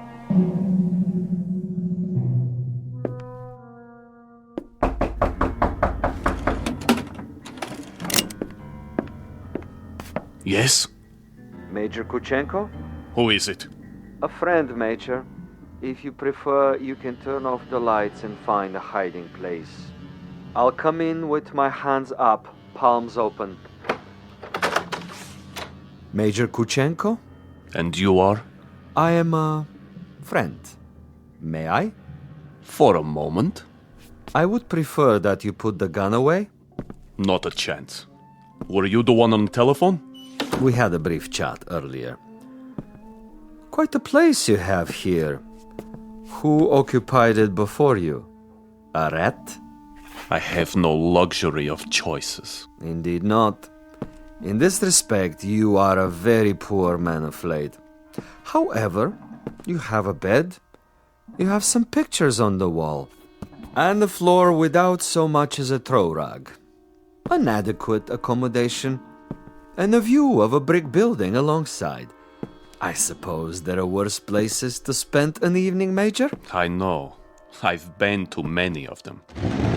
Indeed. Indeed you have. Siberia is cold this time of year, is it not, Major? I'm told it's a most uncomfortable climate. You've been told quite correctly. It's a freezing jungle. A freezing jungle. Marvelous. Lovely imagery. Siberia is a freezing jungle. It was. When it was part of the Union. You make reference, of course, to the people who inhabited it. I make reference to some people. Those who were in charge of that private resort. It must have been unpleasant for you? At least sufficiently unpleasant to motivate you to renounce your native land and try to seek asylum elsewhere? For a time. Asylum is no longer necessary under the new regime. But of course the old ways die hard. Some of the same people remain in charge, and they might be concerned about their public perception in this new world. To the victors go the spoils, and that includes access to certain, let us say, sensitive information? I don't know what you're talking about. Really? But I think you do. You were a political prisoner. You served a term of 12 years. You escaped and you moved quickly when the borders were opened. To bring us up to date, you have made your way to a neutral country, somehow avoiding an official debriefing. You have made contact with certain foreign agencies, and now you're desperately trying to get on an airplane that will take you to a Western nation. But for some reason, you feel that you're still under surveillance? Oh, it's more than a feeling. I know I'm under surveillance. Do you know by whom? I know very well. Can you tell me who they are? Look in the mirror. Commissar Vasilov. Very discerning, Major. You remember faces? I remember pain. I remember some interrogations that went on for many weeks. I had no calendar, but I made marks on the wall of my cell. How resourceful.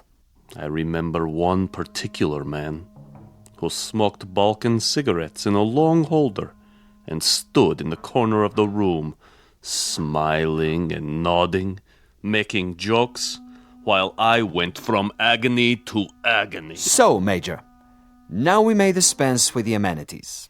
The masquerade, the little give and take of two strangers feeling each other out. Agreed. Now we get to the point. Do you honestly think that we would permit you to book passage on an aircraft out of here? That would be quite impossible. As a former member of the military, even as far back as 12 years ago, you have information that we would find embarrassing were it to be released elsewhere. Why, if the government we worked for no longer exists? Because the new government contains many of the same players reshuffled into different positions, and they have their new careers to consider. Consequently, Major, it is not to our advantage that you leave. It would, of course, be simpler and more convenient if you accompany me back to our embassy. I am sick, tired, and torn, Vasilov. But I am not insane. I would sooner cut my wrists over a sink and bleed to death. That would be my choice in the matter.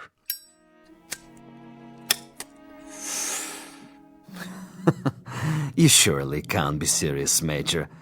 I'm rather a connoisseur of the several hundred ways for a man to depart the earth, and you can believe me when I tell you the cutting of the wrist is not a particularly felicitous modus operandi. Quite apart from the pain, which of course must be attendant, is the fact that one dies slowly, and because of this, he has to be an eyewitness to his own demise. No, my dear friend, I'm afraid we are of two minds about that kind of death. But enough. I have brought you a small gift. Consider it a peace offering. Careful. Gently, Major. Gently. This happens to be a bottle of Amontillado. Quite rare and most pleasing to the palate. I have to repeat what I told you before, Commissar. I'm not insane. I'm quite aware of what would happen to me if I drank any of that. Why, Major? I'm disappointed in you. With your kind indulgence, allow me to use your own water glasses. If you assume this is to be cyanide or some other poison, you're quite wrong. Am I? Undoubtedly. You see, I don't share your death wish. I'm a healthy man with excellent expectations as to my longevity. No, indeed, Major. I was about to propose a social drink. The two of us. I'll drink first, and then you. Satisfactory? Such ritual, Commissar. Such tribal rites. Yet you have only one purpose with me. Why don't you get it over with? If you're trying to disarm me and make me get rid of this pistol, it'll take more than a social wine. Indeed, Major. Now, as to my business with you, we both know what that is. Go ahead and say it. Very well. I'm to see that you're dead by tomorrow morning. Is that plain enough? Quite plain. And you shall be, Major. With a degree of immodesty, I can say that I've killed 800 times you. But I've done it, Major, with subtlety, with originality, with ingenuity. I'm the last of the imaginative assassins, an artist of the profession, as it were. Excellent. Flavor. Bouquet, just the proper dryness. Really quite an exceptional wine. Join me, Major? And now? And now I will tell you something else. I will tell you something about you and me. Please. You, Major, are a malcontent, a genuine curiosity, a rebel with no cause to speak of. You have to go to prison camps, to interrogation centers, or hide in filthy little rooms.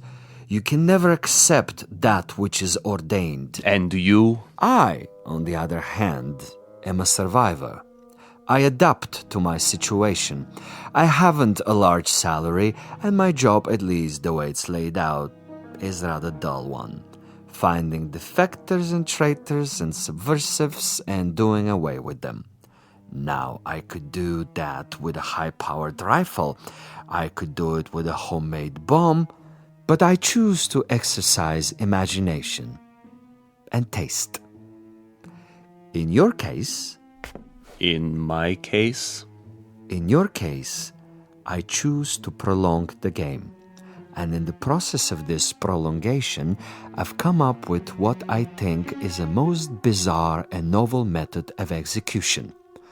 One designed especially to challenge your talents. For we are worthy adversaries, you and I. I feel weak. I feel... Tell me what you feel, Major. Exactly. I want to know. Why, you monster.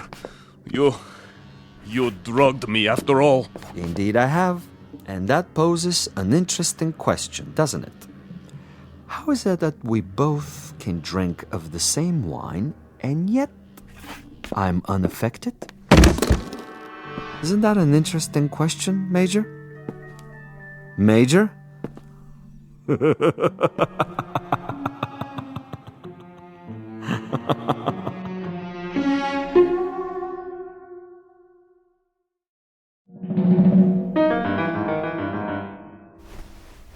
My head.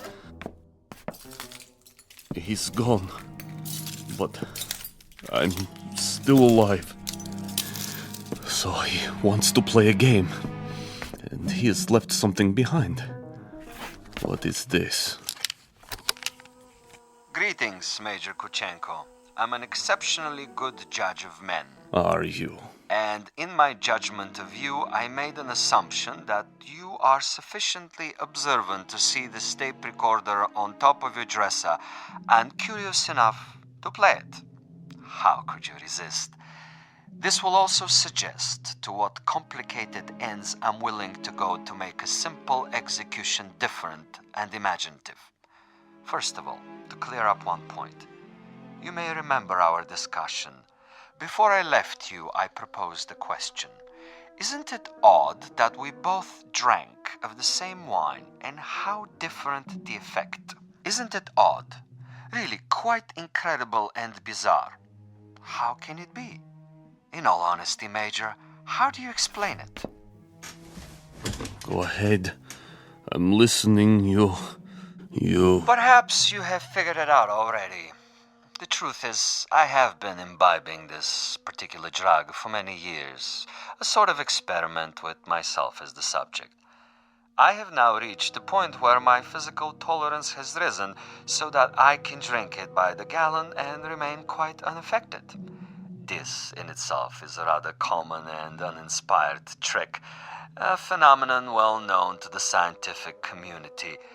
But you will also note, and I hope with a degree of pleasure, that you have not been poisoned. You're very much alive. Where are you? As you've probably perceived, I'm rather a gamesman when it comes to killing. I adhere to my own rules and ethics. Hence, Major Kuchenko, I have taken the liberty of removing your pistol so that you won't hurt yourself. Now listen to the following quite carefully. This is the game, and these are the rules. You have been asleep for roughly 3 hours. During that time, in addition to dictating this on the recorder, I have done the following. I have placed a booby trap in your room. It is not visible, but it is attached to a very common object that is in the room. If you trigger this object, it will detonate and you will immediately be blown up. Why not get it over with now, sadist? Now, for a proposition. If during the next 3 hours you are able to find this booby trap and cut the wire, you will be permitted to leave the room alive and unharmed. This is a guarantee. You have my word on it. Your word? But the following conditions are of the essence, Major. You must actively search for this booby trap and you must find it and render it inactive. It goes without saying that, as of this moment, you are being observed. How? Attempt to turn out the lights and you will be shot. The moment you stop an active search, should you refuse to play the game, you will also be shot. If you are unable to find the trap within 3 hours or attempt to leave the room at any point during that time, I am afraid the same conditions apply. You will receive a bullet in the head. So there you have it, Major. Find the booby trap, cut its wires, and you're free. Fail to find it, or fail to look for it, you're dead. Look for it, find it, but fail to recognize it, you're also dead. Needless to say, Major Kuchenko, it is this latter occurrence that I rather expect and look forward to. As a fellow expert in tricks and deception, I think you will admit this situation has its own special imaginative quality.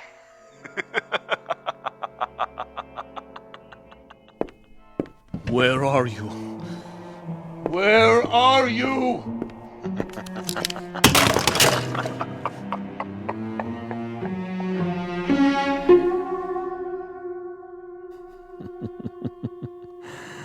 Over here, Major. Just across the way. So near and yet so far. Can't you see me? Doesn't the light reflect in my binoculars? Look, Major. Please look. Try, I implore you.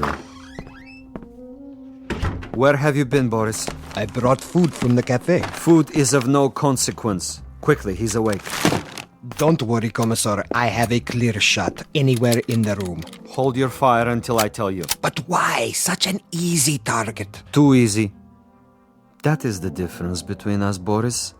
You are a marksman, but I am a gamesman. And the game is afoot. The picture frame? No. Too obvious. The ceiling. The light fixture. Possibility. Nothing.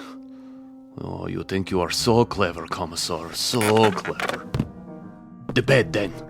Under the mattress. The bed springs? It might be. Not the chair, though. Still possible. Where? That would be telling.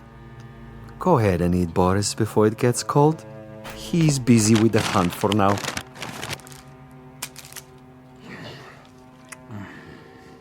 What did you bring? Sandwiches. Have one, Commissar. I never eat while I'm working. I'm like an athlete, Boris. Food is a distraction. Food is good. It makes one sluggish, affects the concentration. The morning will come soon enough. Over here, Kuchenko, just across the alley. Don't you see? He sees nothing. But surely a fragment of light, a stray reflection. Perhaps he has seen us. Yes, he must know, but he refuses to acknowledge. He is too proud. He knows he must do this on his own and will not give me the satisfaction. The bookshelf. Or the books themselves. Which one? An atlas? A novel? The Bible, of course. It's already been moved an inch, 2 inches. But the wire? Where? One way to find out. The bookcase itself, then. Behind the books. In the wood, the nails.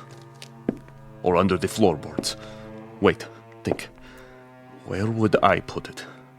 You want a real battle of wits, Vasilov? You've got it. Think. 4 walls. Ceiling.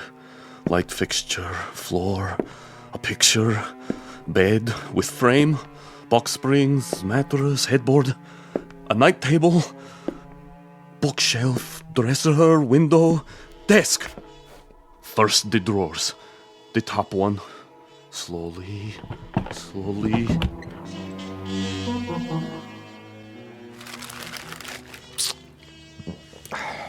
What is he doing now?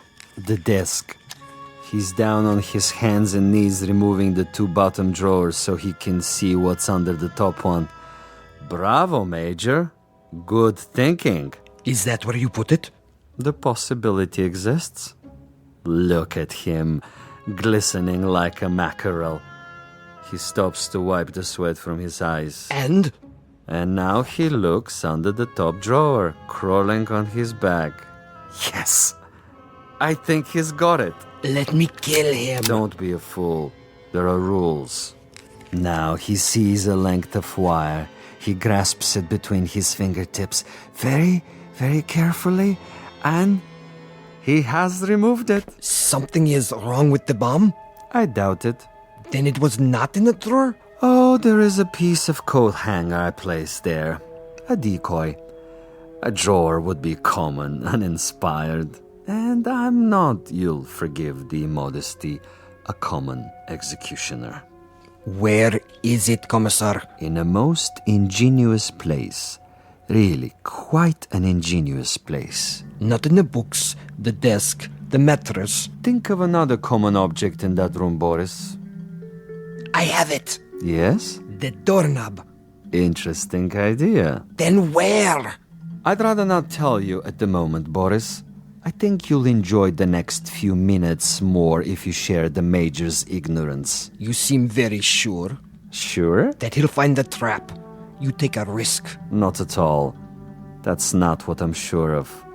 That is to say, I'm reasonably sure he'll find it, given his mental capacity, but he'll find it too late. He's looking toward us. But he can't see us. It's quite dark in here, and it wouldn't matter if he did see us. Now he's returning to the table. You're getting warm, my young friend. The ashtray. Extremely warm, but not hot. Where then? Please, Commissar, please tell me. Take the glasses. What do you see? He stands over the telephone. He is reaching out. Hot now, Boris. Extremely hot. Oh, he has picked it up. I thought for a minute there... You thought what? The telephone. Precisely. The telephone. But he just lifted the receiver. Indeed. He lifted the receiver to call out. If On the other hand, the Major's telephone were to ring, and he were to answer it. That's it, isn't it? If he picks up the phone after it rings... You have it now, my friend. When the Major's phone rings and he answers it, I have placed a tiny bottle of nitroglycerin inside the mechanism. The explosion will only occur after the ring and the lifting of the receiver, at which point the electrical contact will be made, and Major Kuchenko will not even have time to say hello. But what if no one calls? Oh, someone will. I promise you, someone will.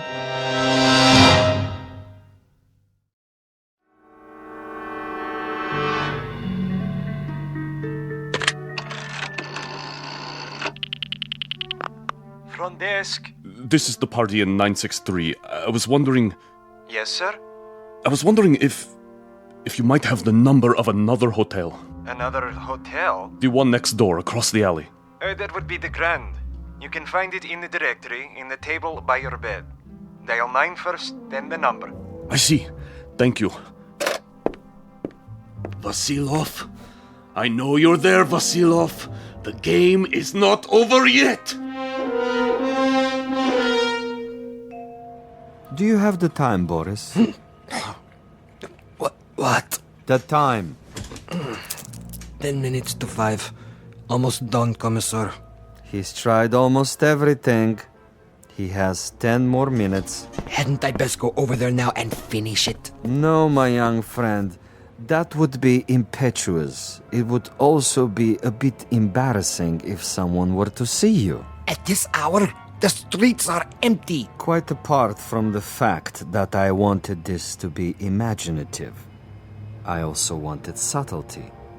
I should like our quarry to die in his room without our being there. Opportunity is running out. Then I do believe that it's time to, shall we say, accelerate the process?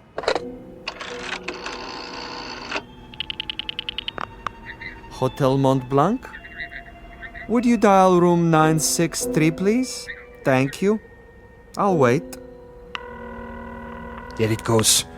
He's walking toward it. What's the fool doing? Why doesn't he answer it? I can't tell. He has his back to the window. Turn around so I can see. Now, Commissar? No. Would you dial 963 one more time, please? Yes, I know it didn't answer. Ring it again. What's he doing, Boris? His back is still to me. It can't be busy. I don't know. What's he doing? Use the glasses. He's turning around, lighting a cigarette. He's mocking me. Now, he suddenly dropped from sight. Kill him. I can only see the top of his head. He's moving across the room. Do it! You missed, you fool. He's at the door. Again. He's gone out of the room. And you missed him. You missed, you idiot. Flight 17 to Rome, Paris, and New York, now pre-boarding. Ticket, sir. Ticket? Oh, yes. Mr. Andreev. Passport? Right here. I see. Is anything wrong? No, sir. Everything seems to be in order. How many bags? No luggage. Not even a carry-on? I'm traveling light. Then here's your seat assignment. Please go to gate 17. How much time do I have? Boarding for coach class begins in 5 minutes. Good. Sir? I mean, thank you. I'll be there.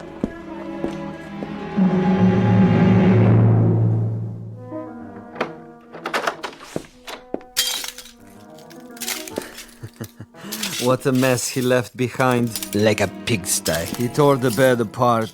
And the furniture. Oh, just look. Oh, even my poor little tape recorder. Commissar? Yes, Boris? It would have been better, wouldn't it? What would? If I had taken his head off in the first place. You mean if we had slaughtered him like an animal? I love your style, Boris. You should have been a pig farmer. Our man would have been dead by now. He would have been dead if we had beaten him to death with mallets too. But anyone can die that way. And any stupid, insensitive fool can kill that way. No, this is a man of quality, with a resourceful mind, similar, you might say, to his executioner. He deserves a better ending, as do I. But that's all right. I have time. I'll get him in the next city, now that I know my adversary. We will be able to track him? Most certainly. The old network still functions, though in a much different way. I have the same contacts, no matter what they now call themselves. Importers, exporters, businessmen of various stripes, here and abroad. It's marvelous, you know. Really marvelous. Think of the possibilities. Other, even more ingenious methods of doing away with Kuchenko and his kind. I still think we should have chased him. Not at all. He would have gotten away. And even if he hadn't, it would mean that a thick-headed clod like you is more efficient than I. And this I reject, Boris. This I reject in toto. Look at this. A bottle of wine. I can only find one glass. Throw it away. One drink, Commissar. I said no. But there is more than half left. This is not for you. But why? Do you know much about Amontillado? I know about vodka. Of course, you and all the other potato growers. Give me the glass. Here. Believe me, it wouldn't agree with you. It's an acquired taste. Yes, Commissar. If you say so. I say so. There are some secrets that you're not ready to learn. But in time, Boris. In time. For now, I need you awake and alert. That's right. I do what you say, as always. But so far, your methods are not very effective. The men who pay us, they will not be impressed. And you will make a report? Only I can do that. I am the one they listen to. I can request another assignment. You're free to do so. Until then, I take no further orders from you.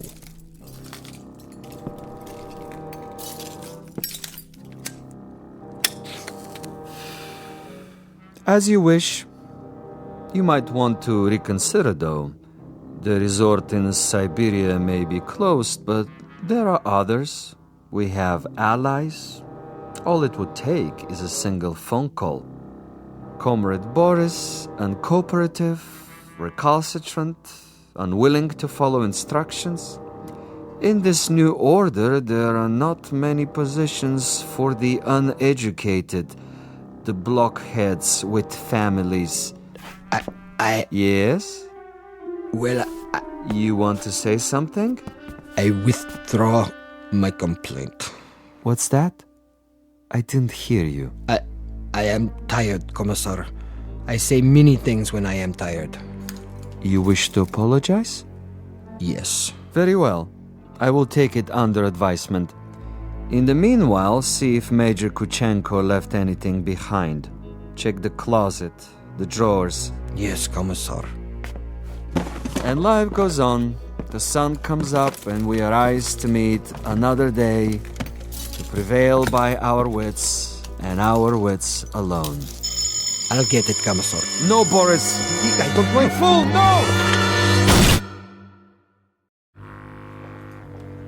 I'm sorry, sir.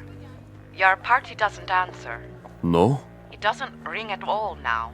You're sure? Mont Blanc Hotel, room 963. Strange. The line is suddenly dead. Thank you, operator. That means my message got through. Flight 17 Transocean Airways now departing for New York City via Belgrade, Paris, Rome, London, final call.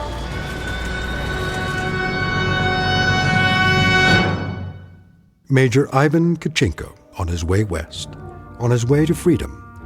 A freedom bought and paid for by a most stunning ingenuity. Exit a gunman named Boris and one Commissar Vasilov, who forgot that there are two sides to an argument and two parties on every line.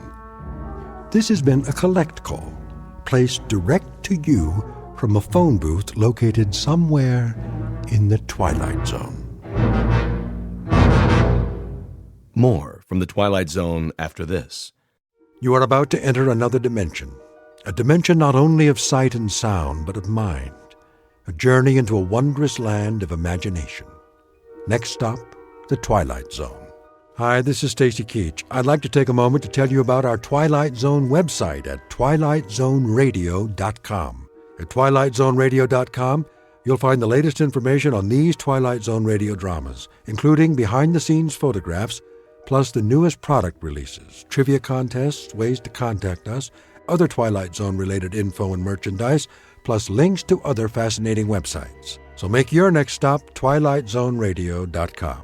Visit twilightzoneradio.com to purchase these Twilight Zone radio dramas on cassette and CD, or call toll-free 1-866-989-ZONE. That's 1-866-989-9663.